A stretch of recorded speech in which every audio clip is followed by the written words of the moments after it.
Pro about the Aerotherm heat pump water heater and visit BradfordWhite.com to learn more. Eric was way behind on his taxes. I owed a lot of money to the IRS, almost $15,000. Eric called Optima Tax Relief. When Optima Tax got involved, the calls would stop, the threats would stop. It was easy like 1, 2, 3. Optima Tax Relief took care of Eric's problem. And now my debt is clean. I don't owe anything. Call Optima Tax Relief for a free consultation. Call 800-354-2840. 800-354-2840. Optima Tax Relief.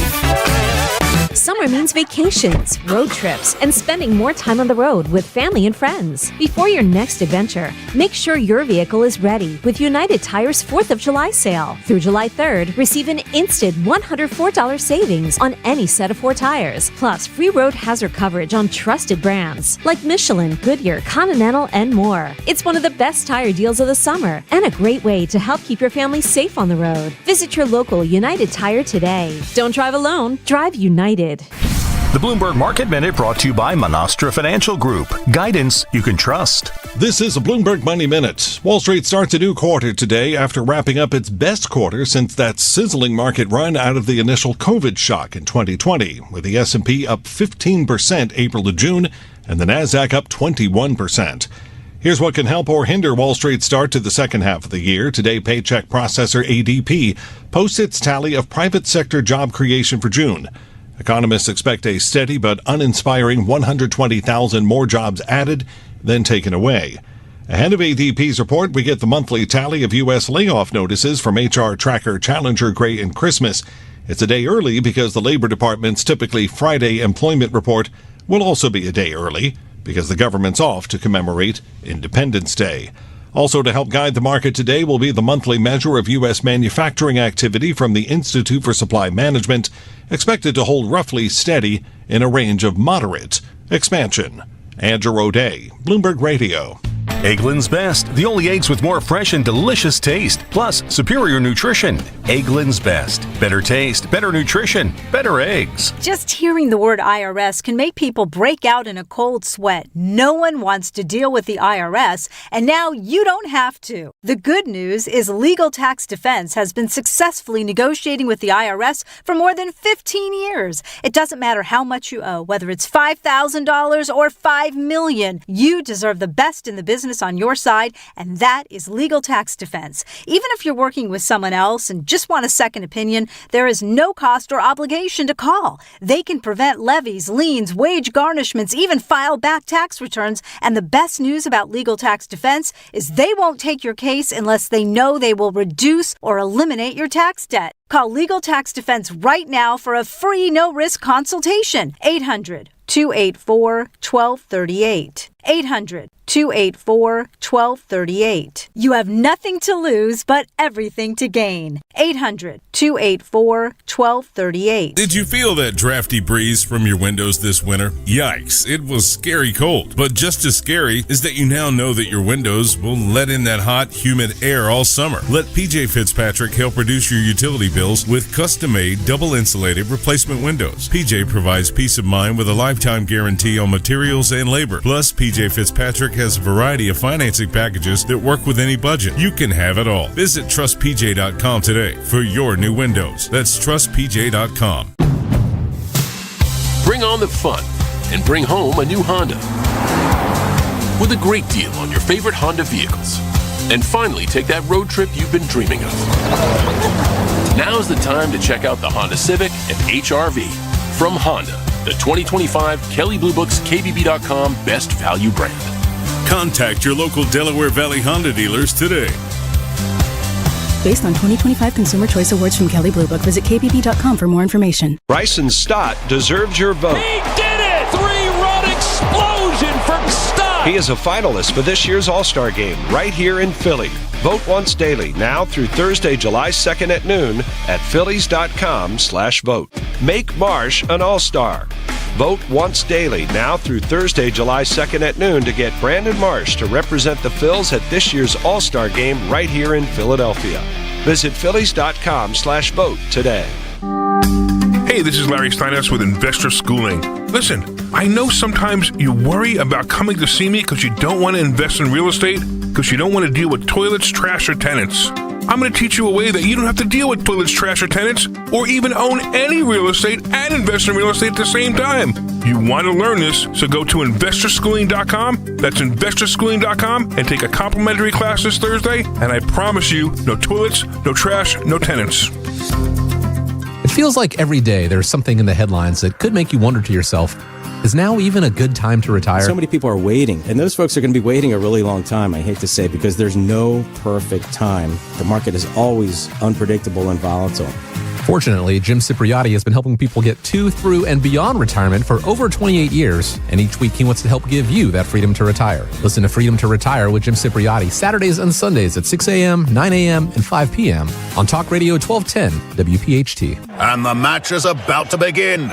Most of the team is out with COVID-19, so there'll be some substitutes tonight. What's this? We have an unexpected guest on the field.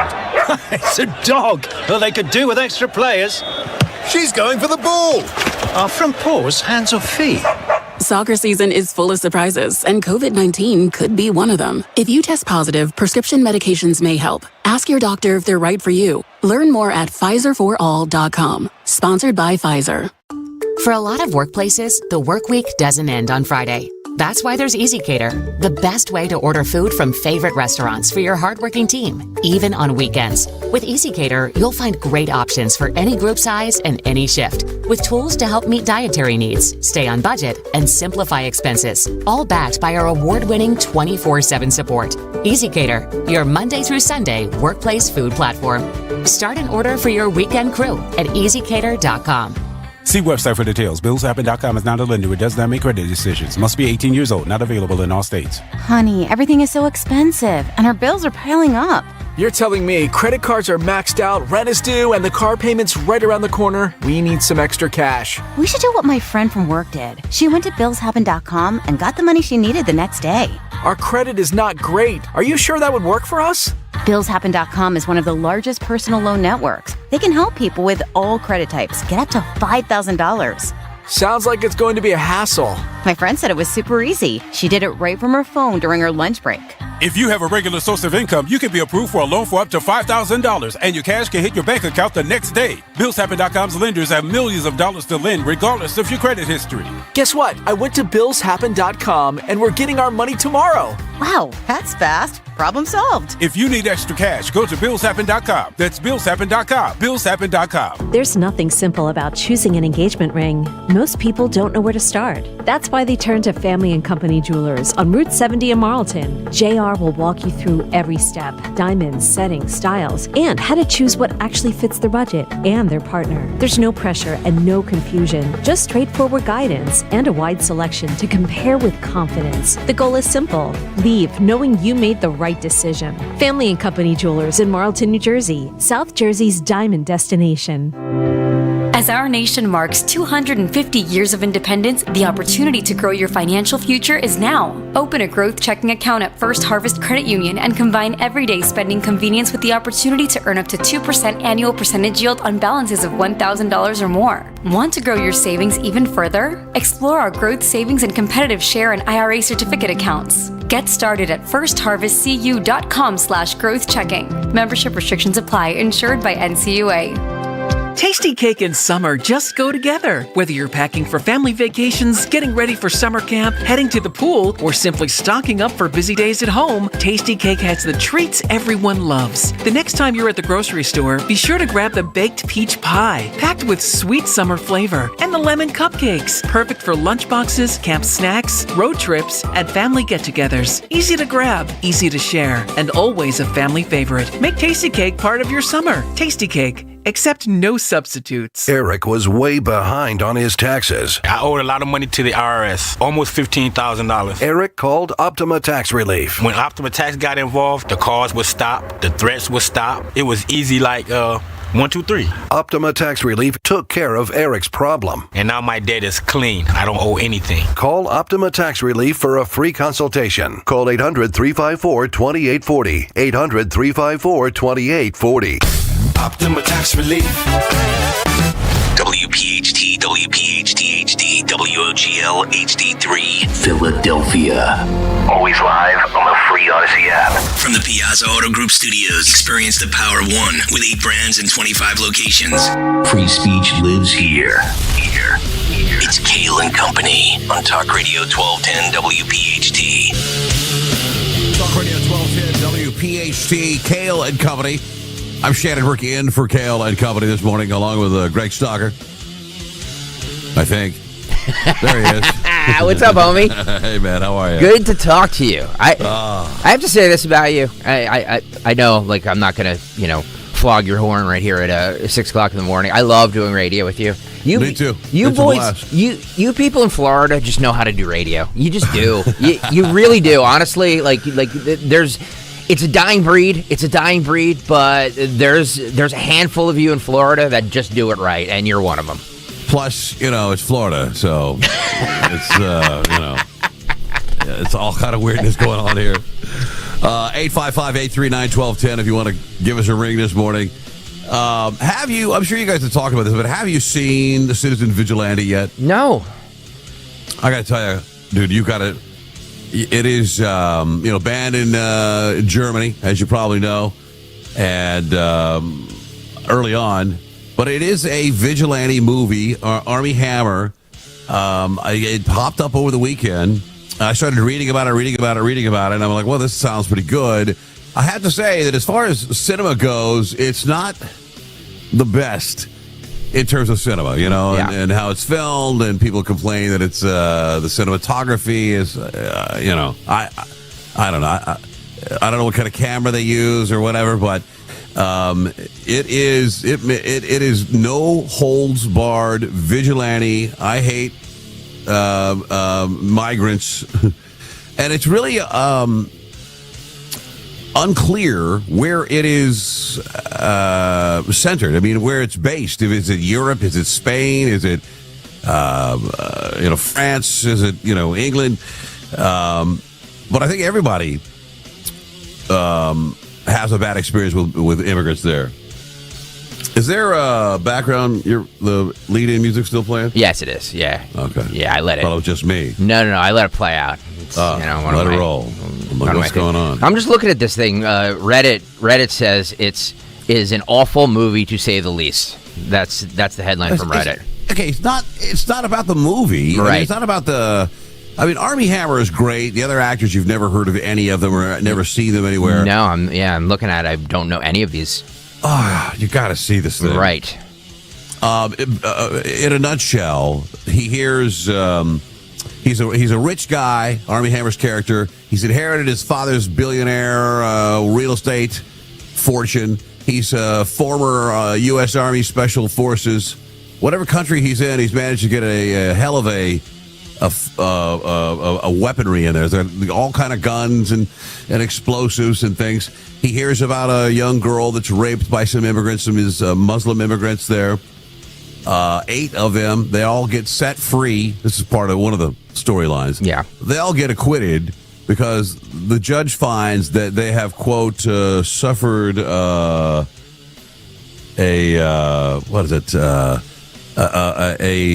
traumatic integration. Oh.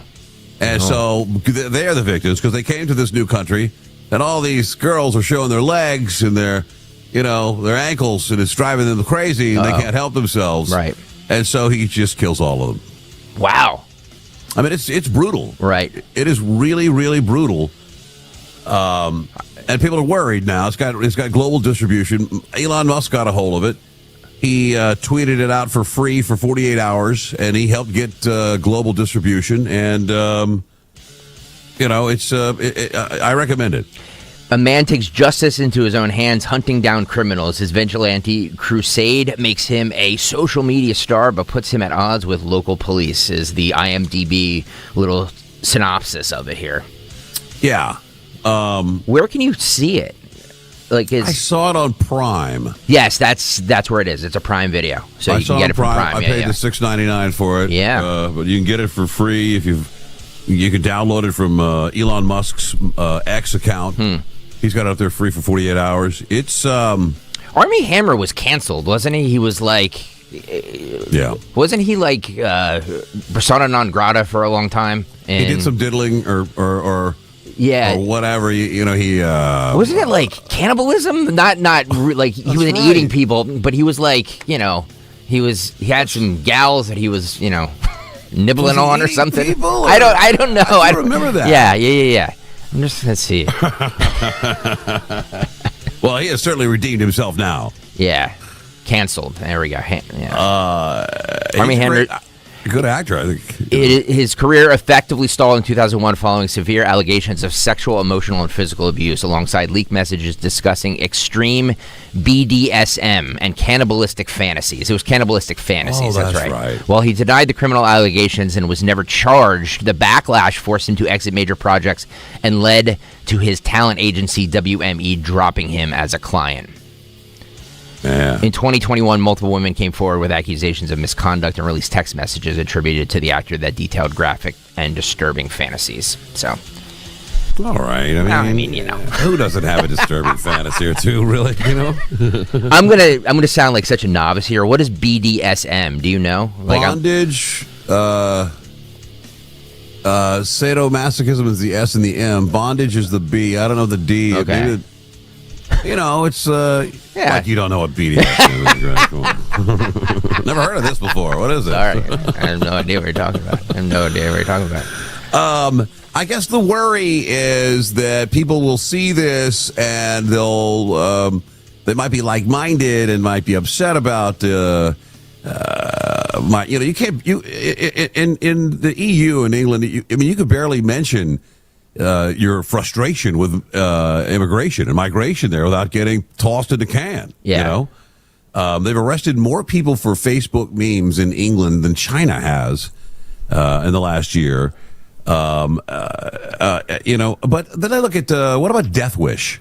Remember Death Wish, the series of Death Wish? What was the guy's name? Charles Bronson? Yes, yeah. Bronson. Yeah. That was all about vigilante. 100%. The whole thing was about vigilantism. Right. And they made 4 of them, I think. Yeah, they did. Yeah. This is about vigilantism, but it's not basic criminals. It's criminal immigrants.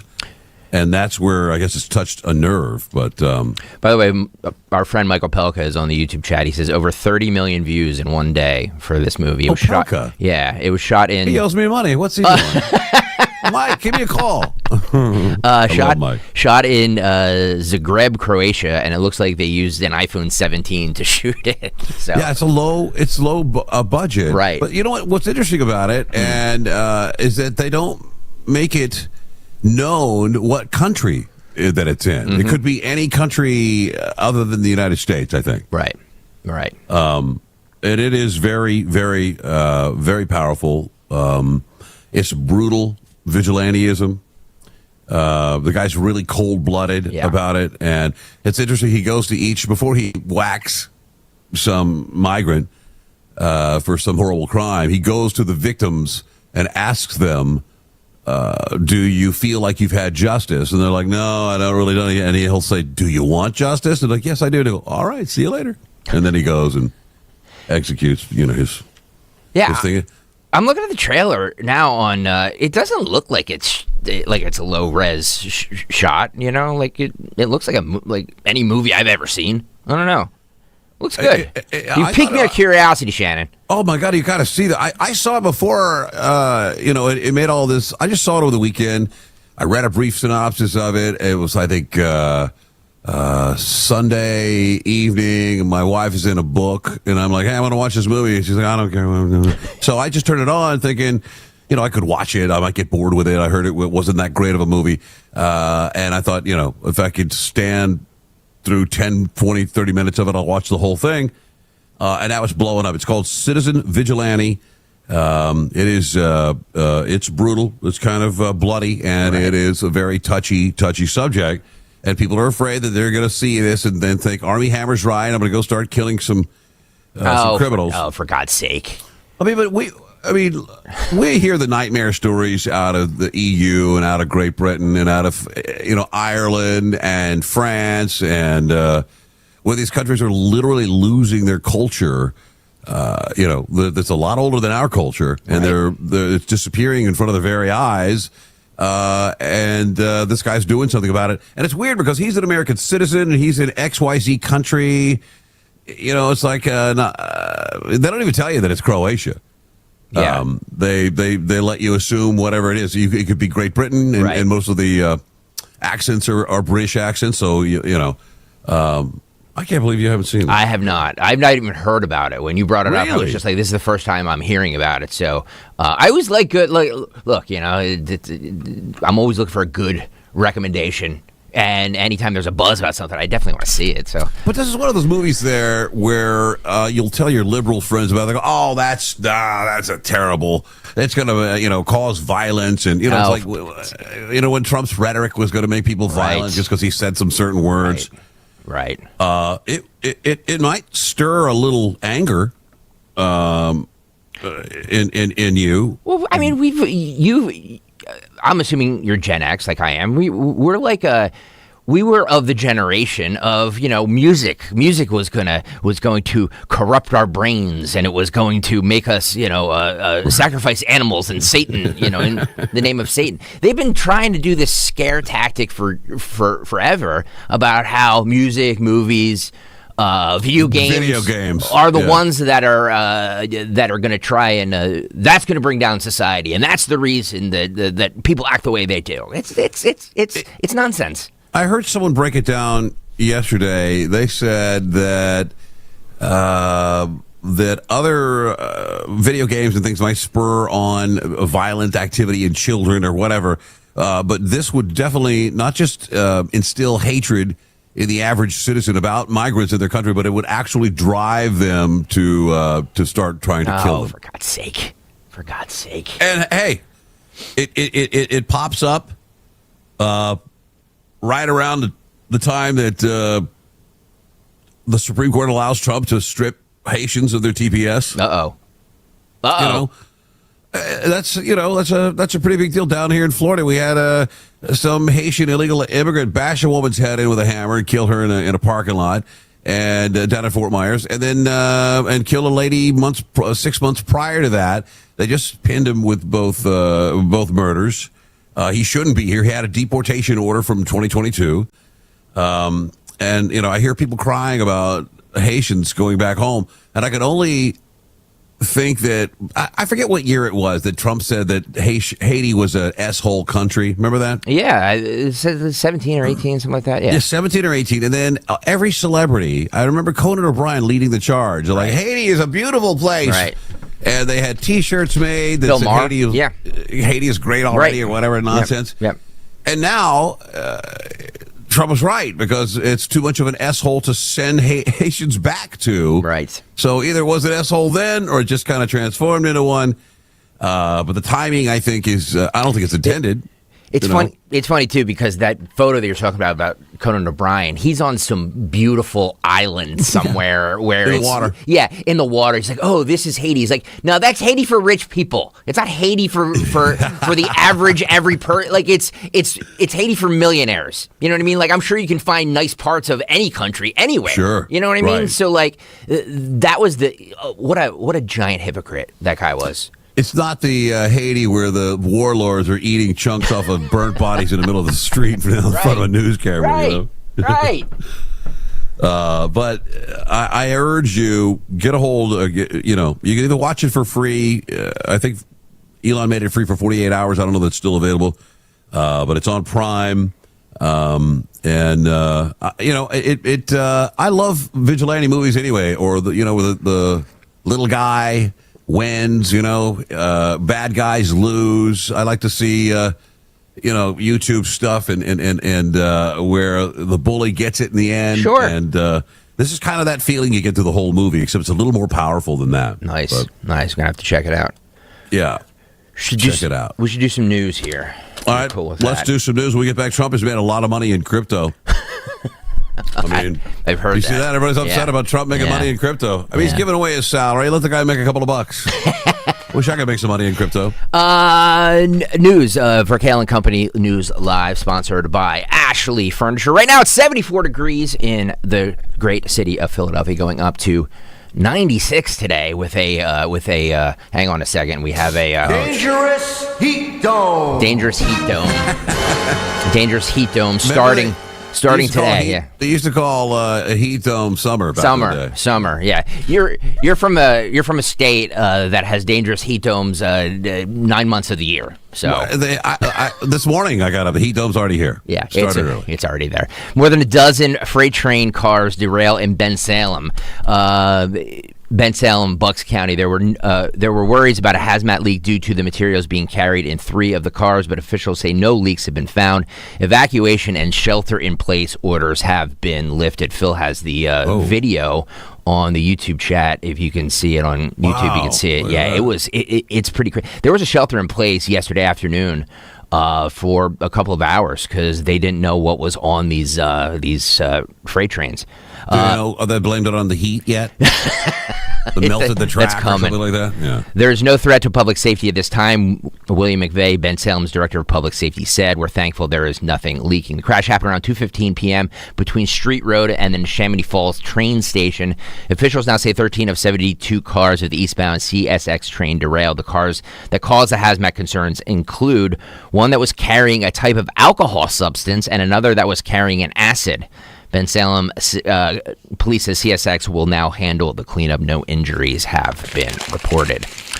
We've been following this story here in South Philadelphia about the murdering of this Penn State student, Billy Schmidt, by these 2 thugs. It was an altercation. He was leaving a bar after the NBA playoffs, and 2 thugs came up and robbed him of his phone. He chased after them to try and get his phone back, and one of the suspects turned around and shot the kid. But police have issued a warrant for the 2 teenagers accused in the fatal shooting of Penn State student Billy Schmidt in Philadelphia. Authorities are searching for Gassim Smith and Zubair Alton Fleming. Zubair? Zubair. Azzubair, Alton Fleming, both 16 in connection with the killing. Wow. Schmidt, 22, was shot and killed June 6th in the 1900 block of Durford Street. The Penn State senior was gunned down just yards from his family home around 1:30 a.m. Family members said Schmidt had been returning from a nearby bar where he had been watching an NBA Finals game with friends. Surveillance video obtained by investigators appeared to show the moment leading up to the shooting. In one video, a person is seen throwing a cell phone. Seconds later, another individual runs around the corner with Schmidt chasing him. Police said the gunman then turned and shot Schmidt in the chest. Earlier this month, police released the video of the wanted suspects.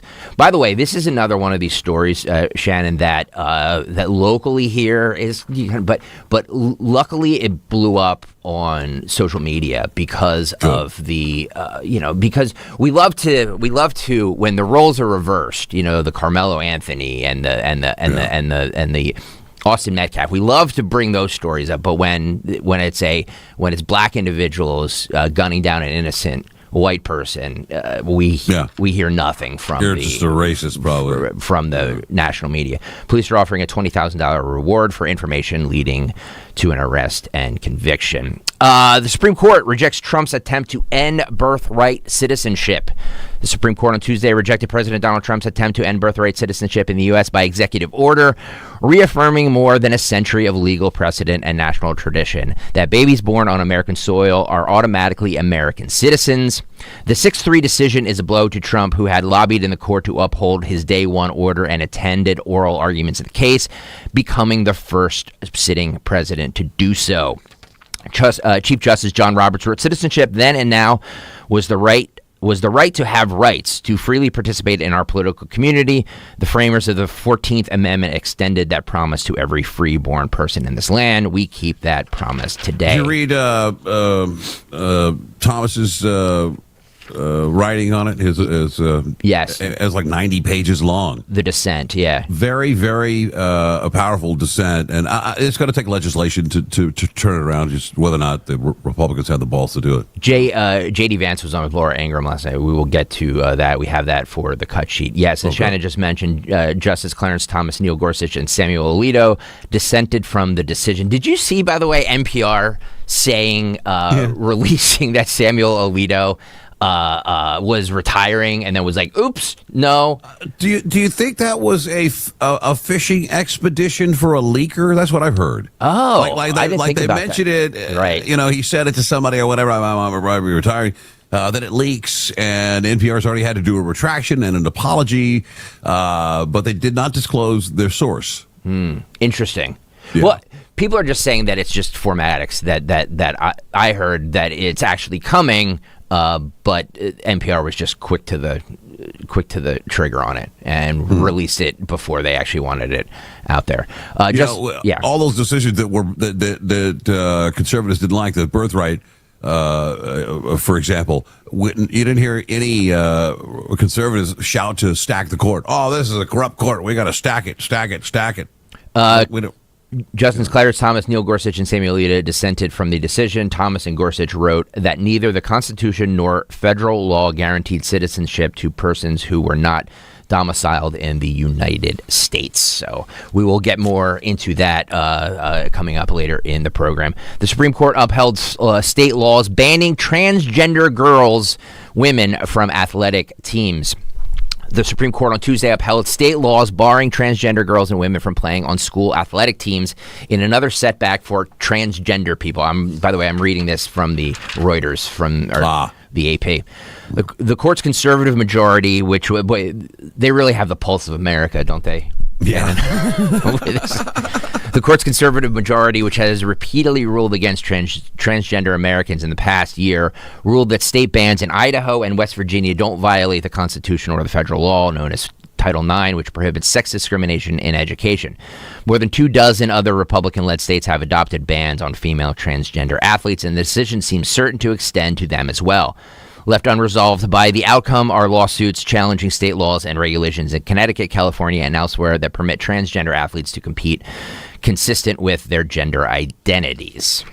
The troubling part of that is that there are 3 Supreme Court justices that believe a man can turn into a woman. It's crazy. It's crazy. Yes, it's absolutely crazy. Nonsense. It's absolute nonsense. I'm sure this will be challenged, and then this is something that like 99.9% of Americans agree on. And it's common sense. It really is. It really is. It's common sense, and I thought finally you've heard it from the Supreme Court, but you're right. It'll be challenged, and like I said, 3 of our Supreme Court justices actually believe that a man could be a woman. Just snap his fingers. That's troubling. New Jersey Republican Tom Kean Jr. disclosed Tuesday that he was being treated for depression during his unexplained 4-month absence from the House, suggesting in a brief floor speech that he remained silent about his condition until now because he is a private person by nature. We have a little bit of his. I want to get into this maybe because Lauren Boebert basically came out and was just like, this is nonsense. This is no reason for you to be absent from the House for 4 months. Right. And I don't want to argue about whether depression is a disease or whatever. But, right. Your job is simply to listen to arguments, cast a vote, do some. That's about it. Yep. I don't know. I don't know that that's a good enough excuse. Half of Capitol Hill is probably depressed anyway. Half of society's depressed. Right. I use that all the I say that all the time. It's people use it. I'm not. Don't get me wrong. I'm not saying depression is not a real thing. That's the disclaimer. Right. I get it. I 100% understand. But people use it now as a crutch. They have a bad day. It's like, I think I have depression. Everybody has anxiety. Everybody has depression. Maybe it's from those little magic boxes we keep in our pants pocket every day called the phone. You know what I mean? Maybe that's why we're so depressed, because we sit there and scroll bad news all day. You know what I mean? Right. That can't be good for your psyche. Well, as a society, we've built up depression, right? And I understand it. I'm with you. I'm not going to say it's it can't be debilitating, but we have several medications for it, and if that medication is not working up to snuff, we got another medication that's a kicker to the first medication. 100%. And when you're taking so many medications that you start to have involuntary mouth and hand movements, tardive dyskinesia, good news. We have a third medication that'll cover that. 100%, so 100%. 3 pills once a day. Let's play a little bit of Tom Kean Jr. here. I rise today with deep gratitude for the patience, the kindness, the prayers, and the concern that have been shown to me and my family over the course of the last several months. This is not an easy speech for me to give. I am a private person by nature, and I have spent most of my life talking about the people that I represent, the issues facing our communities, and the work that continues to be done. Talking about myself has never come naturally. But I believe that I owe an explanation to the people of New Jersey's 7th District, to my colleagues in this chamber, and to the American people for my absence. Several months ago, due to health concerns, I entered the hospital for some testing. I did not believe that this would result in a long-term stay. I was given the diagnosis of depression. Now, when people hear the word depression, many people think simply it means feeling sad. But depression is so much more than that. It is physical. It is emotional. And until you experience it yourself, it is difficult to fully understand how powerful this illness can be. Kean's reappearance came weeks after his victory in an uncontested primary on June 2nd and months after he last cast his vote in the House. His speech ended the silence on his condition, yet left questions unanswered. Kean said he first entered the hospital due to health concerns and underwent testing, but offered no further details. After the speech, Kean left Capitol Hill quickly without answering questions from reporters. Kean last voted in the House on March 5th.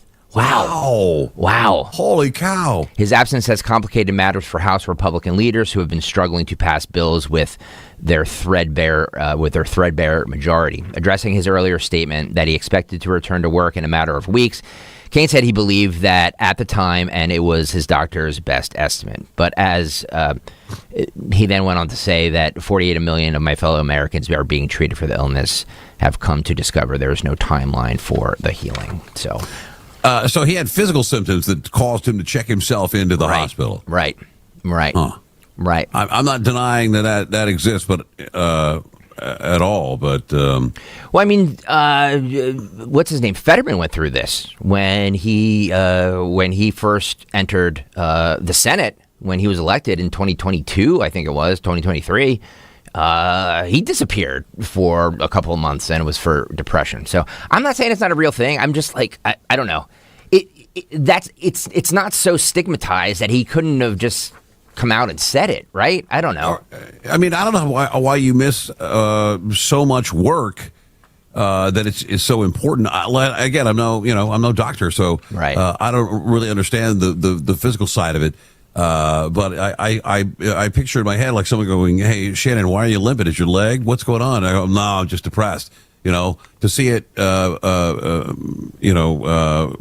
a physical form causing physical ailments is a little weird. I don't know. I'm not gonna like you said. I don't want to downplay depression, but your job is simply to go listen to people, read some stuff, and cast a vote. Right. It's not like you don't have to sing a song or entertain people, or you know what I mean. You just go in there. That sounds good to me. I'm a yes. See you later. Yeah, I mean, like that, and that's what people elected you to do. And when you're a public servant like that, when you work for the people, I believe you owe them some sort of an explanation. And I know, I get HIPAA, I understand all of that stuff. I get people's right to privacy, but like March 5th. It's July 1st. You know what I mean? Yeah. Like and they're going to be on recess for most of the summer. Right. So also, didn't Feinstein miss like 8 months, 6 months or something like that, and then showed up like she, like nothing ever happened? They just propped her up like in Weekend at Bernie's and just had her sign things for him. They just had her sign things for him, yeah. News brought to you by Ashley Furniture. Shop now and celebrate Ashley's 250 hours of savings event. Save up to 20% on all furniture or take advantage of 60-month no-interest financing. Plus, score incredible $250 doorbusters. You'll find unbeatable value on the styles you love during Ashley's 250 hours of saving event happening now. Right now, we have Phil Almquist with sports. What's happening, Philip? Thank you, Greg. We will start today in baseball, where the Phils face the Pirates again in South Philly. Christopher Sanchez started, went 7 innings, only giving up 3 hits and no runs as expected, as the Phils beat the Pirates 8-0. They're now just 2.5 games back of the Braves. And you know why they won? Why? It wasn't because of Christopher Sanchez. Nick Kale wasn't there. Yeah, that's pretty much stated fact. Yeah. He's the mush, Shannon. He is the mush. Shows up. He shows up at the Phillies game the other day. They lose. He's not there. They win. Yeah, 8-0. 8-0. In football news, Eagles owner Jeffrey Lurie is set to be honored at the ESPYs with the Stuart Scott Award for his commitment to autism awareness. It's pretty cool. The ESPY Awards is July 15th. That'll be in New York. In hockey, the Flyers are re-signing Carl Grundstrom to a 1-year, $1 million deal. Last year, he played 47 games for the Flyers, scoring 9 goals and recording 4 assists. In basketball, former Sixer Ben Simmons is ready to come back to the NBA. Oh, no, he's not. And the two teams that would interest him as potential landing spots are Philly and Miami. Oh, no. Poll question: is there a single Sixer fan who actually wants Ben Simmons back? Nobody. There should be none. Nobody. There really should be none. No NBA fan should want this him guy back. Absolutely not. It's unbelievable. Yeah. And in soccer, real quickly, winner go home tonight for the U.S. as they face Bosnia-Herzegovina in the round of 32 at 8 p.m. You a soccer fan, Shannon?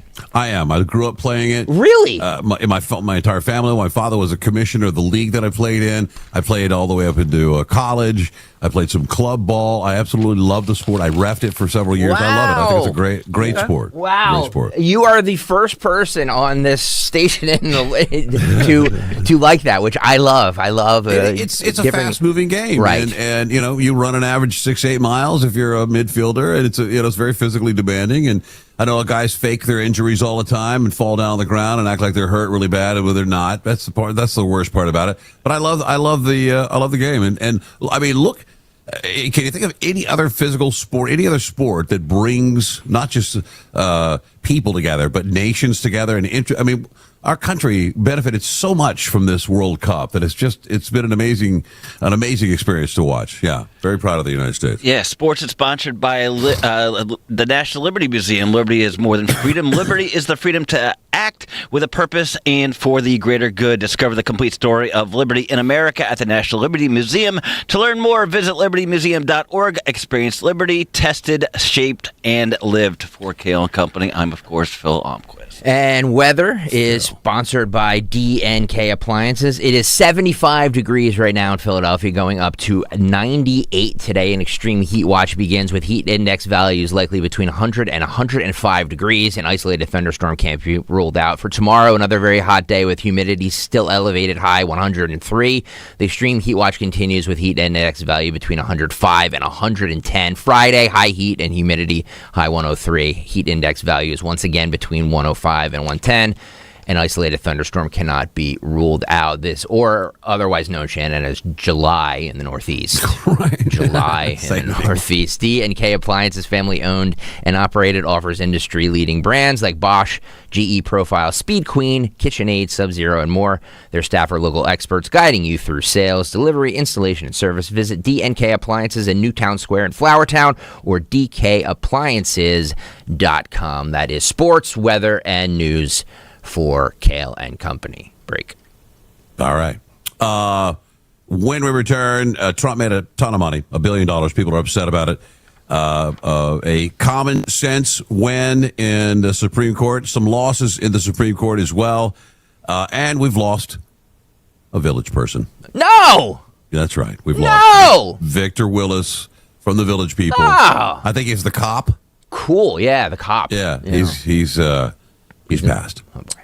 We'll get to it when we return. It's Kayal and Company. I'm Shannon Burke in for Kayal and Company. Talk Radio 1210 WPHT. Time now for today's Spotlight on Health Trends, sponsored by Lenseek. Running is better for your health than walking. Research from Iowa State University, published in the Journal of the American College of Cardiology, finds that just 5 minutes of running provides the same cardiovascular benefits as 15 to 20 minutes of walking. While walking is great for you, running packs a bigger punch for your heart and lungs in a fraction of the time. Picking up the pace just a little could make a big difference in your long-term health. I'm Margie Schaefer. If you own a business, you've heard it all. From fast funding to easy approvals, everyone says the same thing. Lenseek is different. We show you what you actually qualify for. Lenseek's AI-enabled platform matches you with funding options with no guesswork. Up to $5 million in as fast as 24 hours. If you've been in business over a year, doing at least $50,000 per month, apply for free with zero out-of-pocket costs and access to over 100 lenders. Start ready, stay ready. Lenseek.com. LENDSEEK.com. Your freedom to relax starts at Spring Dance Hot Tubs. Now through July 12th, save up to $5,000 on new hot tubs. Plus, buy any 3 hot tub products and get the 4th for just $1. Visit SpringDanceHotTubs.com. Offers end July 12th. See website for details. BillsHappen.com is not a lender. It does not make credit decisions. Must be 18 years old. Not available in all states. Honey, everything is so expensive, and our bills are piling up. You're telling me credit cards are maxed out, rent is due, and the car payment's right around the corner? We need some extra cash. We should do what my friend from work did. She went to BillsHappen.com and got the money she needed the next day. Our credit is not great. Are you sure that would work for us? BillsHappen.com is one of the largest personal loan networks. They can help people with all credit types get up to $5,000. Sounds like it's going to be a hassle. My friend said it was super easy. She did it right from her phone during her lunch break. If you have a regular source of income, you can be approved for a loan for up to $5,000, and your cash can hit your bank account the next day. BillsHappen.com's lenders have millions of dollars to lend, regardless of your credit history. Guess what? I went to BillsHappen.com, and we're getting our money tomorrow. Wow, that's fast. Problem solved. If you need extra cash, go to BillsHappen.com. That's BillsHappen.com. BillsHappen.com. $5,000. That's the average amount of money people in the U.S. are now spending on gas in a year. $5,000. That's crazy. If you drive, you have to download Upside, the free app that gives you cash back for buying gas. That's right. You can earn cash back with Upside just for buying the gas you're already buying. You can literally start earning cash back today. I use Upside, and just last year, I made nearly $300. You're putting gas in your car anyway. Why not get cash back? If you like extra cash, download Upside. I'm saving the cash I earn from using Upside to help pay for a vacation later this year. Download the free Upside app now to earn cash back when you fill your tank. Use promo code FRESH to get an extra 35 cents per gallon on your first tank. You can cash out anytime, right to your bank or a gift card for Amazon and other brands. Just download the free Upside app and use promo code FRESH for a 35 cents per gallon bonus on your first tank. That's code FRESH for a 35 cents per gallon bonus. Are you having trouble hearing? Hearing loss can devastate the quality of your life. Now, there's an affordable fix for you or your loved one. Rated the best hearing aids of 2026 by Forbes Health, Audion Hearing has the highest quality hearing aids at the lowest prices, starting at just $98 a pair. I actually like them better than my old $5,000 hearing aid. I could not believe how my hearing and life changed. Join over 1 million happy customers by going to audionhearing.com. That's AUDIEN hearing.com. My name is Whitney Allen, and I'm a widow. My husband, Ryan, died. We never thought we'd ever have to use life insurance, but the unexpected happened. With Ethos, signing up was fast and 100% online. You can get a quote in seconds, apply in minutes, and get same-day coverage. No medical exams, and you can get up to $3 million worth of coverage. I'm grateful we were prepared. Get your free quote at ethos.com/radio. That's ethos.com/radio. Paid spokesperson. Time spent on application may vary. Online health questions required. Hey, it's Nick Kayal here. If you're looking for luxury, performance, and extra savings, well, right now, Piazza Acura of Ardmore, Westchester, and Reading is making your next Acura even more rewarding. Drive home a new MDX and get up to $1,000 toward your first lease payment. That's right. Or choose the Sporty Integra and get up to $450. It's time to upgrade with exceptional offers on 2 of Acura's most popular vehicles. Visit Piazza Acura of Ardmore, Westchester, or Reading, or shop online at piazzaacura.com. Be sure to follow Talk Radio 1210 WPHT on the free Odyssey app. Download it now.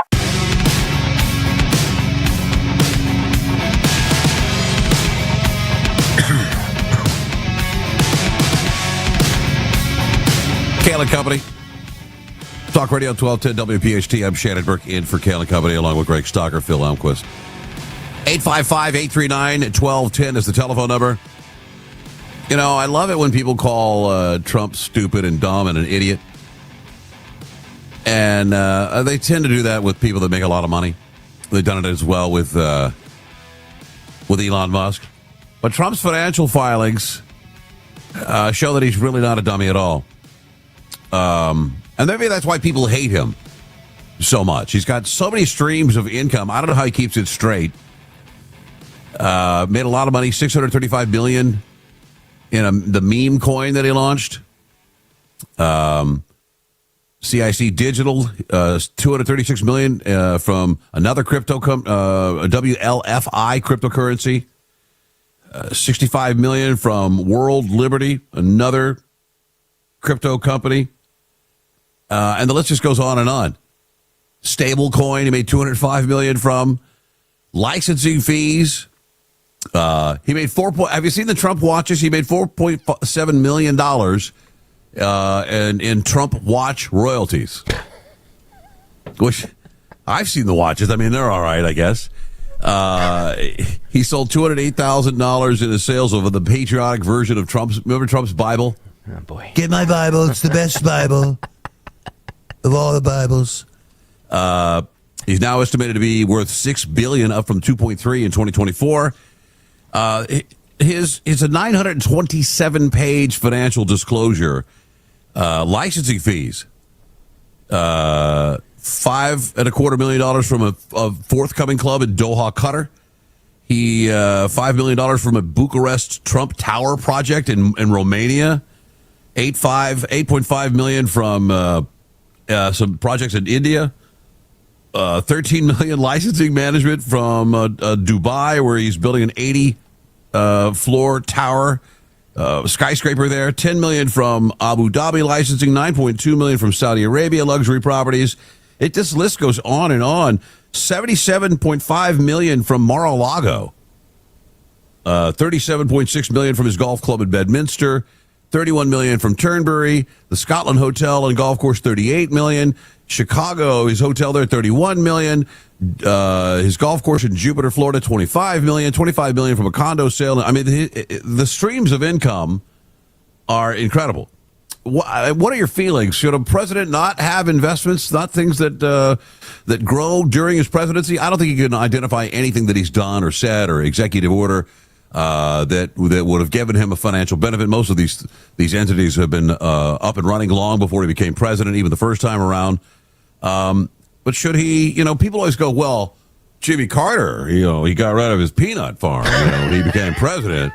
I mean, what opportunity would Carter have to get one over on the people with his peanut farm? People love that peanut farm analogy. They do. I mean, I hear that all the time. It's like Jimmy Carter could come in there and announce the formation of the new United States Strategic Peanut Butter Reserve. Where every American's got 4 pounds of peanut butter stored away, and most of it came from Jimmy Carter's peanut farm, and now he's a billionaire. It's ridiculous. I don't fault the man. I mean, the guy's not taking a salary from us, right? He's donating it. I don't think if there was anything that was hinky in terms of, he signed an executive order and then he got this big check in the mail. They would have found it. They would have found it and brought it to our attention. And I would have a problem with that. Sure. But First Lady's got $1 million in cash in the bank. Just cash, just sitting there. Trump's production company made $28 million. He has a production company? Yeah. My buddy of mine gave me a cocktail over the weekend that he made with Trump vodka. Oh, really? Yeah. Well, I know he has vodka. Yeah, I know he has wineries. I didn't realize he had a vodka too. Yeah, Trump vodka. Very nice packaging. I mean, it's vodka. I mean, how could you mess up vodka? The one industry that, yeah. 80 Proof Spirit that was officially relaunched as the Great American Spirit through a licensing and marketing agreement with 47 Spirits LLC. It retails for around $50 to $100. Well, I'm not in the vodka's not my drink. I'm a tequila guy. So I don't know what the going price for a good vodka is. $50 sounds high for a bottle of vodka. Does it? Yeah, I think you get your Tito's vodka for $30. What's the most? I'm just looking. What's the most expensive vodka? Is it like Kettle One? Is that still? It's gonna have to be. Yeah. Listen, I don't think Trump vodka is any better than Kettle One. Trump doesn't make the vodka; he just puts his name on it. Right. And he doesn't drink alcohol, so how can you trust the man if his vodka's any good? It's the best vodka I've ever heard of. No one. It's incredible vodka. I don't drink it personally. That's the guy made a lot of money. Look, he lost $1.5 billion in his first term in his personal wealth. If every member of Congress could sell their name and license their name to a product like Pelosi vodka would be sounds like a natural to me, but she doesn't have the name to carry it apparently, and I think a lot of our lawmakers that got a problem with this are just upset. The guy has he's a household name before he became the president of the United States. So watches, vodka, socks, whatever he's selling, he's gonna do all right by. I don't fault the man for making a couple extra bucks. For real. 855-839-1210 is the telephone number. How do you sit with the birthright decision from SCOTUS? I think it's Trump is trolling the SCOTUS right now, congratulating China on their birthright citizenship win. I think like Clarence Thomas does on this issue. I don't know. There are so many issues like this that we have misinterpreted from Jump Street. That if you're born in America, you're automatically an American citizen. The original intent was to ensure that African Americans, enslaved African Americans, would be full citizens of the country that they were born in. And somehow it gets warped. This was a 5-4 decision, which means it was super, super close. I'm sorry. The 6-3. Yeah, 6-3. Yeah. Kavanaugh stated that Trump and other politicians can change the rule via legislation. The Supreme Court ruled 5-4 against his executive order making changes to birthright citizenship. That violates the 14th Amendment. The vote was 6-3. I don't get that. Yeah, I'm looking at a clip here from J.D. Vance where it says the 5-4 decision on birthright citizenship means that the concept is hanging by a thread. Can you play? The decision was 6-3 against Trump, but Kavanaugh argued that Trump and other politicians can can change it through citizenship. So what was it? Can you play 31, Phil? I'm just curious of what the vice president said. He was on with Laura Ingraham last night. Roll this. Now, I know a lot of conservatives, Laura, certainly the people that I'm talking to, that you're talking to, are extremely disappointed in this. I do actually think there's a really big silver lining here, and that's the simple fact that a lot of legal experts expected this case to go the wrong direction by 7-2 or even 8-1.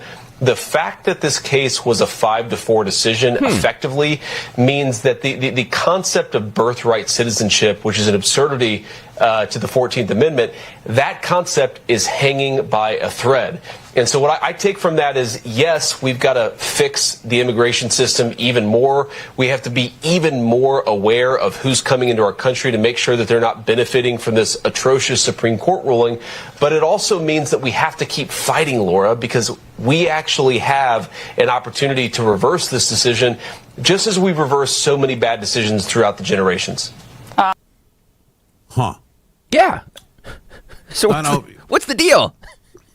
It does get confusing when you hear, I think John McCain wasn't born in the United States, but he was born on a base, on a United States base, so that's considered U.S. soil, but he was also born unto American citizens in that foreign country. I forget where it was. Marco Rubio wasn't actually born to U.S. citizens. Is that correct? Yeah, right. I think both his parents were not legal. Right. If I understand, if I remember correctly. Yeah, the wording by the vice president there was 5-4 effectively, in quotation marks.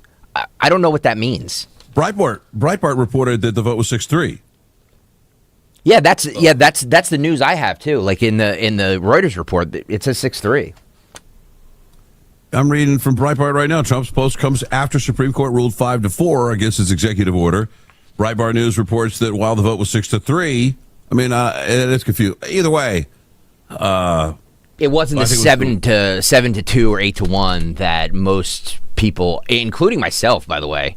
I think I was on record saying it was going to be a 7-2 decision. It wasn't. So no. I think that's what they're hanging their hat on, right? That it was such a close decision that it could go either way. You know what I mean? Hanging by a thread is what he said. Yeah. Right. That it wasn't a super majority. Yeah. Let's play another clip from Vance. This is 30. There you go. To make it harder for people to actually take advantage of, I hate to call it birthright citizenship. It's fundamentally a loophole that now exists in our immigration system that rewards illegal aliens just because they have a baby in the United States while they're in our country illegally. So I think that loophole is going to cause a lot of problems. There are a number of things that we're already looking at in the administration, Laura, to try to close down that loophole. Yeah. You know what this is going to lead to? Is the argument that, okay, your parents were illegal and they've been deported, or there's been an order for the deportation, and then liberals go, oh, well, you're separating families, you're ripping them apart, and my answer to that is they can take their kid with them. Right. I mean, what's to stop? You're deported. If I was deported from a country and I had a 2-year-old, would I just say, hey, see you later, Shannon Jr., I got to go back to wherever I came from. Here's a couple of bucks. I hope it gets you through, a tough time here. We can always deport the kid with the parents. I don't know how many Haitians that have lost their TPS or have plopped out some kids while they were here. Right. I mean, it's not a far away concept. Like, people do that. People come to this. Right. They're called anchor babies, right? They come. Yes. They come to this country to have a child, and just so they could be legal citizens. It doesn't mean that you're a citizen automatically because you plopped out a kid while you're here. Right. But it adds that extra heartstring for liberals to get emotional over because your kid is born here and has the privilege of being an American citizen. So we got to let mom and dad stay because it's just an emotional anchor more than anything else. And yeah, they're a citizen now. It's like calling yourself a parent because you spread your legs one night and end up pregnant. I mean, like, seriously, like it's the same concept of I'm a parent. Well, technically yes, you are, but there's a lot more to being a parent than just pushing out a kid. Like you said, there's a lot more to it. So there's a lot more to becoming an American citizen than just being born here, right? Right. And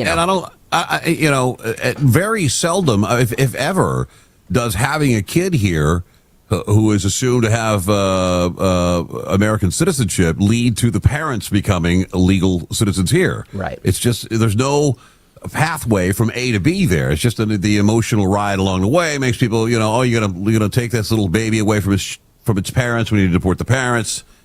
I thought this was. I thought the Supreme Court was all over the board in terms of common sense and zero common sense. The decision on women's sports, I thought, was complete common sense. I mean, we've said it. We've been saying that this battle's been going on for 10 years, maybe a little bit longer than that.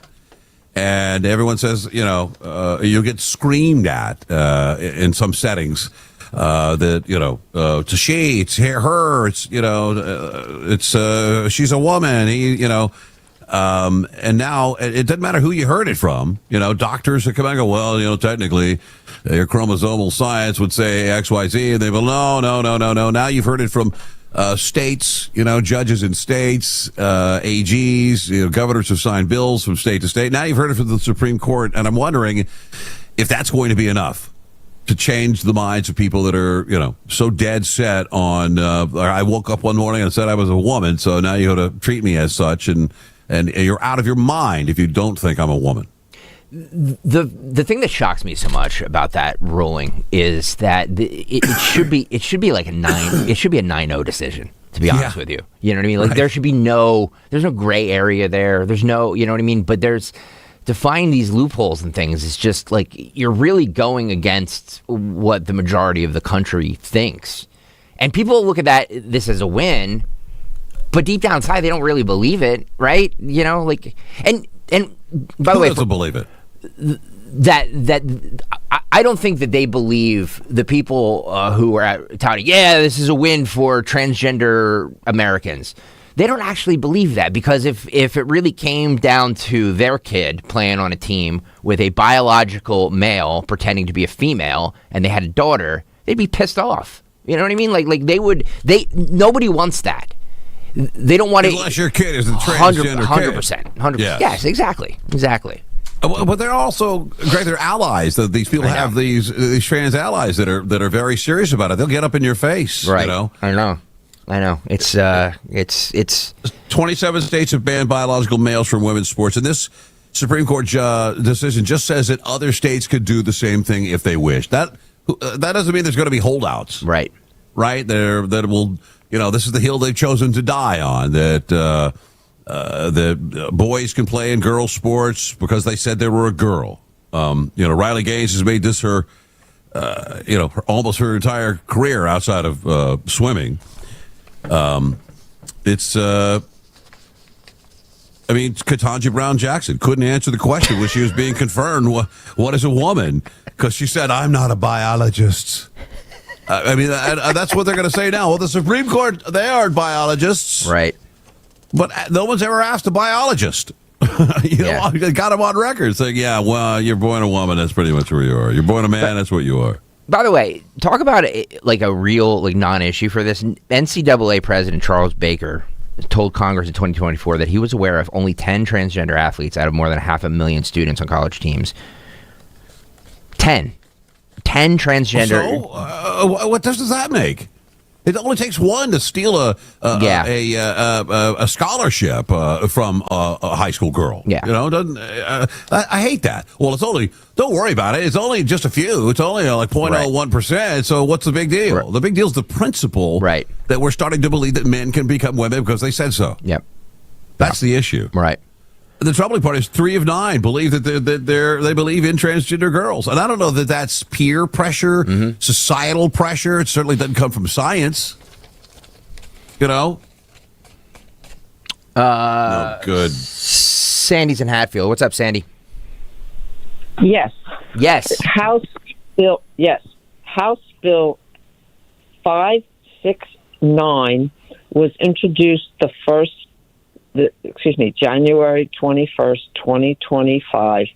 It sits there to deal with the birthright citizenship clause about the jurisdiction of. It's ready to go, just sitting in that committee. And what's that going to do? This Congress has to address this issue of the jurisdiction of to make birthright it legal. Yeah. Right. Yeah, we can't seem to get off our duff to do anything in Congress right now. This will seem like a no-brainer. We gotta get out and vote.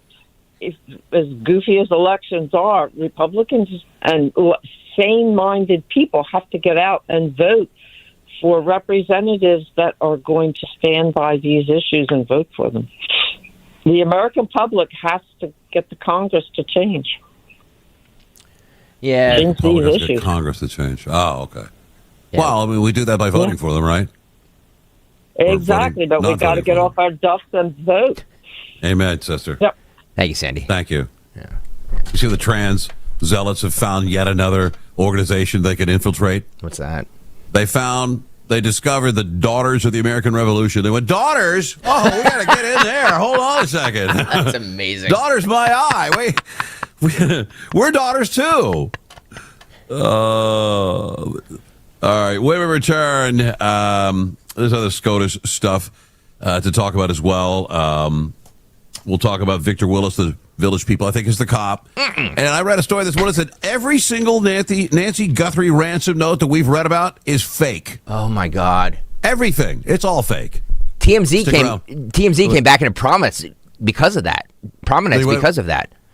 Oh, yeah, that woke TMZ up. 100%. But now it's all fake. They're receiving all the letters down there. They're probably an inside job at TMZ. We'll talk about it next. Stick around. Kayal and Company. I'm Shannon Burke in for Kayal and Company. Talk Radio 1210 WPHT. You know what I love? American-made products, baby. That's right. It's Rich Zioli. American-made products, and that's what you get from Emmons Roofing and Siding. Owens Corning shingles are made in New Jersey. Certainteed siding made right outside of Philly. Provia windows and doors handcrafted in Ohio. And because Emmons is platinum with Owens Corning, your roof comes with a lifetime workmanship warranty. That's accountability on American-made quality from an American company right in our backyard. EmmonsRoofing.com, EmmonsRoofing.com. When the doctor informed me that I had to be transplanted, I froze. I was in shock.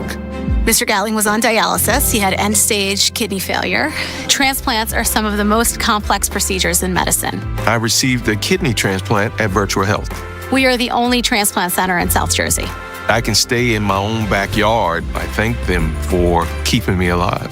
Virtual Health, the only transplant center in South Jersey. Here for good. Learn more at virtua.org. Experience matters, especially when you're making an investment in your next vehicle. At Lexus of Cherry Hill, they've built their reputation the right way. Veteran and family owned and operated, and recognized as an 8-time J.D. Power Dealer of Excellence for the customer sales experience. From the refined Lexus RX to the powerful and capable GX, you'll find performance, luxury, and reliability in every model. Visit Lexus of Cherry Hill in Mount Laurel or lexusofcherryhill.com. Lexus of Cherry Hill, doing business the right way. For J.D. Power of Excellence information, visit jdpower.com/US-DOE. Summer is here, and that means pool days and patio nights. But is your uneven concrete making your backyard feel more like a construction zone than a vacation spot? Stop worrying about stubbed toes and stumbles. Keystone Guncrete can level your pool deck and patio quickly and cleanly, saving you thousands over the cost of pouring new concrete. We'll have your backyard party ready before your water even gets warm. Head to KeystoneGuncrete.com. Remember, Guncrete is spelled with a K. Mention 1210 and we'll take $50 off your project. Patrick was way behind on his IRS taxes. I was in way over my head. The total amount ended up being somewhere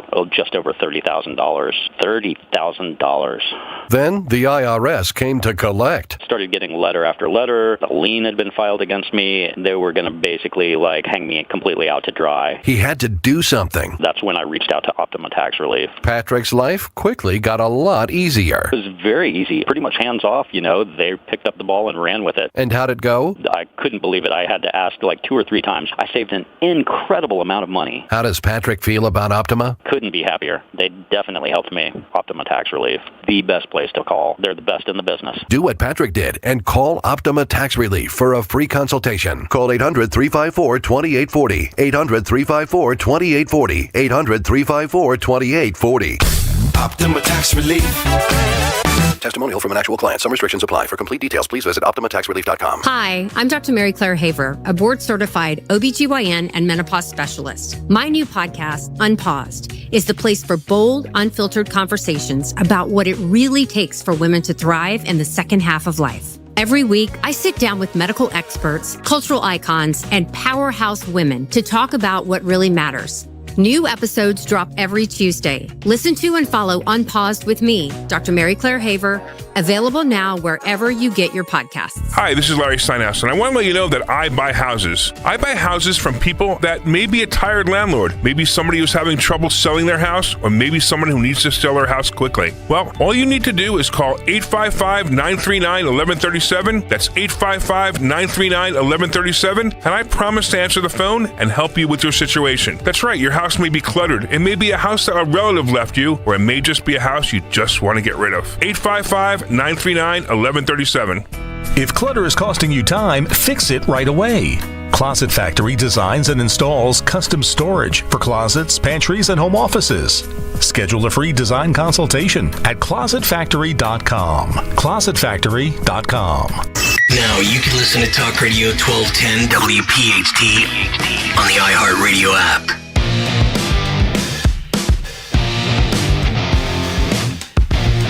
Kayal and Company, 1210 WPHT. I'm Shannon Burke in for Kayal and Company, along with Stalker and Almquist. Is it Bobby Bonilla Day today? Oh, I love Bobby Bonilla Day, where we talk about how much money he made since he's been out of baseball?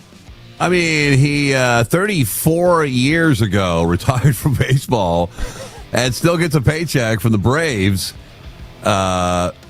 He died. When did he die? I don't know. Right? Did he die? Ted Turner. Let's see. Oh, no, I'm sorry. That's Bruce Sutter I'm talking about. He still gets a check. He had, I think, $5.5 million left on his contract. And he took a deal where they would pay him, I think, for 20 years with an 8% interest. So he gets a big fat check today. It's amazing. They signed it to a 6-year, $9.1 million deal. Much of it was deferred. Although he gave Atlanta 40 saves over an three injury riddled season, the guy was hurt a lot. Right. His PAC provided $4.8 million of deferred money that would pay 13% interest over a 36-year period. Wow. That's just it's one of the biggest in baseball. Today's the day, I think.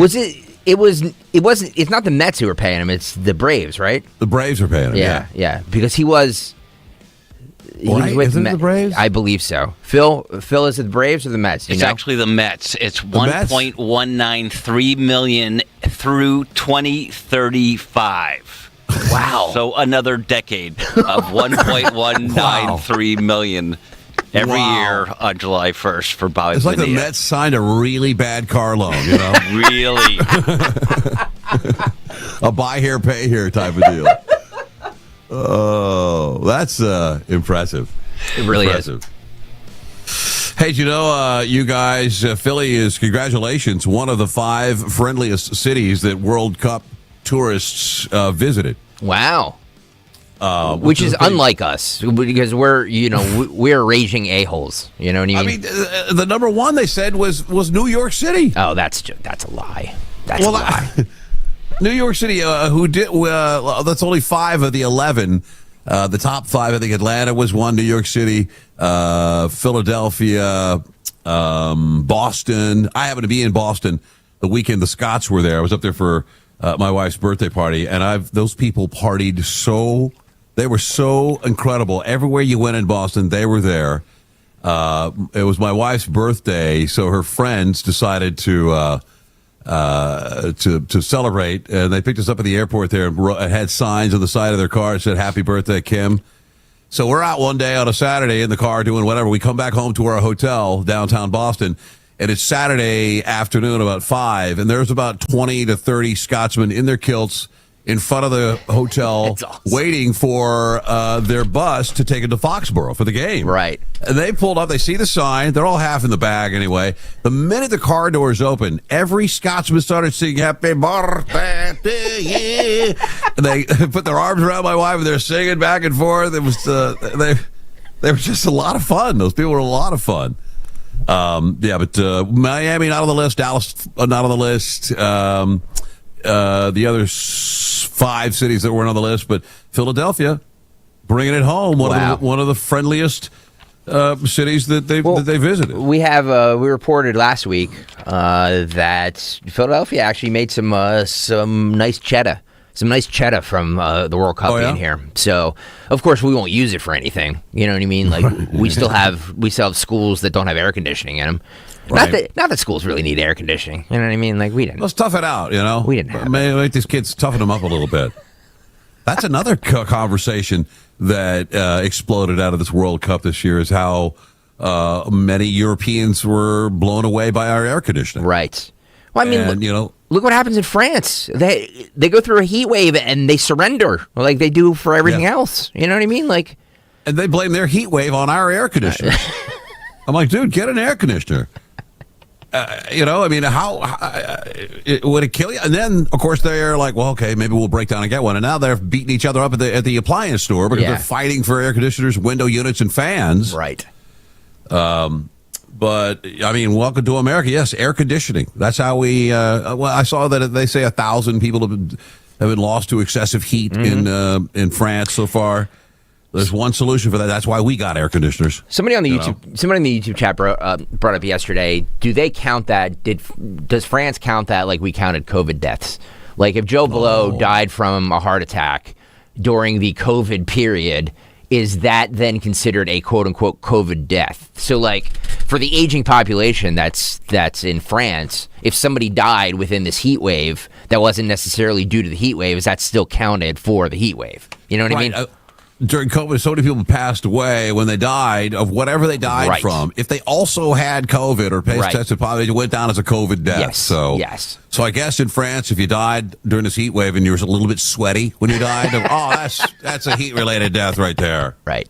He's sweaty. Look at his armpits. Right. More people die every year from extreme cold than extreme heat. Yep. That's a fact. But yeah, that's another thing that was disclosed that. Europe doesn't like air conditioners. Then you hear all the horror stories where a guy in London installs an AC and the cops come around and go, "No, you can't have air conditioning." For whatever reason, it doesn't look good, or we have a green initiative. You got to take your air conditioner out. Can you imagine the fight that law enforcement would have on their hands if they came to your house and said, "I'm sorry, Greg, we got to take this AC out. It's killing us." Yeah, it's not gonna from my cold dead hands. It's so automatic for us. Right. But literally, I don't know how many videos I watched from these Europeans that were here. They would do a selfie video like, "I'm standing outside. It's 98 degrees." And now they walk in and they're like, "Oh, it's cold in here." And they walk back out, "Oh, it's hot out here." Right. I'm like, yes, that's how it works. Air conditioning. I was raised and born in an era where the first two homes that I lived in didn't have air conditioning. They literally didn't have air conditioning. So we survived. So I understand what people are saying, but because once you get used to it, it's like, don't take this away from me, because you can never take something away from somebody that they already have. But we did survive. There weren't heat related. I'm sure we had 105 degree days, in the 70s and 80s, 60s. You know what I mean? What changed? You know what I mean? I don't know. That's a good point. I grew up in Texas, but I worked in the hotel industry for a bit in my life, and I got hired out in Los Angeles. I lived in Long Beach, about 2 blocks from the beach in Long Beach, in an area called Belmont Shores. And I rented this house, and I got there, my wife and I'm looking around, and it starts to get warm outside, and I go to I didn't even look for air conditioning. I went to what I thought was the thermostat on the wall, and it was just for heat. I'm like, wait a second. And then I walked outside around the house. Where's the air conditioner? Oh my God. And I panicked. I'm like, we don't have an air conditioner. There's no air conditioning here. I talked to the neighbors. Oh, you'll never need it. It's so nice here by the beach. Well, one summer it got a little warm, with the highs that were 89, 90 degrees, even with the nice beach breeze. And I went to the Home Depot, got a window unit, and I just could not live without it. It was one of those things. But I guess people do adjust. There's no way I'm going to adjust. No. I agree. It's going to be 104, 105 with the heat index. I agree with you. I'm the first one to sit here on the radio and act like a tough guy. And when the Philadelphia schools close because of extreme heat, I'm like, bunch of pussies. We did this when we were younger. And but I'm the first one to say, no, don't take my air conditioning. Like if my air conditioning on the fritz, I'm like 911 call. Get somebody here. I don't care. You know what I mean? So I'll pay whatever. I'm conditioned to live with it, but all of us, or at least the majority of us, have lived without it. And I'm sure there were 105 degree days back then. So what did we do? Were there heat related deaths then? I'm sure there were, but it wasn't plastered all over the news. And I remember, I drive an old car, and the air conditioner is a little hinky on it. It takes a little while for it to cool down the interior. And most of the time, I'm either on a motorcycle, or I'll just take my wife's car. I'm taking your car. And then I remember my grandfather, when I was a kid, used to drive me out to his farm in a 1967 Chevy pickup that didn't have air, and the floorboard was rotten out, and he was old as dirt, and he would just work and sweat, and he wore an undershirt, and he got through it. Right. But we can't do it. We're just... we can't. In the early '80s, my mom had like this Volkswagen Rabbit. Is that who made the Rabbit? Volkswagen. Yeah. Is those piece of garbage cars, and they had these leather type. I don't even think they were leather, but like these leatherette seats, and like there's no air conditioning. Like my legs would stick to them. Like I was 4 years old, riding in the front seat. Oh! Now all of a sudden they have, you're in kids are in car seats until they're 12 years old. You know what I mean? They can't sit in the front seat. They're strapped in. Strapped in, right? Come on, we survived. I don't know how we did it, but we did. I heard 90% of American households now have air conditioning. I thought it was going to be higher than that, but if you live in Alaska or up in the Northeast somewhere. It might not be necessary, but most of the nation could not imagine living without air conditioning. I mean, I've got down here in Florida, you got to worry about hurricanes and such. Right. I've got my central heat and air, then I've got like 2-3 generators, other rollaway ACs. You roll out and vent through the window just in case. Right. So even without electricity, even without power, I've got a generator. I make my own power to power my own portable air conditioners. Damn it, I'm going to stay comfortable. Whatever it takes. Whatever it takes. I see we've lost a Village person. No! It's very, very sad. Victor Willis, the lead singer of the Village People. I think they don't, I don't know why they don't identify. They say he's the lead singer. They don't say, he was the cop. But he was the cop. The motorcycle cop. One day before his 75th birthday, sometimes he would dress as a naval officer, but mostly you would see him as the cop. So, I see. Yeah, I see. I wonder if Trump's going to mention it because he's like, they were Village People were the most level-headed people. When every artist in America that heard Trump was playing some of their music at a rally. They'd be the first to call BMI and say, no, we won't let him do it, or ASCAP. And, or they'd publicly say, we did not endorse Trump to use our music because he's a blah, blah, blah, blah, blah. The Village People were the first people, and it was Victor Willis that came out and said, listen, Village People's music's for everybody.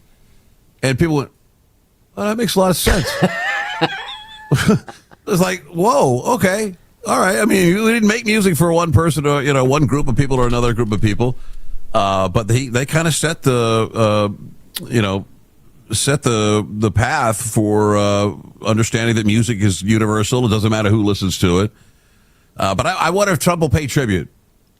I'm sure today's Victor Willis Day. He's the cop on Village People. Isn't that you said something interesting there? Like, music is supposed to be for everybody, right? I mean, like, that's the thing. Like, I don't understand. I guess it's technically your art, so you can. But like, once it's out there, it's out there. Whoever uses it, whoever enjoys it, that's what you create it for. No, you know what I mean? Right. I mean, okay. So Trump played it at a rally, or Trump, he likes to play DJ at Mar-a-Lago. It's not like they're waiting out in front of his house with their ear to the door, like, hold on, what is he listening? Oh my God, he's listening to our music. We gotta stop this immediately. He listens to it. The fact that he played it in front of people, I don't know what makes these artists think that somehow that is a tacit endorsement of the guy that's playing it. Yeah. Well, music is for everybody. Here's the thing, too, is that we had on this radio station, actually a couple years ago, we got a cease and desist from a band that we were playing their music for one of our intro songs. Really? Yeah. And they said we don't want our music to go towards the type of hate radio that you guys do. I'm like, hate radio? Wow. I don't know. Hadio. Welcome to Hadio. But it would be like us. It'd be us like saying like only like-minded people can listen to this radio station. No, I want everybody to listen. Even if you hate listen. I love it. When Rush played Pretenders, singer Victor Willis. There's the Trump said, yes. Village People singer Victor Willis is dead at 74. He was a great and happy guy who loved that I used his group song YMCA at my rallies. It became a monster hit again 30 years after its original launch. Many singers and groups wanted to get on board at the rallies. After all, the rally attendance records were set. He loves that. Oh, my God. I made him a huge hit. The crowds were and are enormous, but Victor and the group was there for us right from the beginning. They love the action, we love them, and their great and uplifting song. We will think of Victor every time YMCA is played, like today, and all throughout this July 4th birthday week. My condolences to the wonderful family and group. Victor Willis will be sorely missed. God bless him, President Donald J. Trump. So there you go, Victor Willis. Made him a monster hit. He loves to there were nobodies until I brought them up there. But right. They're fading away in popularity. And then I started to play them, and they're all broke, and now they're all very wealthy. Well, Rush Limbaugh played that Pretender song. City Was Gone, I think. Love that song. Yeah, I do too. And Chrissy Hynde, people would go to her and say, "How dare you allow this monster to you?" I mean, it was a signature. I hear it on the radio now, and I think, "Oh, Limbaugh's back." Mm-hmm. When you hear that song, it's an automatic thing. And she said, "You know what? I don't really agree with Rush, but my father was a huge Rush Limbaugh fan."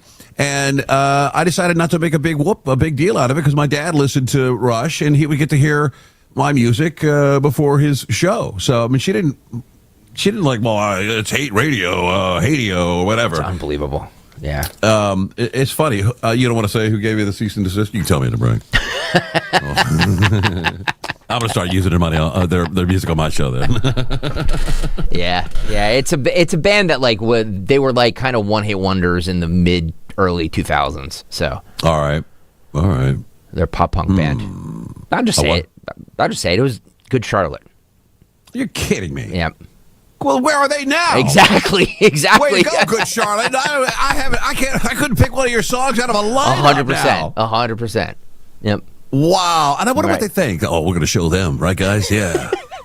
I haven't got a paycheck in a long time. They only knew. They only knew because we used to have this troll that used to troll this radio station, and he clipped it and sent it to I don't know if it was one of them or one of their representatives, and that's when they did it. So they didn't hear it themselves. It was some troll. Oh, someone else tuned them in. 100%. And a cease and desist. Yep. And you ceased, right? Of course. Yeah. I mean, this company does not want to. They don't mess around with that stuff. Yeah. No. I would have said, "Come and get me." Yeah. If I own this station, I run the station. But if I own this station, there would have been no. I would have not stopped it. But kiss my ass. Yeah, it's not my company. So. I mean, yeah, they would never. It was like they were driving through Philadelphia one day and heard it. Like, hey, wait a second. Exactly. That's hate radio they got going on over there. Hate radio. And they didn't even listen. 100%. They didn't even listen to the show. They listened to some troll that said, hate radio. Took 30 seconds of their music being the background or the intro to whatever it was. Yeah. Host that's not even here anymore. And they were like, nope, can't do it. Wow. Yeah. That is something. What you said, we're both Gen X. Yeah. What is the cutoff date? I think I'm right on the cusp. It's like up to 64? 81. It's 64 to 81, I believe. Okay. I was born in 65. I was born in 80. So you and I are both cusps. Yeah. Yeah, I'll tell you what, I miss the deadline to be a boomer, but these Gen Z people, and I don't know what happened to them, but from everything to their job culture, their work ethic, to the fact that they need to rest and recover all the time, they are now joining clubs that are literally called lie down clubs. Oh, God. Lying down. That's what they do. They join I guess, you have to have a club. Sure. To they say there's a lot of they got to recover from the hustle, the culture, and they're frazzled, and they flock to a new kind of weekend meetup where the only requirement is take your shoes off and lay down on a blanket and do nothing. Oh, my God. I mean, you're doing it at home. What do they call it? Bed rot? Will they lay in bed all day? Yeah. Which, by the way, on Father's Day, I got up at noon. Oh, good. The last time you did that. Good for you. Noon. Wow. woke up at noon. Wow. Like 11:50, whatever. I woke up, and then I stayed in bed till 2. Were you up late the night before, or was it just no? I just decided to, it's Father's Day, and I'm going to do some sleeping. Yeah.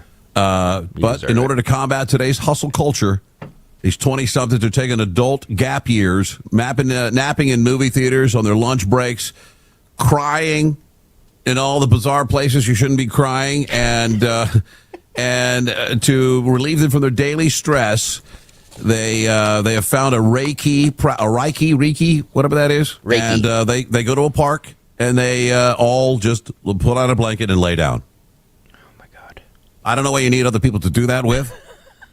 Right? I mean, it doesn't seem like a group event. Maybe it's. I mean, like, I want to give them the benefit of the doubt. I shouldn't, but maybe I will. Like, are they doing this to meet chicks? You know what I mean? Like, hey, let's find some gals. I don't know. I'm looking at a photograph of one of the meetups. Yeah.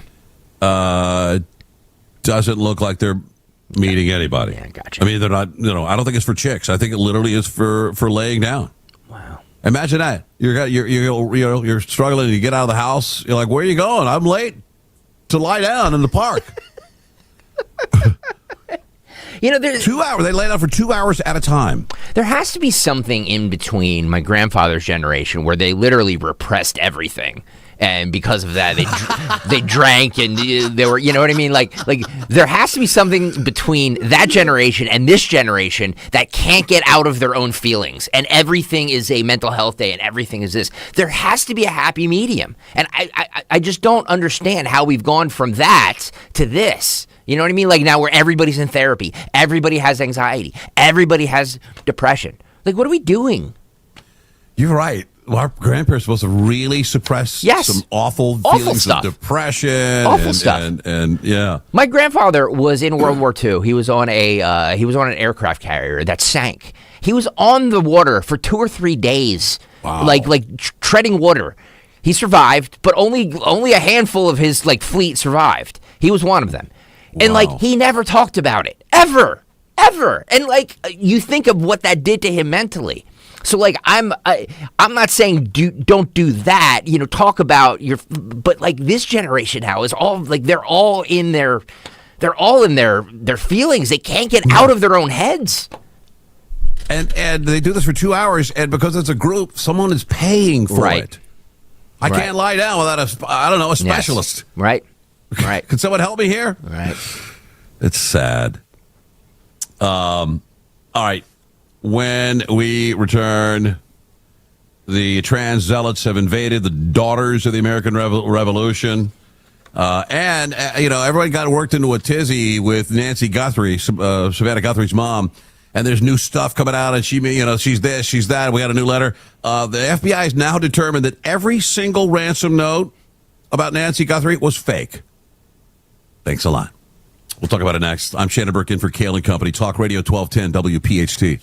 Are you having trouble hearing? Hearing loss can devastate the quality of your life. Now, there's an affordable fix for you or your loved one. Rated the best hearing aids of 2026 by Forbes Health, Audion Hearing has the highest quality hearing aids at the lowest prices, starting at just $98 a pair. I actually like them better than my old $5,000 hearing aid. I could not believe how my hearing and life changed. Join over 1 million happy customers by going to audionhearing.com. That's AUDIEN hearing.com. Hey, John, why so glum? I just got let go. The company's downsizing. This is the third time in the last 2 years. I'm done with this. Have you thought about My Computer Career? I've heard they can train you for a career in IT in just a few months, including cybersecurity and the basics of AI. And you don't need prior training or experience. Now that's a recession-resistant career. Wow, thanks. I'll check them out. Go to mycomputercareer.edu and take the free career evaluation. mycomputercareer.edu, an Elite CompTIA certification partner. Financial aid is available to those who qualify, including VA benefits. My name is Whitney Allen, and I'm a widow. My husband, Ryan, died. We never thought we'd ever have to use life insurance, but the unexpected happened. With Ethos, signing up was fast and 100% online. You can get a quote in seconds, apply in minutes, and get same-day coverage. No medical exams, and you can get up to $3 million worth of coverage. I'm grateful we were prepared. Get your free quote at ethos.com/term. That's ethos.com/term. Paid spokesperson. Time spent on application may vary. Online health questions required. Wesley Financial Group is not a law firm, and Chuck McDowell definitely not an attorney. This is Chuck. If someone talked you into buying something really silly and you want to get out of that silly little thing, my advice, get the facts. Call me and I'll send you our timeshare exit kit absolutely free. Inside, you'll learn how timeshare works and all your options for cancellation. Call Wesley now for your free exit information kit. 800-909-9696. 800-909-9696. If you're suffering from burning, tingling, or numb feet, you need to pay special attention as we discuss neuropathy with Dr. Thomas Oliver of Oliver Wellness Center. Doctor, what is neuropathy? Peripheral neuropathy is actually nerve damage to the feet and legs. And what are the symptoms? The major symptoms are pain, numbness, tingling, burning, muscle cramps, coldness in the hands and feet, and problems with balance. Is neuropathy treatable? It is absolutely treatable, and we can get great results. Call 856-347-0032 today to schedule a nerve damage screening. Your nerve damage screening will tell you if you're at risk for serious complications and if you're a candidate for our innovative treatment program. Don't wait until your symptoms are so severe there's nothing that can be done. End-stage neuropathy leaves people confined to walkers, wheelchairs, and even with amputations. Call 856-347-0032. The first 25 callers will receive a free nerve damage screening. Call 856-347-0032. From the FIFA World Cup to competitive business environments, grand ambitions lead to game-changing achievements. At Bank of America, we're there to support businesses at every step, providing insights and expertise to help you gain an edge. He shoots, he scores! What would you like the power to do? Explore winning business solutions at BofA.com/gamechangers. Bank of America, official bank of the FIFA World Cup 2026.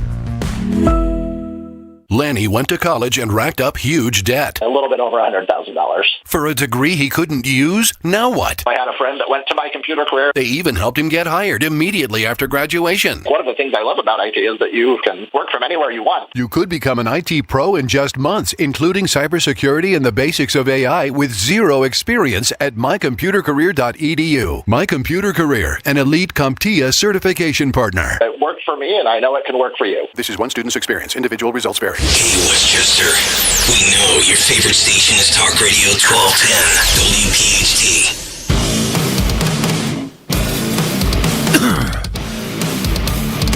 Talk Radio 1210, WPHT, Kean and Company. I'm Shannon Burke in for Kean and Company along with Greg Stocker and Phil Almquist.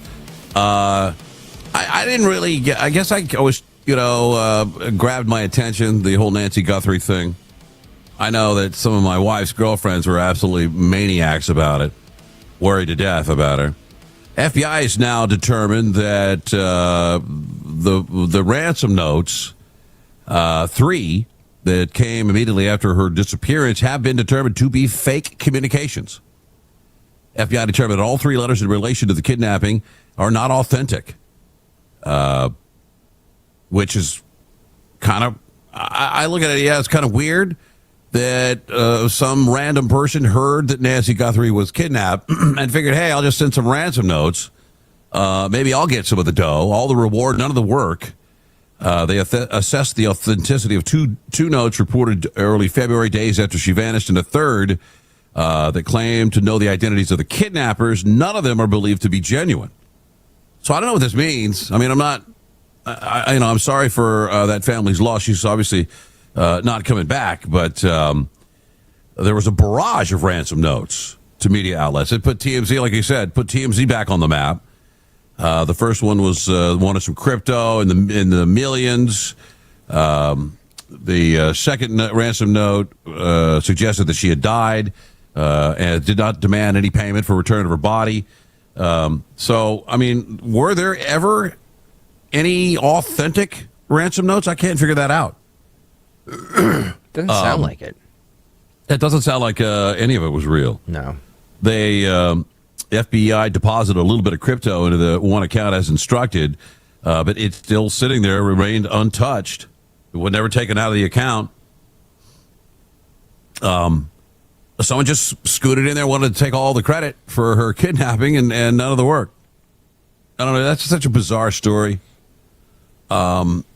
I know Savannah's got to feel like, kind of her fault. If she wasn't famous, her mother would be alive, that type of thing. Yeah, I can't imagine that the whole thought process of that, because it's obviously not Savannah Guthrie's fault, and nobody blames her for it. But she, in dealing with that, she has to sit there and think, if I wasn't famous and rich, would they have targeted my mother? Probably not. No, right? absolutely not. Yeah, so it's not being callous saying that nobody's accusing her of being at fault for this, but that has to weigh on her. Crazy. Oh, I'm sure. Yeah. And then you got to go back to work, Right, and talk about the next, have to sit forever. There. And you think about the mundane crap that they talk about on that. I know they do news and politics. America's love affair with the corn dog. But yes, they're out at state fairs, being jolly and everything. Right. Making fruit salads for your summer picnics. Right. Well, it's a sad story with a sad ending, but you got to move on, right? Trump is going to have to pay E. Jean Carroll $5 million. Does he have to pay the rest, like the 80 whatever? Remember the thing that blows me away about this case, we know it's phony baloney, but they had to change some laws in New York City for her to be able to skate the statute of limitations expiration. Trump was found liable for sexual abuse and defamation. I don't understand what that means. I'm liable for someone's sexual abuse. It's been very confusing. And defamation. And the defamation comes from Trump saying, "No, I didn't do that. She's lying." So simply denying that he raped someone or sexually assaulted someone gave him a defamation charge. But didn't he was able to sue Stephanopoulos, right, for saying that said that he was found guilty of rape. And he wasn't found guilty. Yeah. He was found liable. And he sued ABC and won, right? I got $20 million, I think. Then they went towards his library, right? But I don't know how you can be liable for it, but not guilty of it. Supreme Court declined to even hear his appeal of the case. They've asked her lawyers have asked the federal judge to order him to pay the $5 million judgment that she's owed. But didn't that double up to like $90 million when he repeated his denial that he was guilty? Yeah, I believe so. Some scumbag lawyer getting rich off of this. Yeah.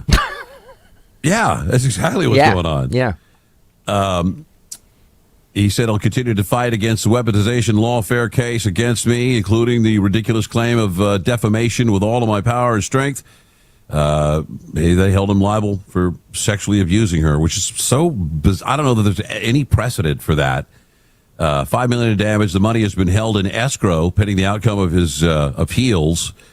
He got a stay of execution pending appeal, but only by explicitly agreeing that the funds placed in the court's account would be dispersed upon the conditions set out in the stipulation order. The conditions were satisfied when the Supreme Court denied his petition, and it's time for him to pay Carroll. He argued that the judge in the case should not have allowed the jury to view an excerpt from the infamous Access Hollywood tape, where he described to Billy Bush how people like to grab you by the meow meow, or that's the locker room talk stuff. But he also faulted the judge for allowing testimony of two other women who they claimed that Trump assaulted them, but had no proof, and Trump denied it. But it was one of those things, and I hate to say it, but it looks like he's going to have to cough up the scratch. Good thing he's made $1 billion in crypto the last few years. He can cut that check and be done with it, I had to make some money to pay Agent Carroll. Oh, that is to me that's one of the biggest travesties of judgment of justice. That and the 34 felonies, whatever, from the Paola case. And I always thought that at the end of the day, when all the dust settled, all of that would disappear. Most of it has. Most of it will go away. But I thought the most ridiculous of them all was the E. Jean Carroll one, and that would have been the first one to be dispatched and done away with. But Apparently, he's going to have to pay the $5 million. Hopefully, nothing more than that. That's terrible. Woman down here in Florida. What county is this? She gets arrested for resisting arrest. She's taken to Brevard County Jail, and they had to do a strip search, right? Yeah. And they noticed that young Reagan Cox, a 30-year-old woman, as she was there in the jail, she arrived. The staff noticed something abnormal with her, quote, lower region. Uh-oh. Yeah. They escorted her to a changing room. She tried to shield her buttocks with her hand. Uh-oh. When staff removed her hand, they discovered a baggie of cocaine that fell to the floor containing 3.8 grams of booger sugar. She had it in her prison wallet. I think they did. What's worse than that was her excuse. She immediately said, "Well, I mean, you can't use the old. Well, these aren't my pants." She said, "I didn't know anything about that cocaine. Someone must have put it there during an intimate encounter." Wow, can you imagine? Yeah. Hey, sweetie, hold on to this for me. Yeah. Can you hold this for me a little while? I know we're getting intimate right now, but let me interrupt you. That's 3.5 grams of cocaine I got to do something with. They call it a jail purse. I guess if it's a woman, it's a jail purse. If it's a man, it's a jail wallet. Got it. Yeah. Prison wallet. Yeah. Yeah. That's a lot of cocaine to put up a wallet. Now, does it get, do you get, if any of that leaks out, you know what I mean? Do you get any, Yes. Do you? Stevie Nicks. Oh. You know the story about Stevie Nicks? No. She had to hire somebody to deliver her cocaine rectally with a straw because she didn't want to mess her voice up. So put the straw in there, just wow. Catapult it right in there. I don't know if that's a rumor, but I buy it. It sounds completely. Yeah, 100%. 100%. Did you catch any of Ketanji Brown Jackson's Gen Z slang the other day? No. Well, I just think she's the worst Supreme Court justice, and a lot of people argue that her appointment was unconstitutional because Joe Biden said before he appointed her, "I'm going to appoint a black female." Mm-hmm. So he had already violated the Equal Protections Clause. She authored the rebuke of Clarence Thomas, his dissension, and she used the phrase "understood the assignment," which is a Gen Z thing. Like he did this. Oh, he understood the assignment. It's like a social media thing. Gen Z TikTok slang. She said, in the aftermath of the Civil War, those who championed the 14th Amendment, both within and beyond Congress, understood the assignment. The work product used language that transcended race and region. I mean, there's a lot of Gen Z slang out there. Yeah. Understood she could have used some other, but rather unorthodox phrases, she says, to add personality to her opinions. She authored a dissenting opinion, Trump versus Casa case. They ruled 6-3. They cannot allow lower courts to issue universal nationwide injunctions.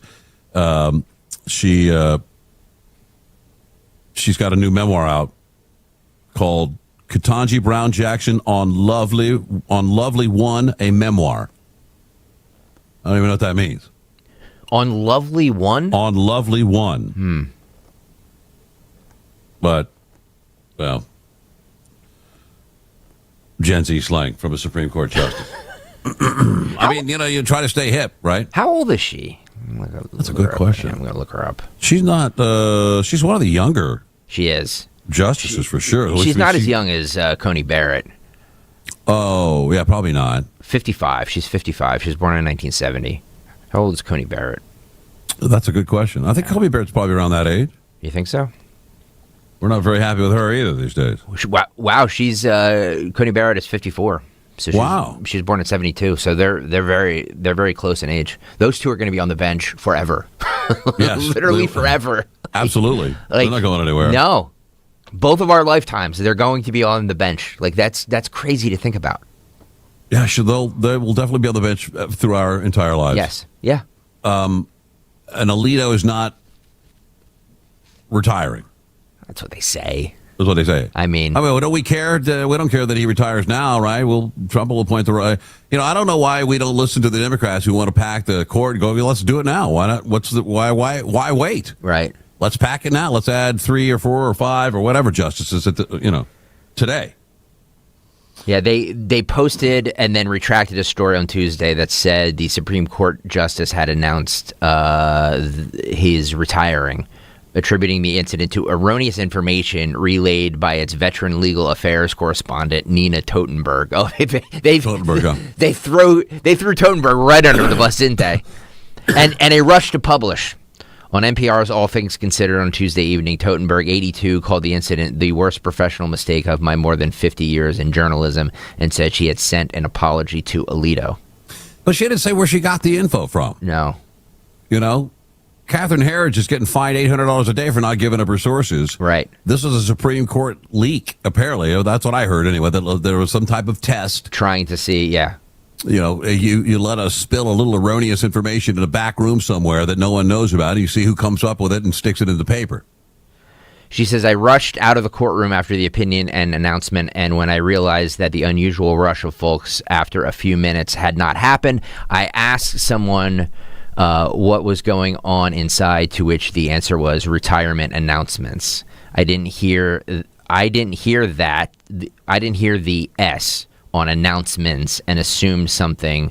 No reporter should ever do that. You were retiring, Totenberg relayed.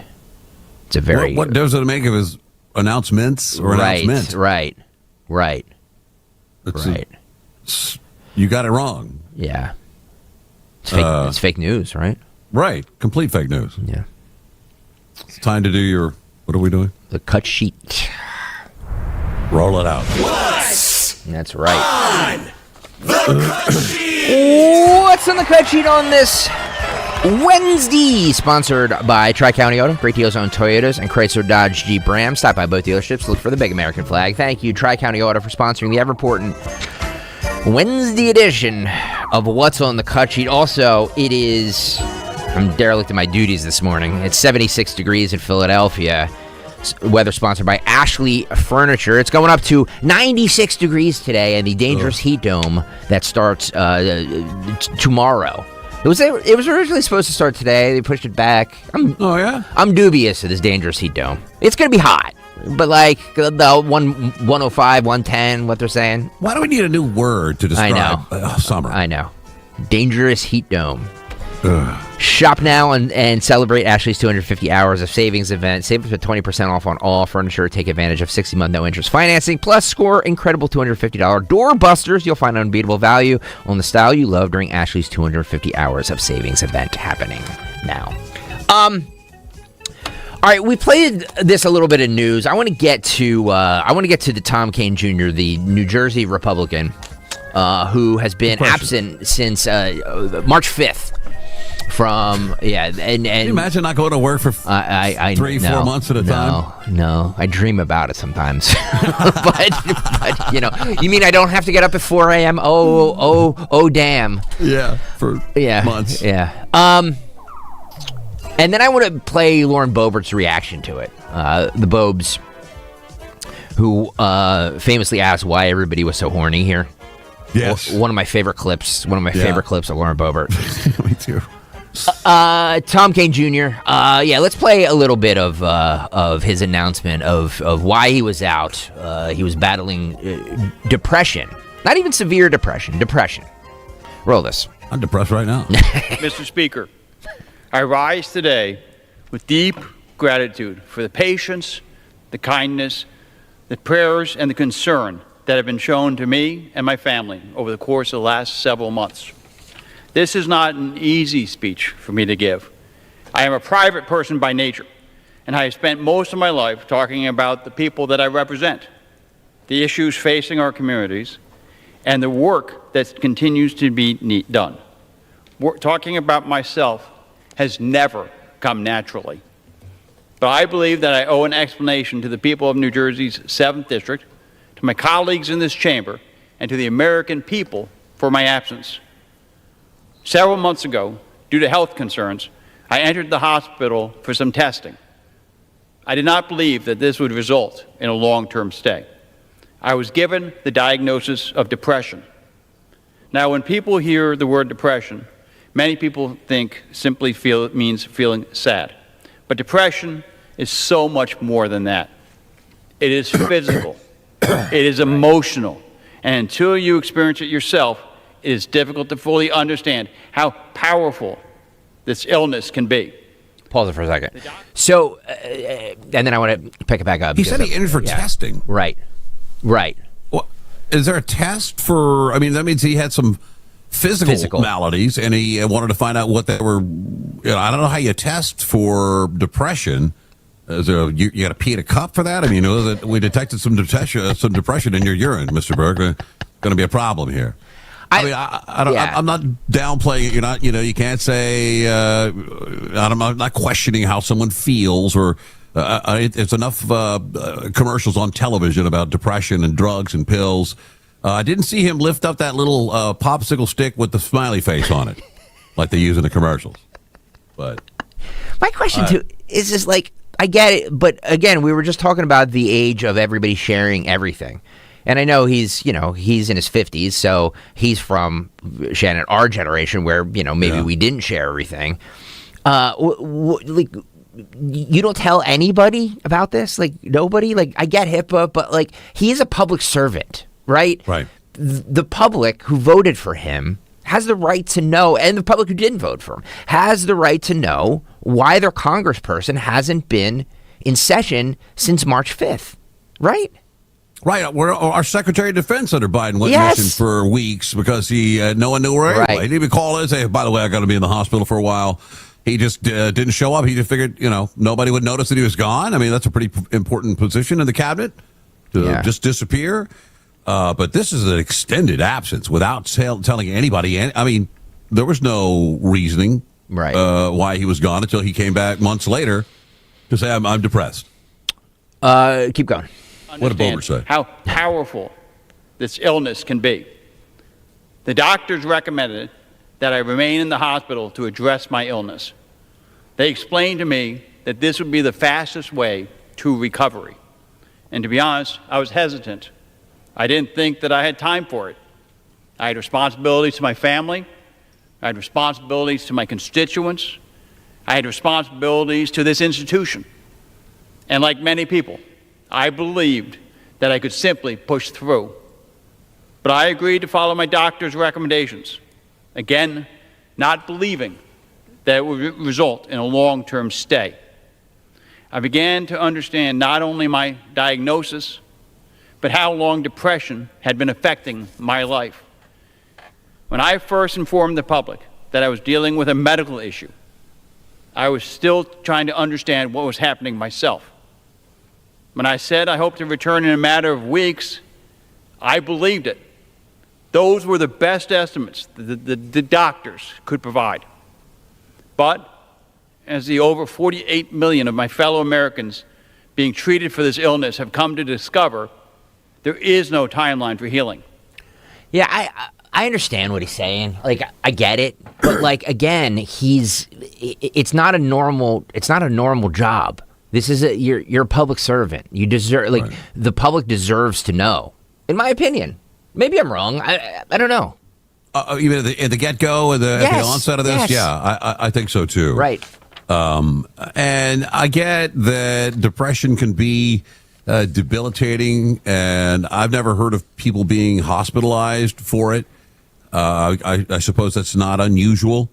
But really, when you talk about his job, it's really just showing up occasionally to cast a vote. Can depression keep him from, zipping into town, and it's not that far for him to go and casting a vote and going back home? That is such an astute point. I don't want my airline pilot being depressed. I don't want a truck driver who's hauling, overnight chemicals to be depressed. There are certain jobs where you're like, hey, you're depressed. Like, let's deal with this, and maybe you shouldn't go to work. He's casting votes. Yeah. Like, that's all he's doing. And let's not pretend like these Democrats are all independent thinkers. You know, he's just walking, which way are we voting on this? No? Okay, go. Boom, no, see you later, right? It's not like he brings anything different to the table than everyone else in his party. Right. We're going to get the memo, and now I'm going to go cast the vote. Yep. Do it while you're depressed. You know, I'm not, denying the effects of depression. I don't understand it at the depth, the level that this guy was apparently experiencing it. But I've never heard of someone being completely debilitated by it, where they just can't go do, I hate to say it, but it's a fairly menial job. You get your instructions from Nancy Pelosi, you go in, you cast your vote, and you go home. Betty Rizzo says the Gen X in me is saying, okay, suck it up and move on. Let us replace you. Well, that's the other thing. You know what I mean? Like, maybe he should have, I don't know. Yeah. Yeah, maybe it ought to be like like the substitute teacher deal, you know? Right. Like Kean is out, he's not feeling good. Filling in for him today is Greg Stocker. Greg, go ahead. Well, Lauren Boebert torches Tom Kean for his 4-month absence due to depression. She was interviewed by TMZ. Oh, Lauren Boebert without the glasses today. She must be going contact lenses. Oh, let's see. All right, let's roll a little bit of the Bobes. And you were like, where is Tom Kean? Yeah. What's up with Tom Kean? Well, today, he says he's been gone for over 150 days because of severe depression. I don't even think he used the word severe. He just said he was diagnosed with depression. I, for one, have been marked safe from depression today. What do you mean by that? What does that mean? I'm here. You haven't seen those memes. Come on now. Look at the times. You're younger than me. Okay. I guess it's a Facebook thing, huh? It's more Facebook. That's a boomer. Okay. Oh, God. So what's your take on it? I think it's embarrassing still, even more so. I mean, sure, like, take care of yourself, get healthy, but who gets to take 4 months off of work because they're sad? Like, that's well, not... it might not be sad. I mean, it's depressed. He's depressed. He's sad. And, whatever the reasons may be, it's embarrassing. I don't care what party you're a part of. It's not okay. I mean, I think there's a dose of depression that comes with these pens that we're given. And so, I mean, if you can't build up a tolerance to it, then maybe don't be here. Yeah, but if his doctor's saying, hey, it's safe, it's not safe for you to go to work. I mean, doesn't that come before his job? Did his doctor say that? I heard his doctor say that it is safe for him to return to work. Yeah. I mean, I assumed if he was there for that long, he was there under doctor's orders. Maybe he should have been institutionalized, like, if it were that bad. I mean, I don't know. Like, it's embarrassing. Do you think he should come back? I'm not going to just sit here and just dunk on Tom Kean or Kane. I think the speaker pronounced it Kane. I don't know. I'm not going to sit here and just dunk on him and his issue. I do think it is an absolute disrespect to his voters that he has not shown up and had a reason like that. If you're depressed, okay, come in the back door, put your card in, vote, and leave. Like, you don't have to talk to anybody. You can keep your head down low and vote and go home. Have you talked to your colleagues about this? Do they feel kind of similar as you or different? I mean, I think everyone is more frustrated today at the reasoning because, I mean, really? look at everything that's going through. I mean, you have members who the president has railed on time and time again in our own party, and they're not using being sad as an excuse to not show up and work. Oh, the president's mad at me. I think saying sad is discounting it. You know, I get just when you're depressed. Not showing up for work is discounting the voters. It's not right. It's wrong. That is literally taxation without representation. It is absolutely awful. I can't imagine missing 1 or 2 days. I mean, I have, you know, an upcoming event in July that I may have to miss 1 day here. And I mean, that is absolutely like driving me bonkers that might be possible. And, you know, I'm trying to figure out how to get here the soonest or leave the latest. And so no, we were elected to be here to work, and it's unacceptable. Last thing, would you like to see him reelected? Well, I would like to see us hold the House, but I mean, I wouldn't elect somebody just for the sake of that. I do believe in proper representation and people doing the job that they were elected to do, that they swore that they would do. So I mean, I think people get reelected all the time that probably shouldn't be here and are here for the wrong reasons. So I don't know if there's much difference. By the way, Chris Abolito on the YouTube chat says, you think Boebert would give him a hand? Hey-oh. Yeah. You want yourself out of depression real quickly. You know, she can do that in a theater, right? Absolutely. Safe to go back to work. They said, well, is it safe? Wow, right. How would it not? Safe for whom? Mm-hmm. Safe for Kean or safe for people that he might, take his problems out on? We're getting a lot of differing opinions on the YouTube chat. By the way, youtube.com/@1210WPHT. Please hit the like and subscribe buttons while you're there. We did a great job with the likes yesterday. I would like to double that today. So please make sure everybody watching now hits the like and subscribe button. A lot of people, Kevin Pools, my buddy, says that that depression absolutely can be crippling, and if you've never experienced it, you should shut the F up. Is basically what he's saying. So I'm not discounting depression. Trust me. Like I know people who've been depressed. I get it, and I know there are people who take their own lives from it. I understand that, but Shannon's point, I think, was the best one. That does that stop you from casting votes? I don't know. I've worked with the flu. I mean, I don't know if that's similar, but she said it best. Come to the back door, keep your head down, don't talk to the press, cast your vote, and go home. Right. And she also makes a great point. What other job? I mean, Greg, could you call the suits and go, look, I'm a little depressed, I'm going to need 4 months off? No. I mean, it wouldn't fly for any other job. It just doesn't make sense for the industry or whatever you work in. So I don't know why it makes sense here to do it. I think it's inexcusable that I get you got depression. Let's try to work around it. Get yourself some pills. Get yourself the pills that kick the other pills up, and let's try to work through it together. We'll just work minimum time. Come in on the vote. We'll tell you how to vote. You vote, and then split. It's like a sabbatical. 4 months is a sabbatical. Right. Paid. Right. I mean, he probably missed out on a lot of insider trading deals he could have taken advantage of while he was out, but he still got paid, right? I mean, it's not cancer or he's collecting a check. You're 100% right. You're 100% right. A check that we pay for, by the way. Right. Would it kill you to show up? Well, I can't. We can't take 4 months off. No. And still have a job when we came back. Right. And I understand what the safety of it, safe for him, safe for the people around him. Let's be, it's not rocket science here, right? It's voting. Yeah. Stick your card in the thing. Yes, no, abstain, and let's move along. Mm-hmm. And then go home and take that other third pill that, helps kick up the first two. Right. J.B. Pritzker says that he believes Trump has dementia. I heard that. I'm sick and tired of hearing. I mean, it's kind of the depths of desperation, I think. You say Ted Lieu. Remember Ted Lieu? Last week, Ted Lieu got up and said, well, it's time that Trump be honest about his terminal condition that he has and the pills that he's taking for him. I mean, that's the part of politics I detest, is that you can come out there and say anything. Ted Lieu repeated the lies that the debunked stories in the Epstein files about Trump over and over. Oh, Trump's a rapist. He says right there, and not paying any attention to the fact that it had been previously debunked by the FBI and everybody that had investigated, but because it was part of the file and it was an accusation, Ted Lieu gets to repeat it over and over.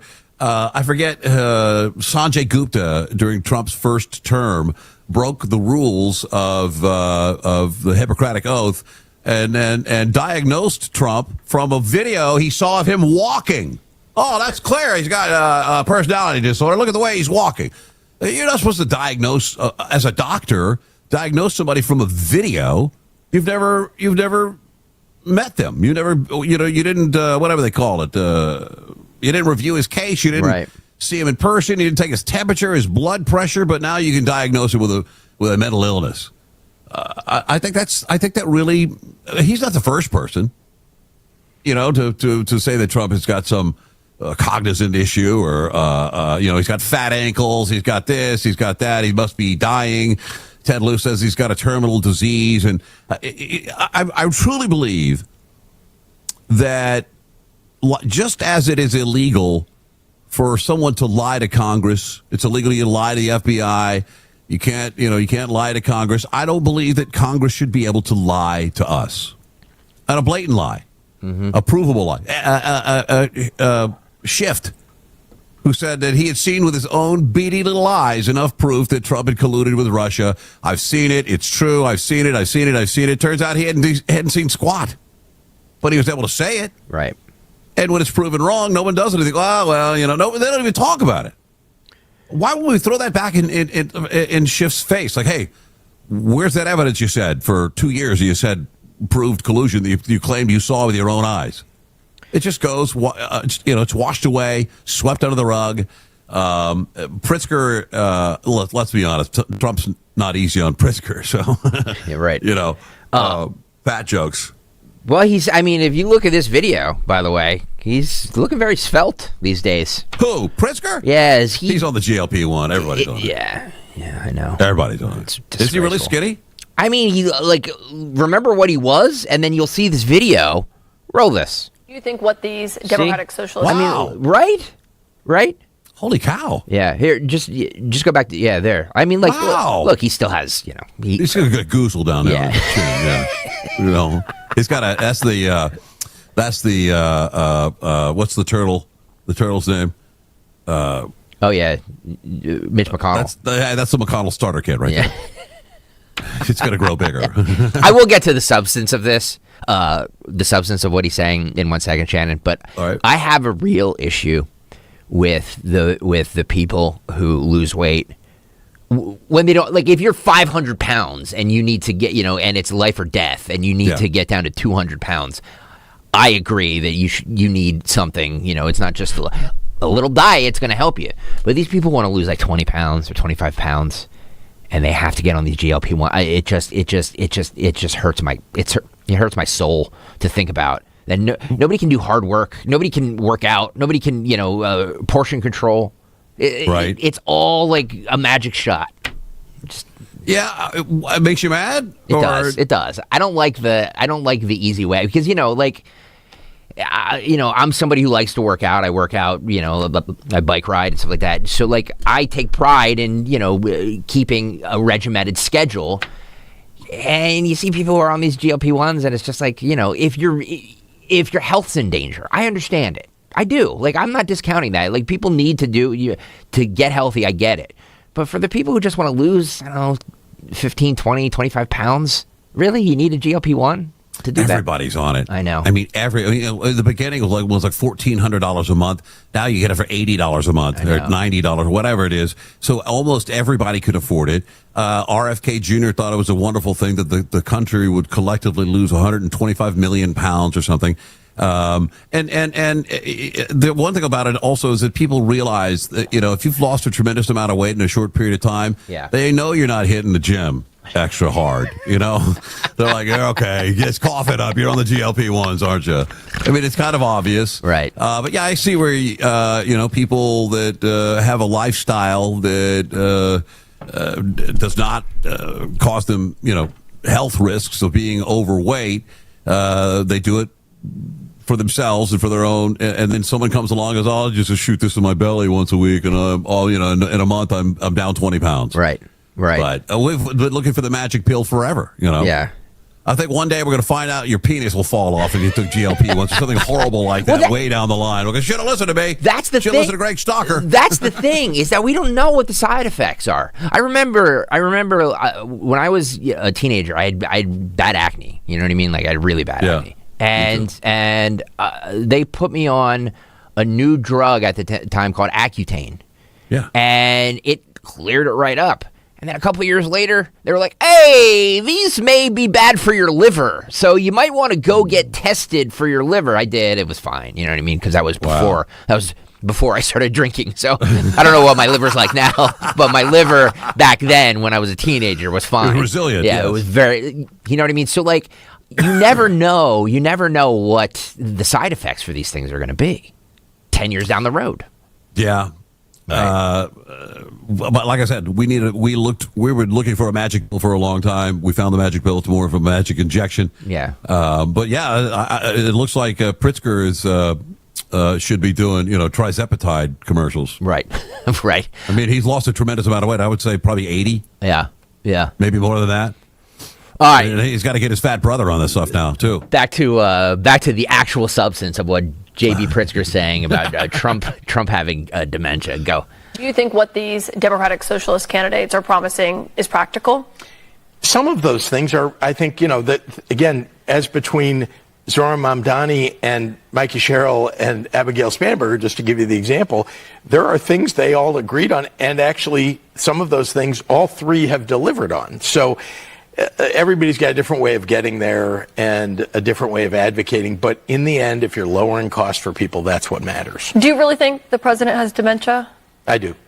I think if you look at any of the videos from 2015 or 2016 and look at how he responded to questions and how he was at press conferences, and then you fast forward and look at him now, I really think that there's something genuinely wrong with him. I'm not a doctor. I haven't diagnosed anything. I'm just suggesting to you that just look at the way he puts words and sentences together and thoughts, and they're almost divergent in the same sentence. What words is he talking about? I don't think people can't grasp Trump, the way he communicates, the style in which he communicates, the things that he would say that nobody would ever say. I remember when he did I forget what the occasion was, at Mar-a-Lago, his donors were there, and he's speaking, and he said, I'd like to thank Tom and Phil from Log Cabin Republicans. He goes, where is he? Where's Tom? And then he's looking out in the audience. He goes, oh, there you are. You don't look gay. Remember that? He said, you don't look gay. And it wasn't a joke to him. Yeah. He was like, yeah, this guy, he thought he could, that's just the way he communicates. He might say things that other people might not say. In the back of my mind, I might be thinking, there's no way that guy's really gay. But I'm not going to say it out loud. Yeah. That's just the way he talks. And the words he uses. I mean, you couldn't. Dementia is an illness, a mental illness. And now you're going around and belittling the man because you think he has dementia. I think it's one of the weaker moves from the Democrats is to blindly accuse Trump of some mental ailments or terminal disease, or he could be dead any day because he got fat ankles. It's troubling. Why did people give him a hard time for his weight? Did J.B. Pritzker have anything to say about Biden? Only that he was the smartest man he'd ever met and the top of his game. And if you're going to talk to him, you better be well prepared because he's a very in-depth question. All the ways they waxed Biden about being so incredible and amazing. And then we saw the latest version of him. The same old Biden turns around and know where to go. He's lost on stage somewhere. Mm-hmm. It's fun. It's funny to me because anybody who listens to this radio program knows that I am far from a Trump apologist. But like the Democrats hitting him on dementia is just ridiculous. It's one of the most ridiculous things I've ever heard. And to sit there and think that he's cognitively going. I mean, has he lost a step since 2016? Sure. So have I. You know what I mean? It comes with aging. You know what I mean? Like you get older, and I don't know. I just feel like it's just a weak argument. It's just a weak argument. Yeah, it is. It's desperation. Right. That's the last special. Oh yeah, well he's demented. Well, that's what I think. He's doing this and that. His words are strange, and he must be demented. I don't hear anything coming from Trump's mouth that would lead me to believe that he has some type of cognizant problem or dementia. I do think he says things that maybe he ought to keep to himself quite a bit. Right. That's not to, that doesn't mean that he's got a sickness or an illness about him. It just means that's the way he communicates with people. Yeah. He's very open. He's going to say what he says. If it enters his mind, he has no problem saying it out loud. By the way, that might disturb a lot of people. Can you imagine the sounds that come out of J.B. Pritzker? Like while he's eating. I couldn't watch the man eat. Oh God, I couldn't do it. Oh God, his tummy rumbling constantly, like it belching. Especially on this GLP, don't you get the diarrhea and all that stuff with it too? That's what I heard. Oh, JB. Oh. My hat's off to him for doing something about his weight. I mean, he's been in the public eye for so long, and he is the epitome of who you would think Democrats hate. He's a billionaire. He looks like a billionaire because he looks like he eats anything he wants at any time, day or night. He can afford the finest food. He's going to shove it down his throat. And he seems to be the kind of billionaire that the left will detest. Maybe that's why he went on the GLP. Look, a lot of times I look at people now, especially like him, public eye, rumored to be maybe running for president, blah, blah, blah. But we're not going to elect that guy. He's, you know what I mean? I don't think we can, as a nation, elect somebody that's morbidly obese. Yeah. The visual is bad for us. And the likelihood of him not having a full lifespan is an issue.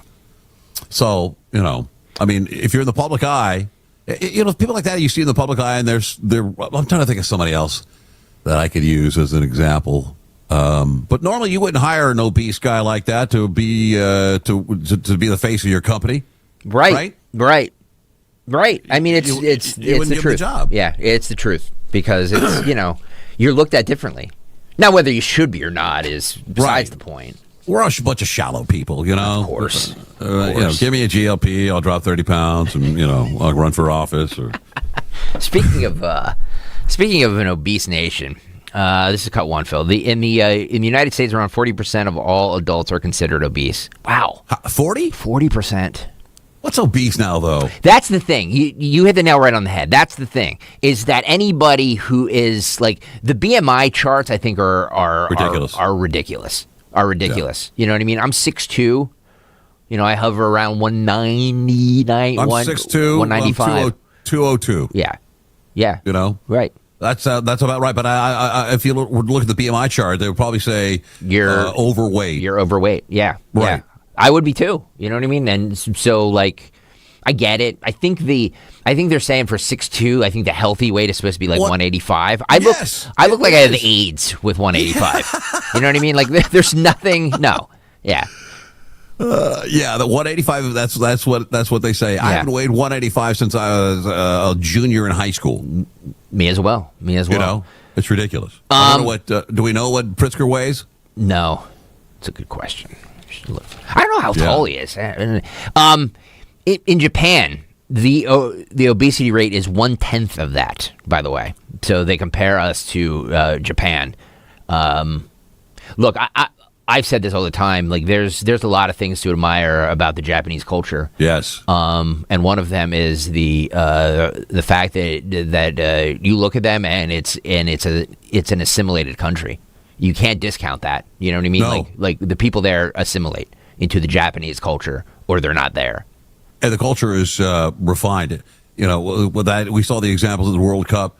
When the Japanese fans came to watch their team play, and then afterwards cleaned up the entire section of the stadium that they were in, to where it was, and the rest of the stadium was trashed. Every beer cup, popcorn, hot dog wrapper on the floor, and they stayed to clean it up. But they're like, hey, because we're your guest, you're our host, we want to do right by you, which is the way we should all think, right? But we just get up from the football game and let a big belch out, leave half your beer there, and all the stuff you ate, all the wrappers at your feet, and just walk out, right? Because we're big fat Americans. Let's roll a little bit of this CBS Sunday Morning Report. Here's a number that might make you put that second donut down. Oof. In the United States, around 40% of all adults are considered obese. In Japan, the obesity rate is only 1/10 of that. Wow. We're not saying you'll never see a heavy person in Japan. You'll just need to look really hard. But compared to Americans, few Japanese ever go to a gym. They just move more in everyday life. In Tokyo, where fewer people own cars, they average at least 10,000 steps a day. 上見て、下見て。 And it continues when they get to work. Like a lot of other Japanese companies, Tokyo's Tanita Corporation is all in on personal fitness. Even a routine business meeting can be a chance to get your steps in. What? The Tanita Company makes... Pause it for a second. So, for those listening, and that's most of you, they're at their desks, standing, and they're walking on a little treadmill. Wow. I wonder if that's required. Like, hey, you need to step up that treadmill, pal. We're in a meeting. I get that. You got to concentrate, but let's keep it moving. Right. I don't know if that's a voluntary thing, but there's shame involved in this Japanese people. They don't want to. They believe that it would shame them and their nation and their people to be obese. It would shame them and their nation and their people to leave discarded trash behind at a sporting event. And we look at shame differently. You shouldn't shame J.B. Pritzker and say that he's fat, obese, and overweight. How dare you? He's dealing with a problem. He's got an overactive thyroid or whatever the nonsense excuses they give. Yep. And you shouldn't shame people. Listen, I there's a time in my life when I weighed 265, almost 270 pounds, and what inspired me was all my friends making fat jokes. Yeah, and I was like, well, I've had it that's something I could cut out all the fat jokes by just simply losing weight. And then, and once you take the fat joke away, there's really, they got to dig a little bit deeper to insult you. Right. But that really was people. Maybe you can call it shaming, or maybe you just call it, guys, digging on each other or whatever. But it got to me, and I did something about it. All right, keep going with this. Like a lot of other Japanese companies, Tokyo's Tanita Corporation is all in on personal fitness. Even a routine business meeting can be a chance to get your steps in. The Tanita Company makes scales, and employees like Ito Takeshi are required to use them at least once a month. Wow, required. There you go. Okay, let me just stop the video right there. That company makes scales? They make scales, yeah. Okay, well, that's obviously they don't want a big fatty on their scale team, right? They're like, this is Takanashi, he's a sumo wrestler, and he helped design our new scale that goes up to 500 pounds, They make scales there. Right. That's pretty amazing. It's like if you work for a belt company, you probably want to be slim. Right. All right, keep going. This segment goes on to let you know that it's because they move a lot more. They're always walking. They don't drive their cars as much. But look, this is the real issue here. It's the chemicals in the food, and we all know it. So let's just compare the amount of chemicals that are approved in Japan versus America. Now, in America, we have over 10,000 chemicals and additives. That's the main word, and additives permitted to be used in our food supply. This means food additives, color additives, flavorings, substances that migrate from packaging, which means plastics, and then thousands of graphs generally recognized as safe loophole. This is where the food companies can approve their own chemicals. They just say, oh, we made this. It's all good. Don't worry. Don't test it. They approve it themselves. So let's just take a look here. So there are 4,000 substances, and then if you add in the generally recognized as safe, there's over 10,000. So we're looking at just an enormous amount of stuff that's not tested by any regulatory agency that they're throwing in our food and just saying, eat it. Now, do you buy that, Shannon? Do you think that it is the food that we eat and all the crap that is put into it? Yeah, because obviously all the other factors are the same. I mean, they've got smartphones in Japan, just like we have smartphones here. They got video games there, like we have video games here. Mm-hmm. There's plenty of indoor activities there, like there are here. But they get out more, they do more, and I think RFK Jr. is right. The Maha movement, reducing chemical dyes. Your M&Ms won't look as pretty, but they'll be a lot better for you. And Japan, they're eating like a 100% pure squid or bat wings or whatever. They're not. It's not like a squid flavored cereal. They'll eat a squid if that's what they want. Right. I think it comes from and that largely is from their culture. I think. Right. They don't mind doing the right thing. 91 LSXer on the YouTube chat says, I'm a 42-year-old American eating American food, and I'm not fat. I think it depends on what you eat too. You know what I mean? Like I think that it is, and a lot of it sometimes too. It's genetics. You know what I mean? Like there are some people who can eat anything they want to and never gain a pound. You know what I mean? It's but you have to look at the other side of that genetics. Is there also the genetics? Well, I barely eat anything, and I weigh 450 pounds. I don't know what must be my thyroid. I don't know. It's funny. It's funny. Every time you talk to the fat person and you ask them what they eat, it's like, well, I have a very light breakfast. I have a salad for lunch, and it's like, what? Then what do you eat at dinner? A Buick? Where's the disconnect here? You know what I mean? Like, I don't believe those people. Yeah, I really don't. I only have 4,000 calories a day. Right. And it's impossible for you to be 400 pounds eating 4,000 calories a day. Right. A lot of it's portion control. You know what I mean? Like, eat 3 meals a day. Fine. You know what I mean? Eat carbs. Just eat less of them. I did. One of my most successful weight loss little bout that I had was fasting. Right. I would eat 1 meal a day, and it was a big one. It would be usually a cheesesteak from this great cheesesteak place in town called Las Espadas. A foot long, cheesesteak. I'd eat it for lunch. I'd be kind of just as bloated as I could be till like 2:00 in the afternoon. But around dinner time, I wasn't hungry, and I could go to bed without shoving stuff in my mouth. Right. So, right. But yeah, it's a combination of things. Or you could, the GLP-1, you can't even get a whole cheesesteak down. If you're on the GLP-1, you have a couple of bites, you're like, I know. I'm full. Okay, I can't live like that. I gotta be able to eat. Well, I mean, speaking of RFK Jr., he was on record 1.5 years ago saying these GLP-1s paralyze your stomach. So, right. I don't know what's changed. Well, I do know what's changed. He did say that. He's kind of, he's kind of walked that back a little bit. So, he's a believer. Yeah, he's like, it's going to save America. I know. We're going to lose collectively. The United States will lose 100 million pounds or some ridiculous number he threw out there. And how are we going to suffer from those changes? Your M&Ms are going to not be as colorful. Your Fruit Loops aren't going to look as vibrant as they used to look. But I think just the placement of RFK, just because RFK Jr. is there, is causing people to self-examine the way they eat and come to the realization that some of their eating habits are ridiculous and some of the foods they're eating are ridiculous. I think overall he's very effective in HHS. I think he's he's a little weird. He's got raccoon penises and skulls from whales and stuff like that all over his house. But he makes a lot of sense. Right. I don't have a problem with it. Right.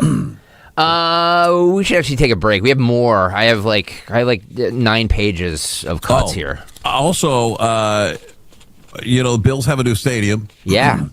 And there's one Bills piece of history that didn't make the trip. Uh-oh.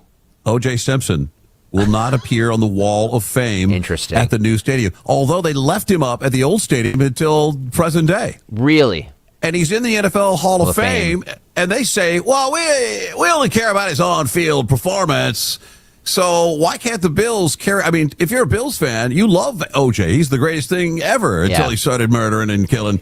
But that was after his football career was over. Right. Can you separate the two here? Mm-hmm. Mm-hmm. It's a tough one. Yeah. We'll do it next, right? Yeah, sure. All right. Hang on.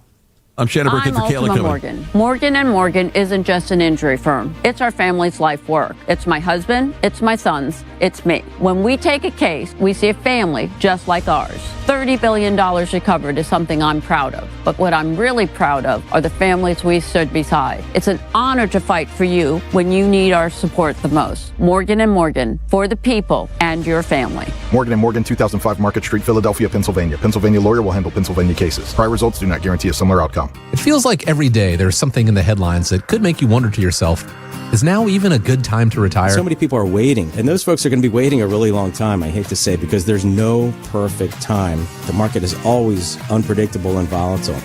Fortunately, Jim Cipriotti has been helping people get to, through, and beyond retirement for over 28 years, and each week he wants to help give you that freedom to retire. Listen to Freedom to Retire with Jim Cipriotti Saturdays and Sundays at 6 a.m., 9 a.m., and 5 p.m. on Talk Radio 1210 WPHT. Searching for a new path to wellness? Dr. Molly Fantasia explains how medical hydration therapy can help you reclaim your energy. Listen to Health Watch Sunday mornings at 8 on Talk Radio 1210 WPHT. At Uline, they know going the extra mile takes hard work. For companies pushing to go further, Uline will go the distance with you. 24/7, they answer the phone to get you the shipping and industrial supplies you need. Business can move fast, unexpected large orders, adverse weather, new safety guidelines, and changing economic trends, Uline works hard keeping 41,000 items ready to ship, minimizing detours on your way to the extra mile. Visit uline.com. My name is Whitney Allen, and I'm a widow. My husband, Ryan, died. We never thought we'd ever have to use life insurance, but the unexpected happened. With Ethos, signing up was fast and 100% online. You can get a quote in seconds, apply in minutes, and get same-day coverage. No medical exams, and you can get up to $3 million worth of coverage. I'm grateful we were prepared. Get your free quote at ethos.com/radio. That's ethos.com/radio. Paid spokesperson. Time spent on application may vary. Online health questions required. Hey, this is Larry Steinitz with Investor Schooling. I've been talking about myself for all these years. Now it's time for you to hear from one of our great clients. Investor Schooling lives up to the promises. Larry's a great teacher, teaches about the whole new approach to thinking about money. I've taken to heart many of the things that he's taught me, and my financial life has improved. Come to Investor Schooling, and you could be just like Charlie and change your financial life. Go to investorschooling.com. We will see you Thursday. Are you having trouble hearing? Hearing loss can devastate the quality of your life. Now, there's an affordable fix for you or your loved one. Rated the best hearing aids of 2026 by Forbes Health, Audion Hearing has the highest quality hearing aids at the lowest prices, starting at just $98 a pair. I actually like them better than my old $5,000 hearing aid. I could not believe how my hearing and life changed. Join over 1 million happy customers by going to audionhearing.com. That's AUDIEN hearing.com. My name is Whitney Allen, and I'm a widow. My husband, Ryan, died. We never thought we'd ever have to use life insurance, but the unexpected happened. With Ethos, signing up was fast and 100% online. You can get a quote in seconds, apply in minutes, and get same-day coverage. No medical exams, and you can get up to $3 million worth of coverage. I'm grateful we were prepared. Get your free quote at ethos.com/radio. That's ethos.com/radio. Paid spokesperson. Time spent on application may vary. Online health questions required. Your freedom to relax starts at Spring Dance Hot Tubs. Now through July 12th, save up to $5,000 on new Hot Spring and Caldera hot tubs and receive a free freshwater IQ smart monitoring system. Looking for fitness and fun at home? Endless pool deals are hot. Get 50% off all accessories like an underwater treadmill or aqua bike. Plus, for a limited time, buy any 3 hot tub products and get the 4th for just $1. Visit springdancehotTubs.com and make this summer your most relaxing yet. See store for details. Offers end July 12th. Free speech lives here on Odyssey's #1 talk station. Talk Radio 1210. WPHT. Talk Radio 1210 WPHT, Kayal and Company. I'm Shannon Brookin for Kayal and Company with Greg and Phil. I'm a little shocked at the Bills thing because OJ was the very first person to be put on their wall of fame. Like he was the very first in 1980. And if the NFL Hall of Fame can have doesn't have an issue with it, they apparently in the Bills organization there was quite a debate going on whether or not he should make the trip. And in the end, they said the quote is, "He's not a fit for our new stadium." Not a fit. Say what you will, but that guy, his football accomplishments were 5-time first team All-Pro, NFL of the league in '73, first guy to rush for over 2,000, and I don't know. I don't know how Bills fans feel about it. Michael Irvin, he didn't kill anyone. I'm a Cowboys fan, unfortunately, but he's still in the Ring of Honor, and after all the cocaine and hookers and stuff like that. Right. So, I guarantee a majority of Bills fans don't think he killed Nicole Simpson or Ron Goldman. I don't know. I thought it was a little odd. They left him on the wall for almost 30 years at the old stadium, and and they say they drew up the design for the new stadium both with him. I don't know what it looks like there. At Texas Stadium is that ring. Yeah. And I don't know how they do it there. They drew it up both ways. I always thought maybe if it was like a picture, you could take a photo, use one where his helmet's on. You can't really see that it's him. and call him Orenthal Simpson, instead of OJ. People won't put two and two together. But I don't know. I mean, I guess I'm shocked that he was still on the wall in the old stadium. And if that made sense, why wouldn't it make sense to carry him over to the new stadium? I don't know. EKZ says Simpson's on-field accomplishments should be honored just like Pete Rose with baseball. Oh, Pete, again, we're talking about the only murderer, I think, aren't we, in professional sports that's been honored like this, or alleged murderer? Yeah. Yeah, you're right. There's a lot of guys that have some off-the-field issues that in normal life, if they weren't a football star, would practically erase any accomplishments they had in their life. But, I think he should be recognized for his accomplishments on the field with an asterisk. Sure. He's a 73 NFL League MVP, 2,000 yards, and then being asterisk, he did maybe kill his wife and her boyfriend. Maybe. We don't know. Crow talking on the YouTube chat says Coke and murder aren't in the same conversation. Yeah, I agree with that. But if it's a pure Hall of Fame for sports accomplishments, then it is what it is. We're not going to they're not honoring him today's O.J. Simpson Day, and we're going to bring him out, and you know what I mean? No, he's dead, but dead. Yeah, you know what I mean? They're not honoring him in that way, but his on-field accomplishments are what should be credited and nothing else. I'm trying to think of anyone else's, any other professional sports player. They didn't strip him of his Heisman, right? Or did they take his Heisman? I know that. Yeah. I think Fred Goldman has his Heisman now, but the Heisman people didn't say, hey, 30 years later, you don't deserve that Heisman anymore. Right. They didn't strip him of his league MVP in '73. And as long as the NFL Hall of Fame could still leave him up there, I'm sure he's got a bust, like everyone else, a plaque with his accomplishments on it. And they're asked repeatedly while he's still in there, and they acknowledge they're very open about it. They'll say, look, we're only here about football. It's not he's not a VIP in life, but he's a he's an MVP and he's a Hall of Famer in football alone, and that should be enough. Bob on the YouTube chat says, the same thing with Bill Cosby. What's going to happen to Bill Cosby's legacy, when he passes? I mean, his eyes are falling out of his head and everything. But when he dies, what about his legacy? Yeah, I mean, look, I never found Bill Cosby funny. It's just not my brand of humor. I like, edgier humor. I think Eddie Murphy is the greatest stand-up comedian to ever do it. But you can't discount Bill Cosby's comedic. You can't. You won't find that show, the Bill Cosby Show, running in reruns anywhere. Nowhere, though. No one's. It's an interesting point. Yeah. And they deliberately stopped running. It was in syndication, right? Which means everyone else on that cast was getting a check, syndication check, I think, more than likely. Sure. And he went off and drugged ladies, and they don't run it anymore. Yeah. You can't make him go away, but do they still run? Because I know OJ was in those Naked Gun movies. Do they still run those? I don't know. I assume they do somewhere. I bet you the Hertz people would love to run the run it through the airport commercials again. Yeah. They can't do that anymore. Pat says the NFL is not all about football. They're all about the Benjamins. That's true too. That is true too.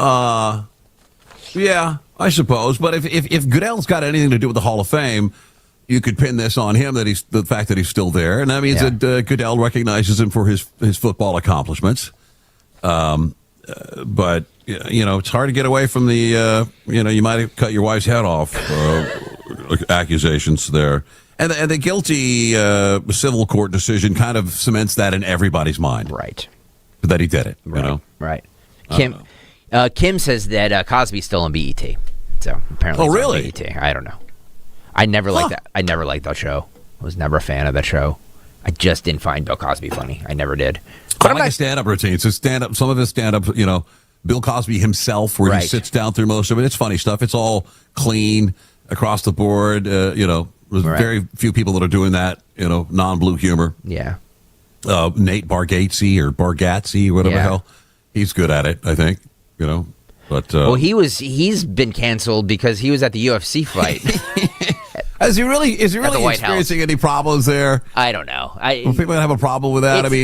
It's one of these things, Shannon, and it's such a good point. It's one of these things that blows up online, so you never know, because online is not real life. Social media is not real life. So you wonder if it actually happened in real life. Like, if people are just, I'm never going to see him again because he went to the White House for he was very careful about it, because had I been invited to that at the White House, or any like a Biden administration, if I'd been invited, I'd be announcing it on my social media, ad nauseum. I'm going to the White House. I'm going to the White House. I've been invited. I'm selected. I'm important.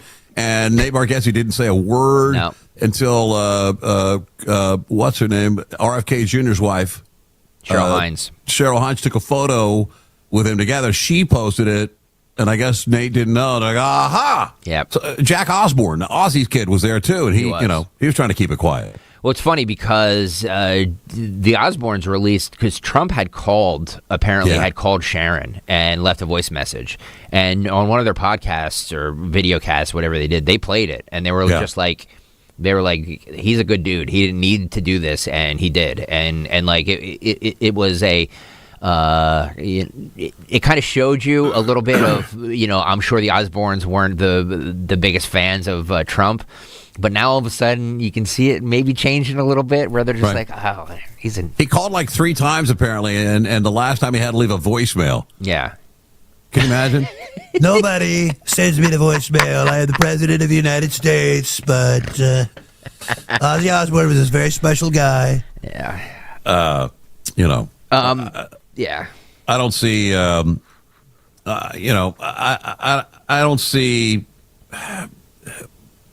your performance for what you do for a profession has a lot to do with how people shape you as a person and how they remember you and what you leave behind. If there's one thing that should mar that memory, it should be the fact that you may or may not have, killed your wife and a waiter. Lenny's in Pittman, New Jersey. What's up, Lenny? Well, Greg, I just want to let you know you're speaking to the official, unofficial president of the Greg Stocker fan club. Think you, Lenny. I appreciate you. Thank you. The Greg, one and only member, Shannon. The one and only member. There's nothing like walking at my dog at 7 o'clock in the morning and hear you call somebody a Richard head. Come on, it's 7 o'clock in the morning. It makes my whole day. Thank you, man. You know what I mean? But Thank you. I had to call about Tom Kean taking the time off to address his mental issues. I live in New Jersey, and we got Cory Booker and Mikey Sherrill. They come to work with mental issues.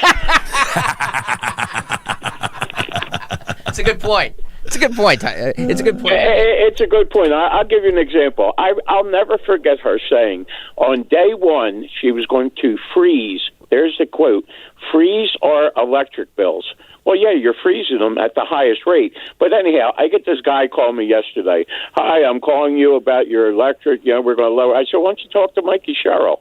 And he's like, oh, well, what's she going to do? I said, exactly what she said she was going to do. Nothing. Right. So, Greg, if you could, just on behalf of the president of the fan club, could you give her a Richard head? Yeah, she is a dickhead. Thank you very much. Ah, there it is. There we go. There it is. My whole day's been made. Thank you. And just if I could say one thing. Yeah. Why is it when it hits 100 degrees, the first thing they tell you on TV, make sure you drink water today and stay hydrated? No. I'm going to... is that the dumbest shit you ever hear? Hang on, Lenny. You can't say that. You can't Lenny. say that. You can't say that. Well, you're supposed to stay hydrated, Lenny. Yeah, agreed. How much water do you drink a day, Shannon? I used to drink a ton of water every day, and I realized it wasn't really doing much for me. So, I drink a ton of coffee in the morning. I'll have some iced tea in the afternoon, and I'll drink some water with dinner. And there's water in everything I drink, beer, things of that nature. But is anyone talking about? Go ahead. No. I'm wondering, has anyone found out who put the picture in the New Jersey middle school yearbook of baby Hitler? This is the greatest story ever. Did someone just slide that in? I know. It's so. I mean, obviously, it's a prank. You know what I mean? Hey, for your senior class yearbook this year, we're asking everybody to bring in baby pictures. Okay, cool. And then Tom Jones brings in a picture of baby Hitler, and then some dopey administrator has no idea and puts it in there like it's fact. These yearbook companies have a team of editors. Yeah. That scour that. Yeah, there's the picture. I wouldn't have known that was Hitler had I not seen that picture earlier. Right. And I don't know how many people that are not our age, the people that are, a lot younger, middle school people that are going to look at there and go, hey, is that Hitler? That looks like Hitler. But somebody noticed it. Right. And they, I guess, you get in there and change entries. I don't know if someone changed an entry into this online database, or they just brought in a photo and handed it to their teacher and said, here's my baby picture for the yearbook. But someone noticed it, and now they're recalling all of them. I don't know if they're going to reprint them. I suggest they just go get a sticker. Right. And just put a sticker on every page. But if you still have one and you don't turn it in, it's going to be a hell of a collector's item. Eastbrook Middle School in middle school? Yeah, it's middle school. Yeah. Oh, so they were graduating into high school? Yes. Oh. Eastbrook Middle School. Wow. Well, I mean, yeah. Paul Swanholm said it could be Mo from the Three Stooges. It very well could be Mo. Right. I mean, like the senior pranks, like we did stupid S all the time. You know what I mean? Like, I don't know. Like the fact that we're making a national issue out of this. You know what I mean? Like it's a dumb prank.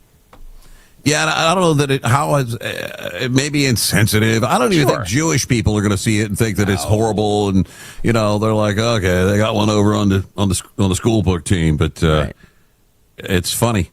Right. I know they're not very happy about it down at Eastbrook, but it's earlier today, after students had already received their yearbooks, we learned that the baby pictures section of the yearbook contained an image that was later identified as an infant photograph of Adolf Hitler. Later, it was identified. Jesus. We immediately collected the yearbook so that the image would not remain in circulation. I want to be direct with you. The presence of this image is unacceptable. Even if the image was not immediately recognizable to those paging through the book, its inclusion in an official school publication is a severe breach of our values. Right. All right. Yeah. Well, do we have cut sheets? Yeah. Cuts to get to? We have... So apparently, in a new poll from Fox News, this is 29. I think this is Fox News. Senator Susan Collins has leapt ahead of Graham Plattner in Maine. I saw the Democratic strategist, the labor AFL-CIO chief. Yeah. Said if Democrats don't get behind Graham Plattner, we should line them up against the wall and execute them. Oh my God! And then he's like, "Ha ha, that's just a joke. I'm funning you, Ha ha ha." This blows my mind. He is the antithesis of the Democratic Party. Right. Hitler tattoo, wiener pics to strange women.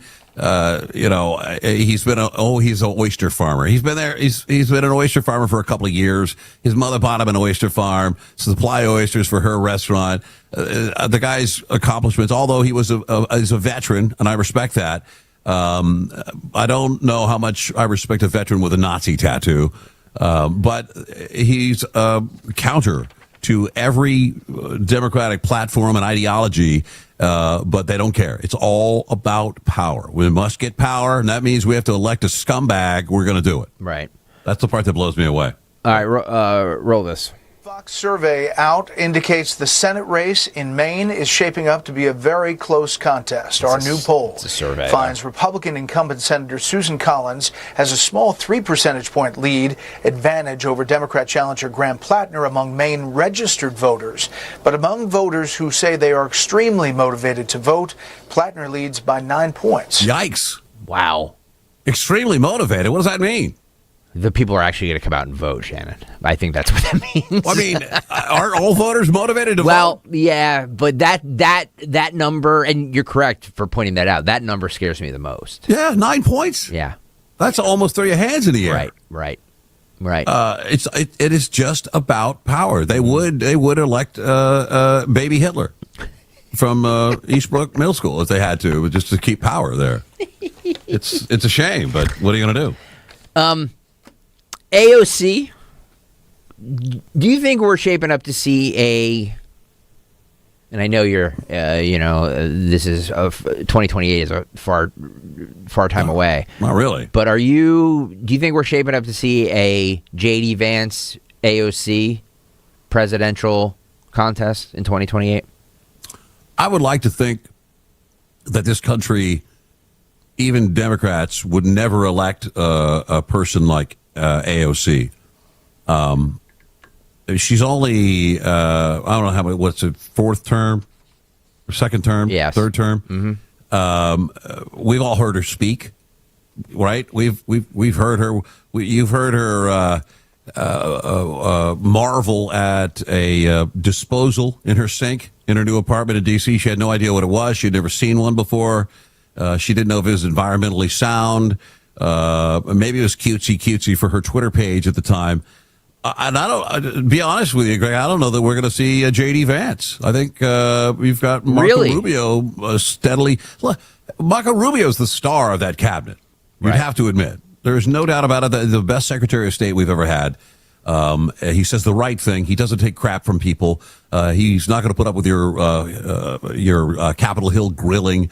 I think he has moved leaps and bounds because of his position. You're vice president. Well, I don't even know what do you sit around, you go cut some ribbons, give a speech. The Secretary of State has greater impact on the country and on the policy than the VP does. We just naturally assume that because he's the vice president that he'll be the candidate. I don't know what the plans are, but if I were to be if I were in charge of picking the candidate for the Republicans in 2028, it would not be J.D. Vance. It would be Rubio. This is 27 on AOC. If saying that J.D. Vance wants, if J.D. Vance will be the nominee. Roll this. J.D. Vance just said in an interview that he thinks you are going to be the leading Democratic candidate for president in 2028. What's your response to that? I mean, I hope he is. That's what I'll say. That he's a Republican nominee? Yeah. The Supreme Court ruled that trans. Wow. We can't have a baby talker as a president. You know what I mean? It's like she's putting on a voice. So I'm gonna go out on a limb here. Anybody who listens to this show regularly knows my stance on this. I believe Shannon that she will be the nominee for the Democrats. I also believe she will be president. Really? I do.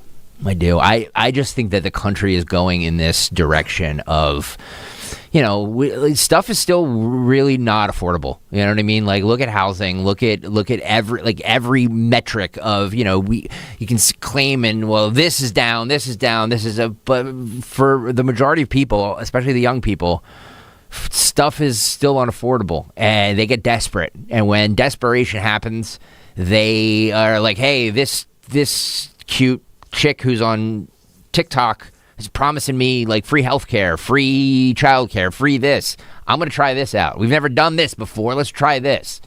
I do think that could happen. Nobody else. By the way, Shannon, your skepticism is what everybody else on this show has said to me. But I really believe it. Yeah.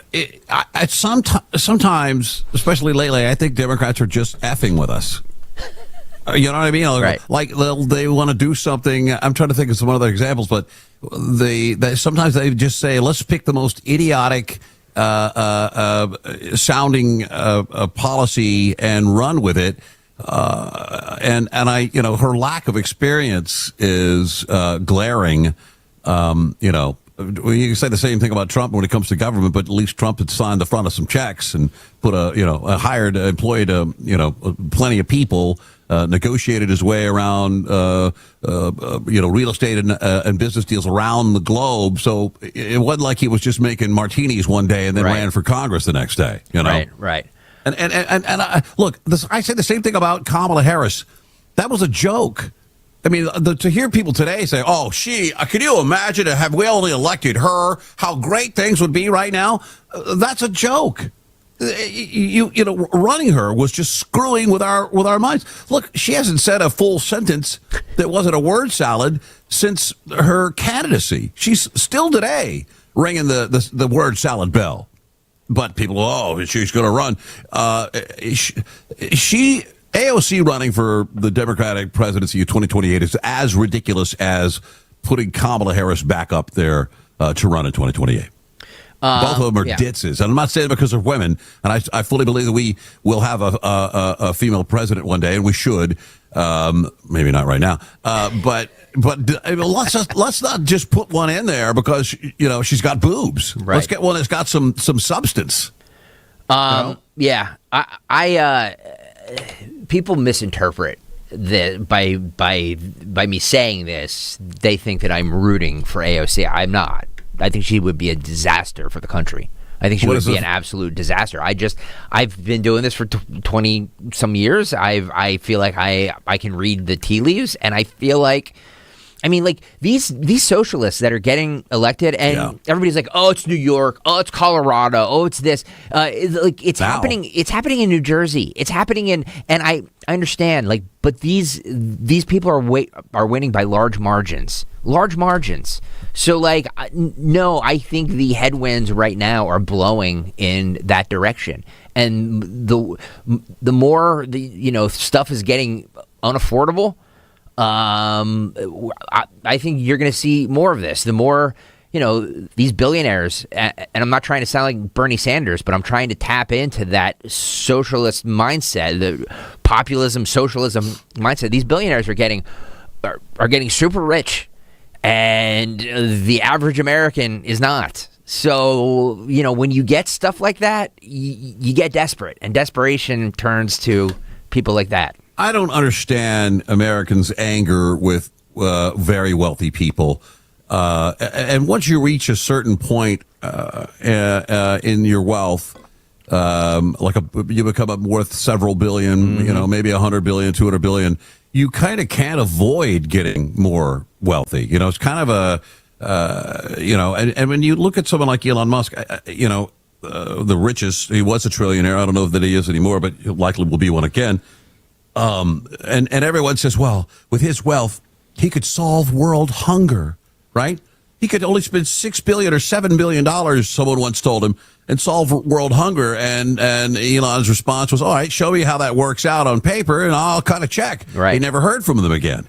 Meanwhile, you've got Melinda Gates, Bill Gates' ex-wife, who received $30-something billion in the settlement. She has given away $27 billion, and guess what? We still got world hunger. Yeah. We still have all the problems we had before she got that money and started giving it away. She's the most prolific philanthropist in our country because she got it in a divorce, most of it. I'm not saying she didn't work for a lot of it, right? But she's given away almost $30 billion, and we still have every single problem that the left said we could cure with money, that billionaires could cure with money. They still exist. So I don't fault billionaires. I don't. Some of them. Look, Tom Steyer seems to be okay with the left. They don't have a problem with him being a billionaire.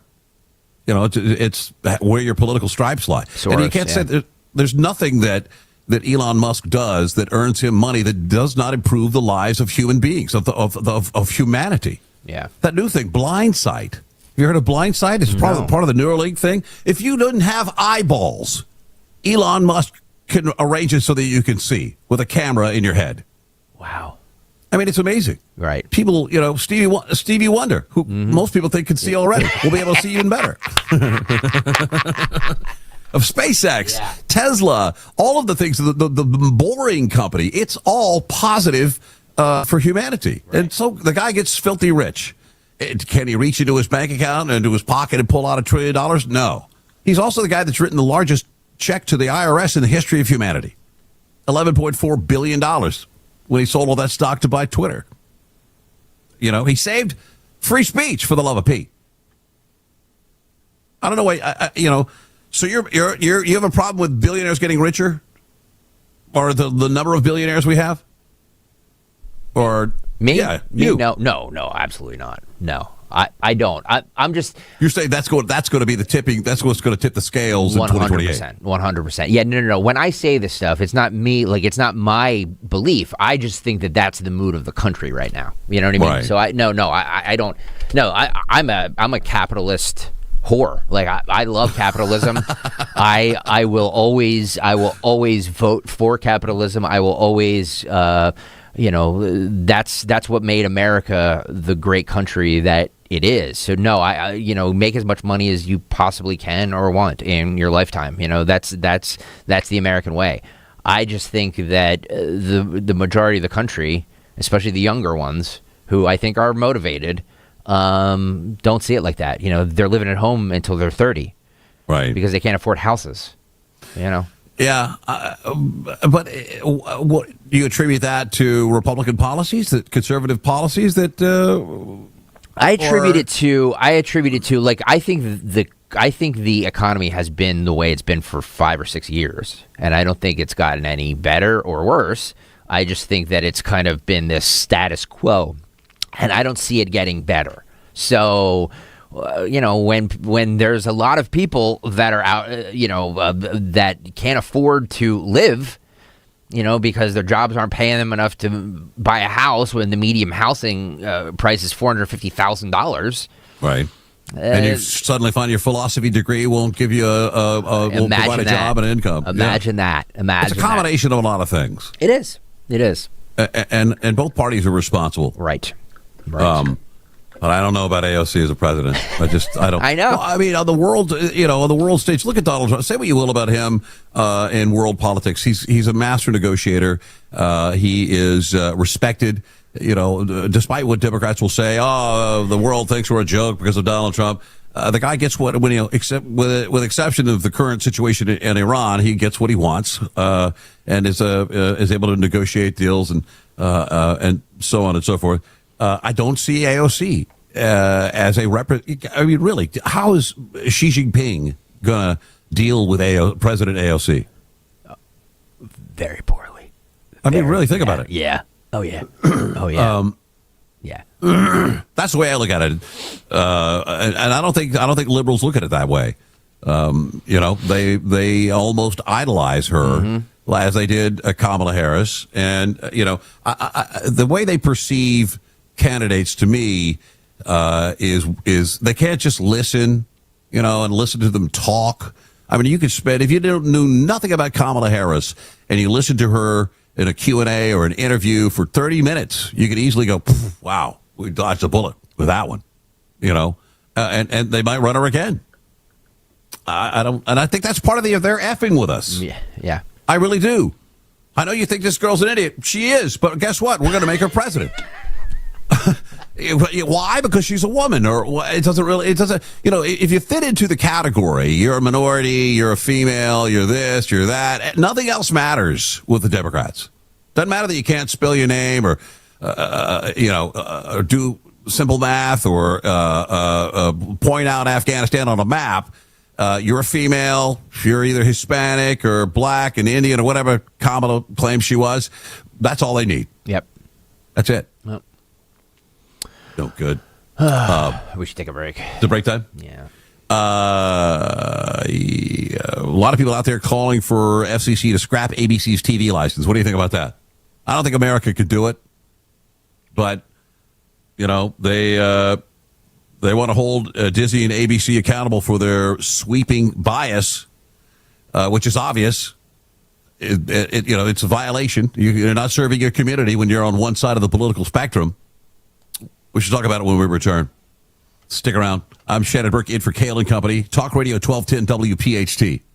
Hey, it's Nick Kayal, and you all know my respect for first responders. So I'm asking you once again to help support the Bend to the Shore Bike Tour on Sunday, July 26th. There's tons of options here for riding. You can ride 65 miles from Philly to Atlantic City, 30 miles from Hamilton, or 10 miles from Galloway. And there's a family-friendly celebration at the Showboat Hotel after the ride. You can even register to ride with me and Team 1210, whether you're riding or just donating to support the cause. Visit bend2shore.org, and when you sign up with the code NICK1210, they will knock 20 $25 off of the registration fee. That's ben2sure.org. Promo code Nick1210. Let's show everyone how WPHT and Odyssey supports law enforcement. Bend to Shore is organized by Families Behind the Badge Children's Foundation, a local nonprofit that provides financial relief for families of fallen and injured first responders, fosters positive relationships between cops and kids, and provides mental and emotional well-being resources to first responders. Again, that website is ben2sure.org. Promo code Nick1210.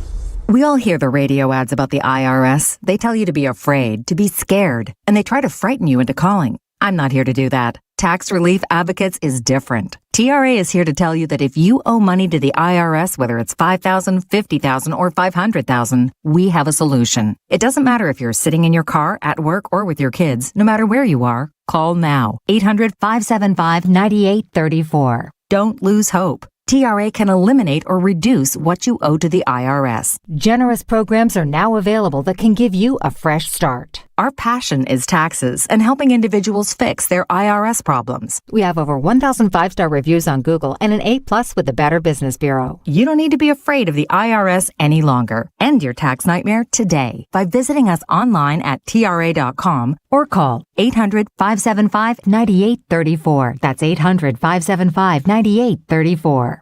Tax Relief Advocates. Real solutions for real people. This year, America celebrates 250 years. 2.5 centuries of courage, sacrifice, and family stories passed down from one generation to the next. Hi, I'm Nick Mako. And I'm Adam Baselogger, founders of Legacy Box. Your family's piece of the American story is sitting in an attic or closet right now, trapped on aging VHS tapes, camcorder tapes, film reels, and fading photos. Those boxes hold moments you can never recreate. Your wedding day, your children's voices when they were little, grandparents coming back to life on screen. Over 2 million families have trusted Legacy Box. And we've just partnered with the USO to digitize fragile handwritten letters from World War II, helping preserve American history for future generations. As America turns 250, remember that your family is a part of the American story. Preserving those voices, faces, and moments is a part of your responsibility to the next generation. Don't let them disappear on your watch. Visit legacybox.com/radio for our amazing America 250 sale. That's legacybox.com/radio to save. Dawn Stensland here. You've heard me talk about Marvin E. Cann's Heating and Air Conditioning, veteran-founded and supporters of the Travis Manion Foundation. And you've heard me talk about the Mitsubishi Electric Heating and Air Conditioning mini-split they installed in our home office, which has been a game changer. My guys are putting their money where their mouths are. For every Mitsubishi Electric Heating and Air Conditioning unit installed, Marvin E. Cans will donate $100 to Travis Manion Foundation. MarvinECans.com, MarvinEKanze.com. Tell Dawn sent you. Hey, Dawn here. You know, with gas prices on top of everyone's minds right now, what about a hybrid? There are a lot of gas-saving options available from my friends at the Piazza Auto Group. The Honda hybrid lineup includes the Accord, the Civic, or the CR-V SUV. Take advantage right now of 2.99% financing, 36 months, or 3.99% for 60 months on the CR-V. Experience award-winning hybrid performance today. Piazza Honda in Philadelphia, Springfield, Langhorne, Pottstown, or Reading. PIAZZA, PiazzaHonda.com. Tell Dawn sent you. Progressive Insurance. Protect your family, your phone, and your furry friends with life, electronic device, and pet health insurance. Now, you can listen to Talk Radio 1210 WPHT on the iHeartRadio app. Talk Radio 1210 WPHT, Kayal and Company. I'm Shannon Brook, setting in along with Greg and Phil. Greg Soccer, Phil Lundquist. 855-839-1210.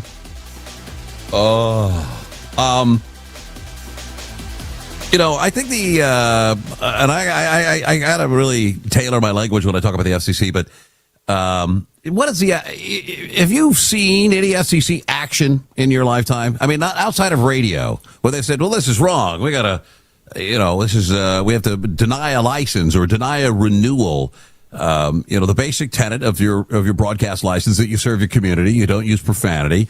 But when you look at, and this makes complete sense, although it might not sound like it, when you look at a television station, and we're talking about ABC, a network that hosts stuff like The View.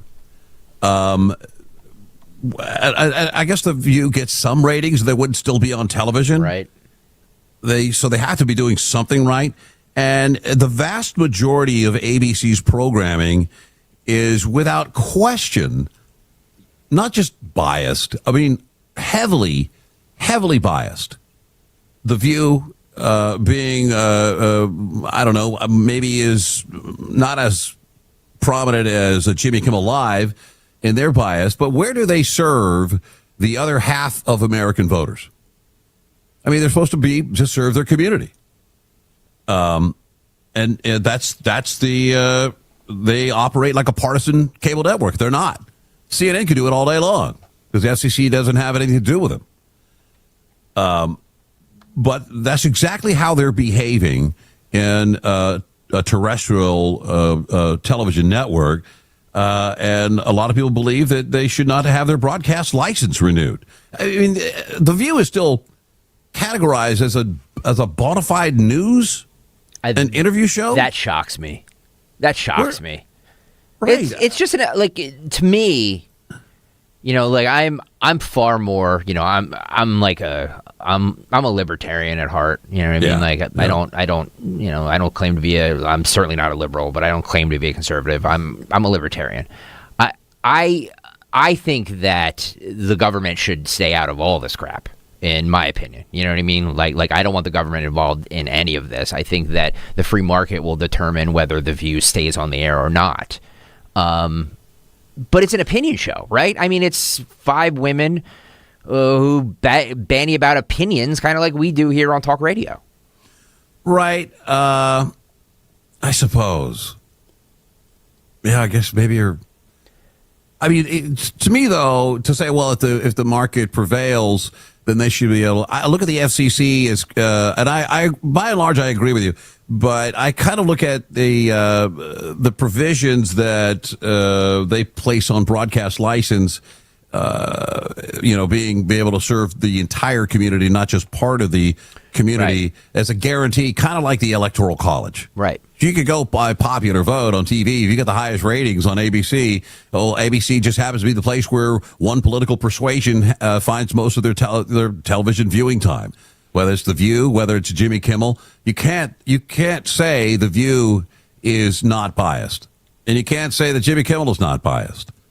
And if the basic tenet of an FCC broadcast license is you avoid profanity or whatever, and also serve the entire community, part of the deal is that FCC has been reviewing a bunch of Disney broadcast licenses, including ABC, the channels in New York, Los Angeles, and Chicago.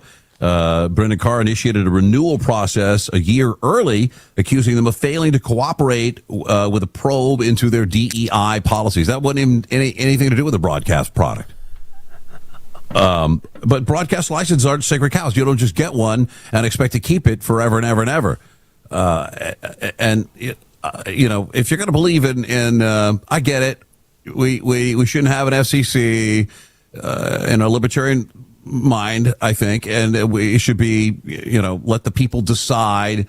But if we let the people decide, Hillary Clinton would have been president in 2016. Well, here's my thought. You've been in radio for a long time. Like a lot of these rules, in my opinion, are antiquated. You know what I mean? Like, why can't this is a radio show for adults by adults. Why can't we say certain words? Why can't we have discussions about certain things? We're not doing it in a salacious way. We're giving opinions on things. Right. We've deemed it, or the government has deemed it unacceptable that, these certain words, the adults that listen to talk radio shouldn't hear.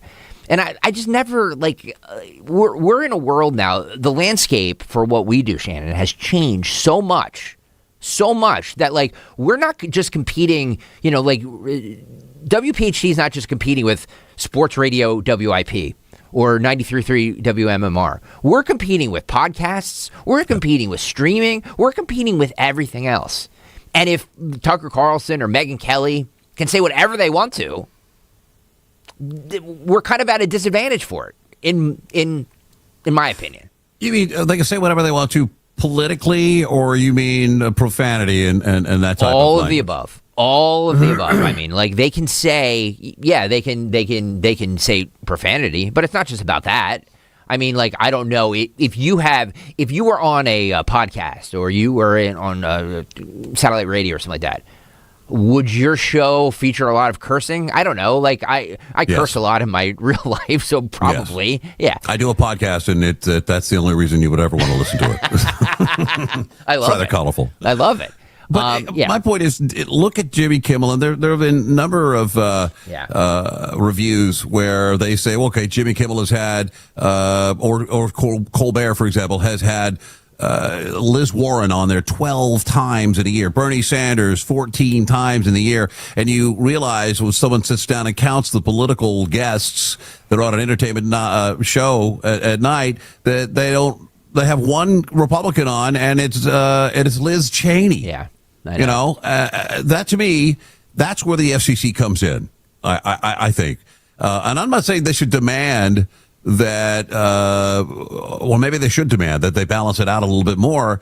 But it depends on ownership of these networks and what they allow to get by. I don't know that the buck stops with the CEO as much as it stops with Jimmy Kimmel or Colbert or any of these other late night talk show hosts. I don't know why they're not told, hey, balance it out a little bit. You know, Republicans buy sneakers too, to borrow a phrase from Michael Jordan. Well, my only concern is that with all of this is that when it's an administration that we agree with, it is okay for stuff like this to happen. What happens when President AOC takes over and she decides that talk radio is too conservative or it's too one-sided, and we need more balance on that? You know what I mean? Like that's my concern with this, is the slippery slope of all of this. Like we are beholden to our advertisers and to our listeners, and if we don't put a good product on the air, they're not going to listen, and they're not going to buy the tchotchkes that we sell. So we'll go away. And I think The View should have that same, like if there are people that watch it and like it, then I think that it should exist in the form that it's existing in for whatever that is that gets ratings. But the problem is that calling it a news show is absolutely ridiculous. It's absolutely ridiculous because it's opinion. You know what I mean? Yeah. FCC was kind of blasting their early license renewal over at ABC because they said that it doesn't serve a legitimate purpose, and it's an effort to suppress speech under the guise of a bureaucratic process. The View qualifies as a news program. That's pretty amazing to me. That's outside of the fact of their DEI issues. But if every news, if you had to give a pronunciation, an announcement, would you say that the mainstream media is biased? Me? Oh, of course. Absolutely. And that's okay. Is it okay? I mean, look, I think that news right now is you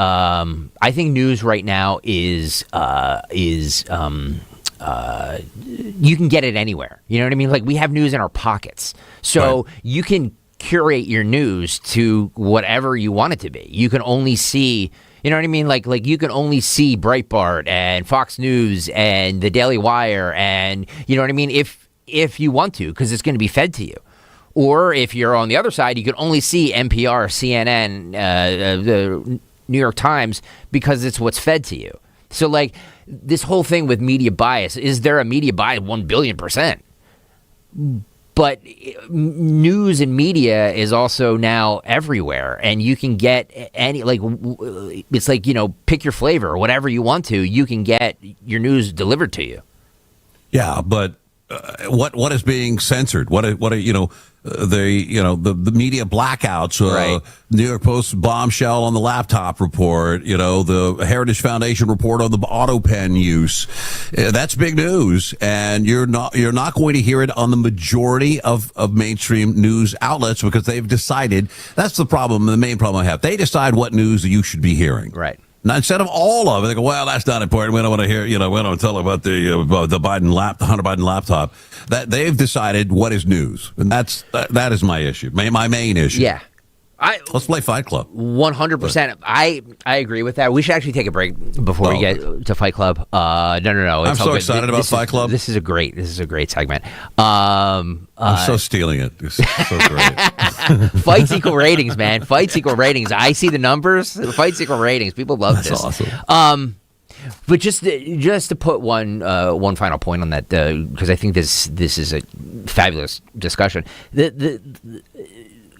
I think that there has been a reckoning as far as news goes, and that's why you've seen Trump in office. That's why his popularity has grown, because people are tired of being only fed one thing. And I think like as much as I diminish and don't like social media, because I don't, I think people having access to all the information that they want to and being able to make up their own mind is a good thing.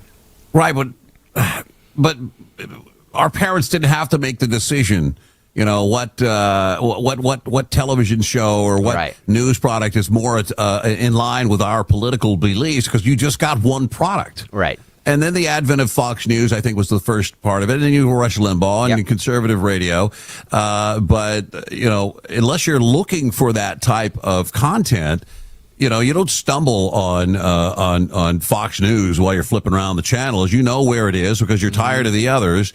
So, I think there's a responsibility. I see a place for the FCC. There's things that the FCC does I don't agree with, like the language and things of that nature. And there's things that I do agree with, like let's make sure that overall people using the public airwaves are using them in a balanced manner that doesn't appear biased, although most of it will be biased. But I don't know if we go start stripping ABC, NBC, CBS of their broadcast licenses, but I've never seen any action by the FCC that urged less bias. Right. And I think that's the one legitimate responsibility that organization has. Well, as long as there is an FCC, they're doing their job. I mean, that is the job. And if you want them, and my friend Don Stensland, who's on this show, always says, if you don't like what they're then Congress should change the laws. And I do agree with that to an extent. My only issue, Shannon, is that you had Linda McMahon go into the Department of Education and just dismantle it. I would have loved to have seen Trump put Brendan Carr in to just dismantle the FCC, but he didn't. You know what I mean? So that's my biggest issue is that I don't like any of this government overreach, and I was hoping that, like they're doing with MAHA, like they did with the Department of Education, they would kind of go in there and throw a stink bomb in there and just be like, no, everything that's been done here has been wrong. It's been overreach. Right. We don't like it. But they're kind of, in my opinion, they're kind of using this to their own advantage to go after entities that they don't like, which I think, is a slippery slope, especially when, a Democrat gets elected and says, well, this is my FCC now, and talk radio, you're too biased. We need let's bring the equal time rule back. You know what I mean?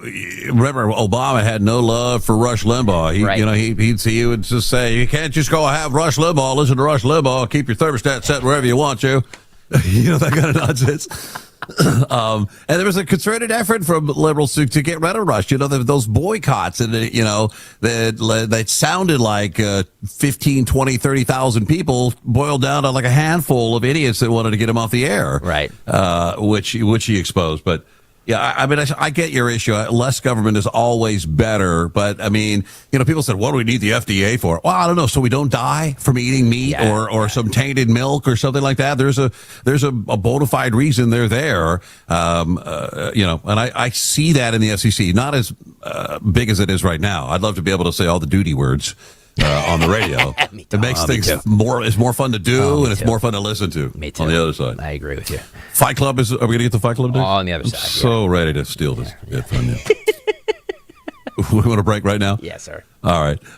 Fight Club's next. It's Talk Radio 1210 WPHT. This weather won't last forever. Soon summer will be here and you'll go from always shivering to always sweating. And if your AC barely made it through last summer, Horizon Cooling's here to fix any HVAC issue now. And for a limited time, get a precision tune-up for just $79. But if you're in need of a new system, save big with up to $2,000 in free comfort upgrades plus 0% interest financing. So start now and avoid getting stuck with season passes to Sweatland.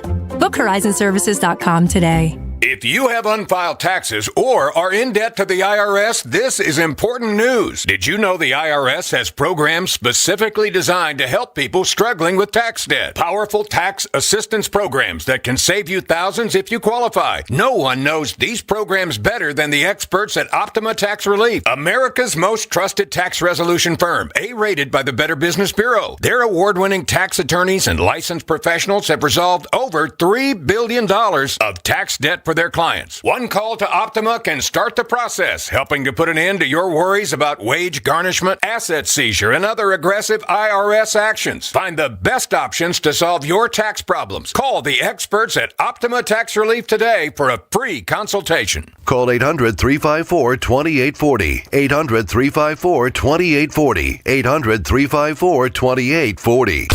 Optima Tax Relief.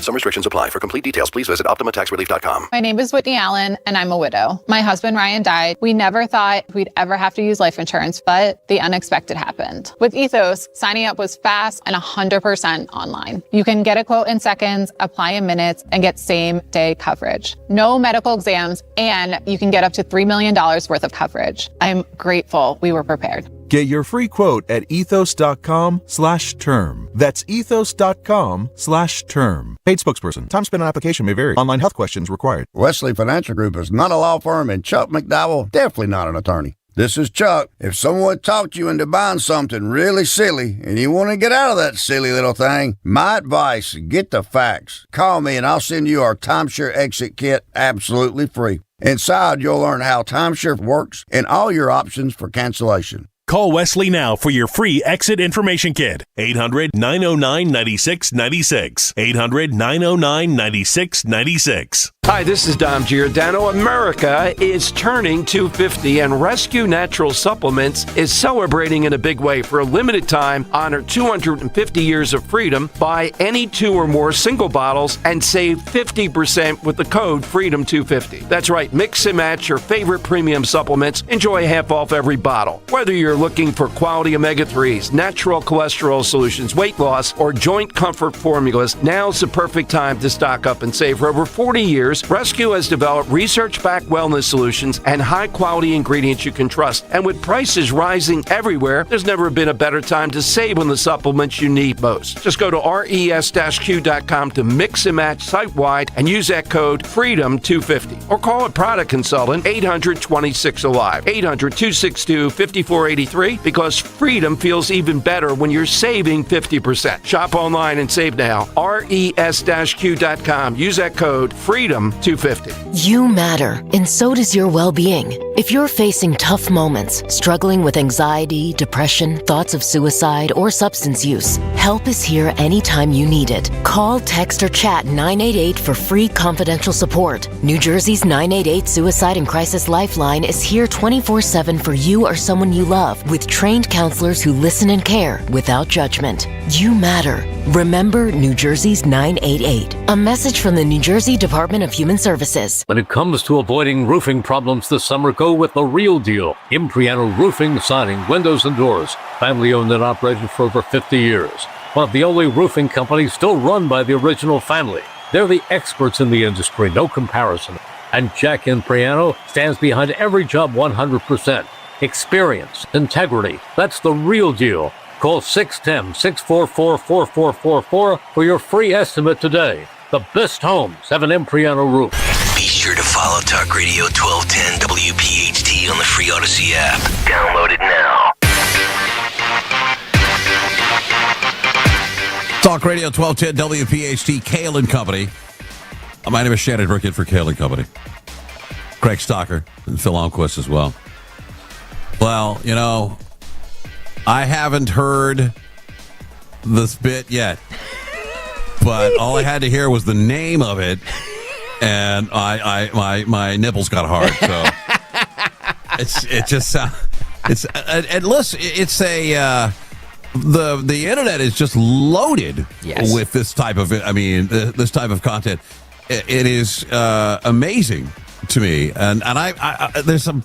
Part of me is like, I can't stand that I enjoy it. I shouldn't be enjoying this. Right. Right. But I guess it's human nature. I can't get away from it. We decided to start doing it because of exactly what you said. There was so, like, in scouring Twitter and the internet for, like, content, I was just like, boy, there's a lot of fights going on. And we just started bringing them slowly, and people liked them. And then all of a sudden, listeners started emailing in submissions. So now this is a completely organic listener submission thing where this submissioner is from listener Gary Stam, who sent this in today. He sends in a lot of them for us.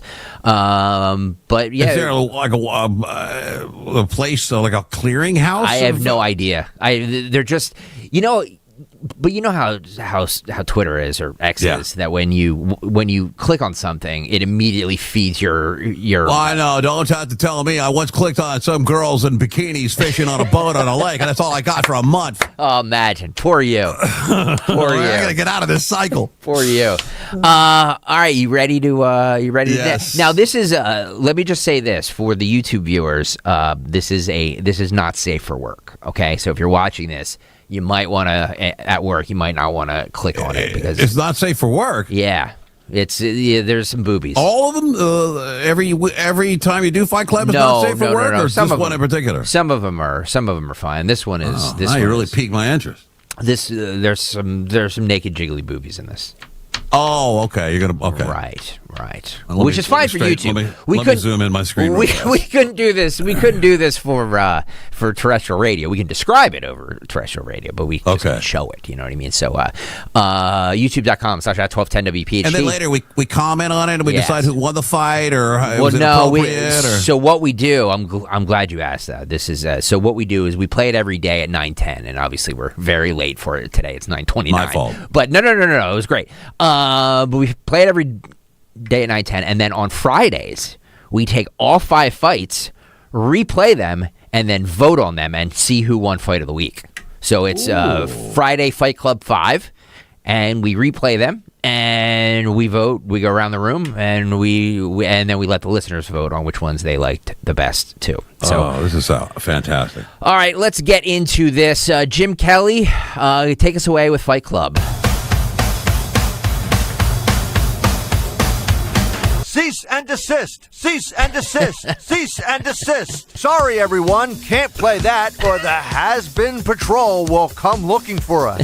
Remember when those guys were really popular back in 2003? Here's one we can play on this Wednesday edition of Kayal and Company Fight Club. Brought to you by Hate Radio. Maybe that band hates the fact their songs are no longer played on those lame music stations. Gotta make room for Bon Jovi, Journey, and John Cougar Mellencamp. And we have to make room for another great fight, because fights equal rating. You got knocked the out, man. We are gonna knock you out. I'm not looking for a fight, but if you want one, you came to the right place. Fight Club on this Wednesday. Today's submission is from Gary Stam. I just want to see how he titled this. He sent it to me. Chicago Fight Club, police watching brutal brawl, topless, bare butts, swinging sticks, ground and pound, great ending, commentary, 2 minutes and 40 seconds. We don't play the full 2 minutes and 40 seconds of this because there's commentary at the end that we don't really need. But this fight is well worth it. YouTube.com/@1210 WPHT. Do we know? Do we get a little background why this fight started, or is it self-explanatory? We're just here for the fight. We never know. It's whatever reason it is. Fights just they're like so car the wrecks. wrong person might win. Agreed. Okay. I agree. All right, let's roll this, Phil. Yeah. Oh, look, they getting on. She's already bare-chested. Topless. Yeah. Oh. The cops. Oh man. Wow. Look at. Oh boy. There's a weave. And she's throwing stick. Wow. She got a bat. Is that a baseball bat? A stick or something. I don't know. They sure do have potty mouths. Yeah. Oh my word. It's just all beeps. Watch out, bro. The cops are kind of like, let's see how this plays out. Yeah. Let's go fight. Oh. There's always hair pulling in this too. Yeah. There, like women always go for the hair pulling.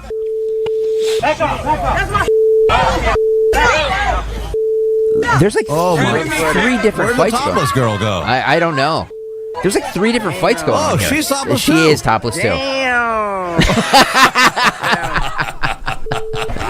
Just throw. Wow. Oh, there she is. Yep. She never seemed to care.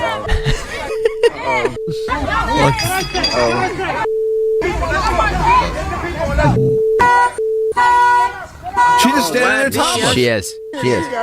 Are there children around? I don't know, but they seem to be winding up. Wow. Wow, that's good. I do sympathize with the women who they can't secure their wig to their head. You know, they seem to be the first thing to go, and you instantly know whether the hair is real or not. You don't even know where it came from. It's like in a pile of women, Right. some hair just goes out of the crowd and lands on the ground. Right. I mean, that's got to be. I know that they pull the hair a lot. Maybe it's to their advantage to have a loose fitting wig. Right.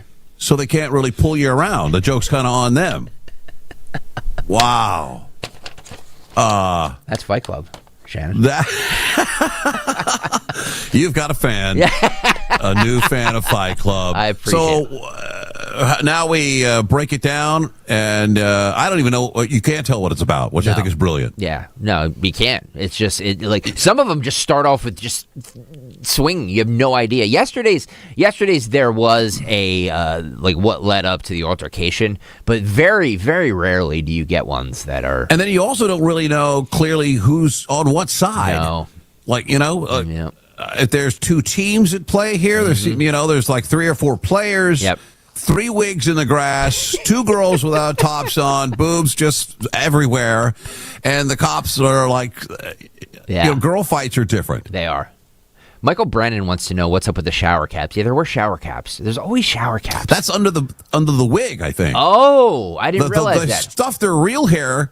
These poor girls. I mean, just work with what you got, like bald guys. Yes. Guys that are starting to get a little male pattern baldness. I'm a big advocate. Just go, full get rid of Mr. it. Clean. Just Yeah, get rid of it. I think it's like I don't know. My wife's a hairdresser. She could tell me, but I think it's like a condom. Oh. On their head to keep the other hair close to the scalp, so the wig looks natural. Right. But I will say the wig is kind of a brilliant fight move. It really is. Really Since ladies like to pull that hair.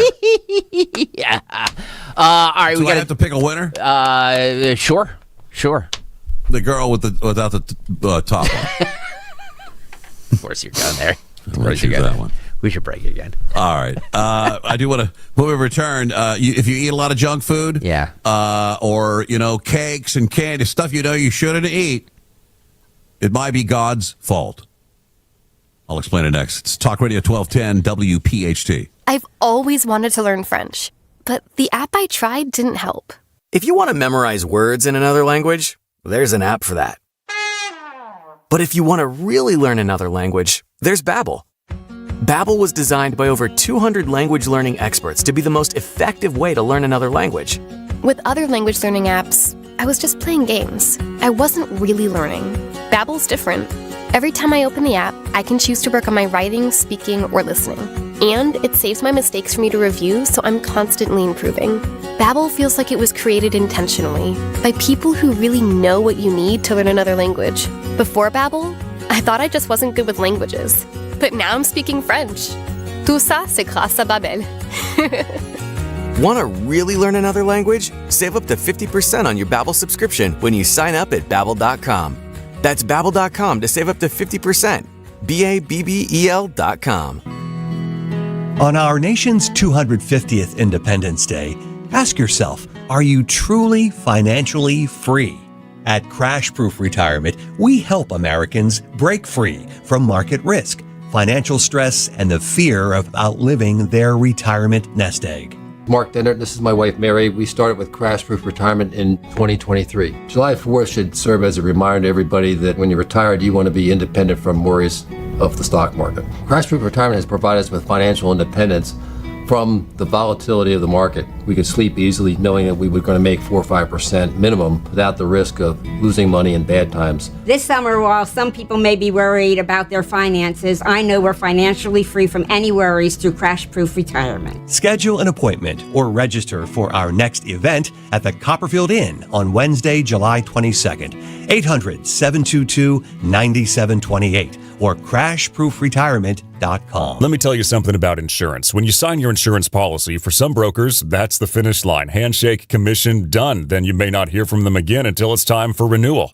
But your business runs all year, so do the gaps and the risk. So go to supersure.com. If your company has more than 25 employees, whether you're the owner, CFO, or HR manager, it can be too complex to just go buy a policy online. Supersure is the super agency built for you, licensed in every state for your business insurance and employee benefits, all with year-round support for you and your team. At supersure.com, you can access tools like fine print facts. It'll translate your current policy into plain English so you see what's covered and what's not.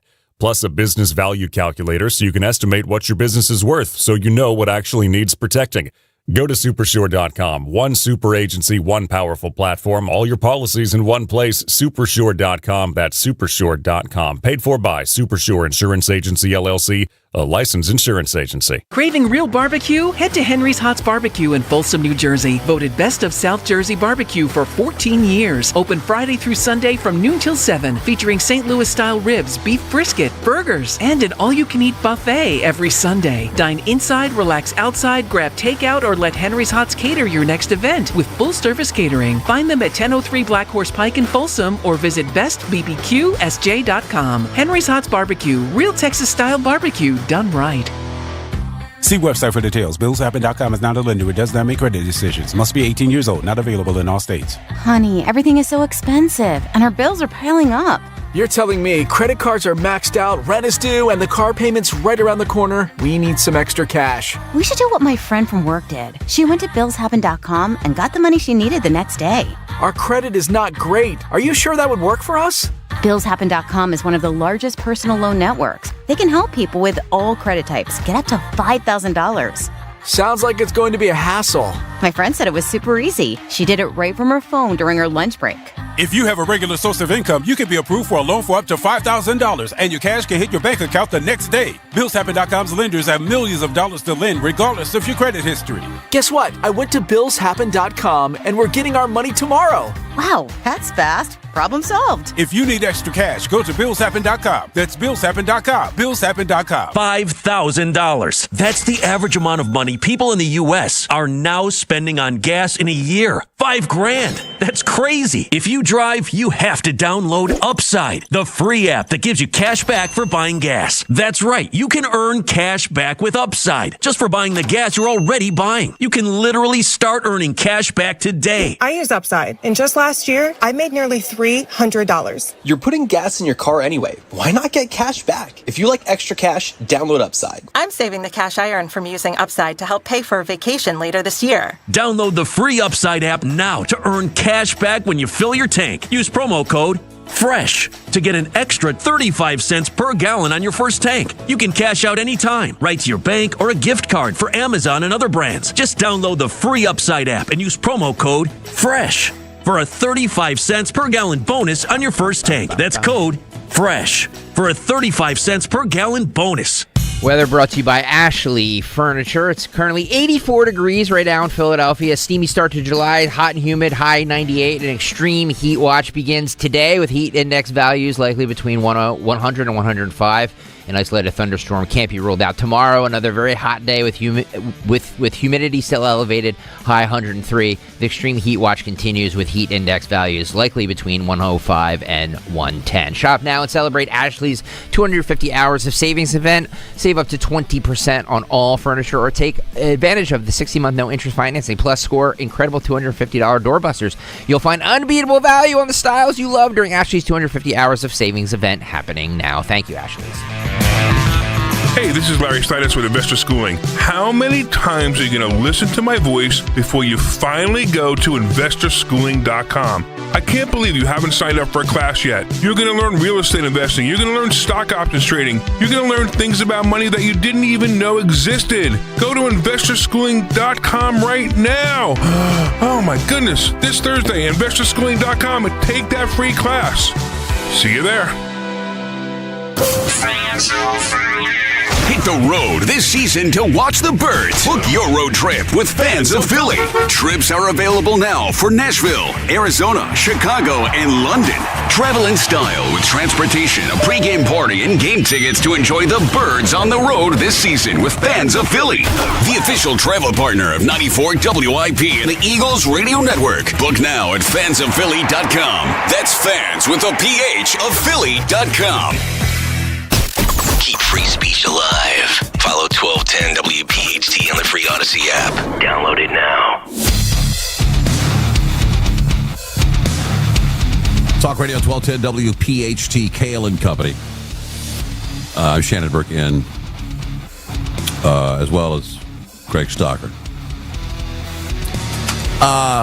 So it turns out that your faith may make you eat really, really bad food. Uh-oh. Yep. Who was that? Someone very... I can feel the faith in that. By the way... Is that Phil? No, it's me. Shannon, I don't know if you know this. I am officially a reverend. Me too, with the Universal Life Church. Oh, yeah. Look at us. Yeah, I got the internet deal. Don't order the clergy parking thing for your dashboard. I'm here to tell you it doesn't work. It doesn't work? Got a ticket first time I used it. Wow. So I am a believer, and I did not know this, but it's, when it comes to eating food and you make a bad decision over a good decision, you're eating, ding-dongs and ho-hos and whatever over a piece of fruit. It's not like that little devil on your shoulder, like, go ahead, eat the ding-dong, go ahead, it'll be fine. In a study published in Psychology and Marketing, they have found that we know spiritual cues create a belief in divine healing, right? That's what people pray. 40% of Christians pray for healing of a disease or, some type of health-related issue. But what they found is that belief in divine healing lowers your self-control around the ding-dongs and the Twinkies. Because God's going to make sure everything's okay. They say the phenomenon is referred to as God salience, momentary activation of thoughts related to God brought on by environmental cues. Researchers looked at compensatory control theory, in which people seek external sources of order, like God, when they face physical vulnerability, like a craving for a snack. They don't know what to do. The participants did different activities. They read religious texts or neutral sentences, listened to religious music and secular music, or write something about God. And then they had to choose between some ding-dongs or a banana, or more or less healthy food and junk food. The people that were filled with the divine light were more likely to reach for the ding-dong and delicious junk food than something healthy. And the studies, the findings confirmed that religious reminders shape the preferences for junk food, while healthy foods needed less divine protection when you face a craving. I mean, I get it. I believe in prayer. But I don't know that I buy. I don't indulge. Well, not in food. I might indulge in other substances God's got my liver on this one, right? I mean, yeah, of course he does. Yeah, he'll never let my liver. It looks like the lunar surface, but he's got me. I'm under his protection right now. That is, I don't know. It seems to be a stretch to me, but. I ride a motorcycle. I don't wear a helmet because I don't have to in the state of Florida, but I'm not looking to, I'm not counting on God to keep me out of an accident. I'm counting on myself. You don't wear a helmet? No. I'm going to have one if I'm in a state that I need one in, And all of you headed from whatever state you're in into Georgia, once you right before you cross that line, put your helmet on because they mean business there. In Georgia? Yeah. Like 10 miles over the line and you're getting pulled over. By the way, like, again, my libertarian beliefs, like, if you as an adult choose not to wear a helmet, like, that's you. I'm with you. That's you. I'm with you, yeah. It's on, and it is on me. Right. You have a Harley, right? Yeah. I got a couple. Look at you. Well, I mean, you're a Sunday go to meeting Harley, and then you're regular everyday Harley. You gotta have both. You lower your self-control. I don't. You're a libertarian fella. I'm not going to speculate your religious beliefs. None. I don't know that the two are even tied together. I'm very open about the fact that I'm not religious. Oh, okay. So you don't need to rely. So that's why you're in good shape, and you take care of your body because you know that you don't believe that God's got you on the other side. That's a ridiculous amount of faith to be able to think you can gobble down cheeseburgers all day and pizza and ding dongs and ho-hos because at the end of the day, I've been a pretty good Christian and God's going to get me on the other side. 100%. While you're, getting an angioplasty and stroking out, at work. That's, I'm not against people praying. I believe that it's a positive thing. It's beneficial. Me too. Yeah, it's beneficial. And, but at the end of the day, I can't put 100% into the fact that I can do whatever I want to my body because I'm covered, at the end of the day. I don't, but apparently maybe people don't believe that way, but that's the way they're behaving. By the way, let me clarify by saying all the best people I know are religious. All the a-holes I know are atheists. So, really? Yeah.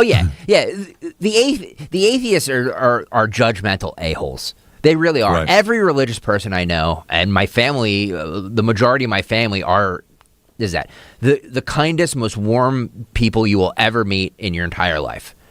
The atheists, they're kind of, they are. They're like, how could you believe? It's like, they don't judge what other people do. Right. You know what I mean? Like, that's them. I always tell atheist people they take an issue with Christianity. I'm like, why don't you guys go screw with the Muslims? Yeah, right. Oh, no. Right. They don't want to dip their toe in that. Right. They see us as vulnerable. And atheism itself is a religion. It's the religion of not believing. You know what I mean? So. And why do they always got to tell you? It's like a vegan or a marathon runner. It's like a third thing in the sentence. A vegan and a marathon runner. Don't they all have to tell you that? Yeah. Oh, I'm vegan. Oh, I run a marathon. I run marathons. Yeah, marathon runners. They all have to. Yeah. They all have to say something. Right. Bill's in Monco. What's up, Bill? Hey, Greg, how are you? What's up? Yeah. You made a statement before. I'm not necessarily disagreeing with it. No. It's just bear with me. Get it off your chest, Bill. It has something to do with the fact that when the regime changes, as far as the FCC is concerned, and it probably will, that conservative talk radio is going to be a target. Did I understand that correctly? Correct. Yeah. Now, let me ask you this, because Dom has tried it. I think you've probably tried it to get some Democratic candidates on or officials on to engage with them, and they won't go on the show. So it's not like you want to be partial going in. It's just, they don't allow you by not showing up or not accepting an invite to allow you to be impartial. You're 100% right. I don't like politicians as guests anyway. I know some of my people here on the radio disagree. You know what I mean? But I for one have structured this morning show to not really have guests. It's 3 people or 4 people sometimes that do have opinions on things. But like the guest thing, some politician that's going to lie to you anyway. But no, like, are we getting Governor Shapiro on this radio station? Absolutely not. He'll go on WIP. He'll go on NPR. Meanwhile, conservatives will go anywhere. 100%. Yeah, you're 100% right. And you know who made that point yesterday? Thanks, Bill. You know who made that point yesterday, Shannon? Bill Maher. He was just like, I've tried to get AOC. She doesn't want to come on. I've tried to get Mondami. He doesn't want to come on. Obama took 8 years to get him on to my show. And he's a like-minded person. But he's a Democrat. Yes. But conservatives always come on. It was basically his point. That is so. I mean, J.D. Vance went on The View. I know. I mean, it's strange. It is. That's a good point. Right. But they tried to come after conservative talk radio during Obama, and thankfully it never materialized. But they talked about it quite a bit. Mm-hmm. Yeah. They talked about it. We should Phil does a little feature here at all right. 9:50 where he goes through what happened today in music history. Would you like to hear this? Yes, all right. I would like to hear this. What happened on this day in music history? Music history on Kayal and Company. Today, July 1st, we celebrate the birthdays of Fred Schneider from the B-52s, as well as Debbie Harry from Blondie. We also lost Luther Vandross in 2005, DJ Wolfman Jack in 95, and as mentioned before, Victor Willis from the Village People yesterday. Singles include You Don't Mess Around with Jim by Jim Croce in 72, and The Family Ghost by King Diamond in 87. Album include music for The Big Pink by the band in 68, Scum by Napalm Death in 87. Yeah. You think the other stations that I beat every week are mentioning that? No. And Love You to Pieces by Lizzie Borden in 85. Also in 83, Bon Jovi signed with Mercury Records. In 79, Sony introduced the Walkman. In 2008, Crew Fest began in West Palm Beach, Florida. In 78, the Texas Jam took place, headlined by Aerosmith, Van Halen, Journey, and Ted Nugent. And in 2022, Metallica was topped the mainstream rock chart.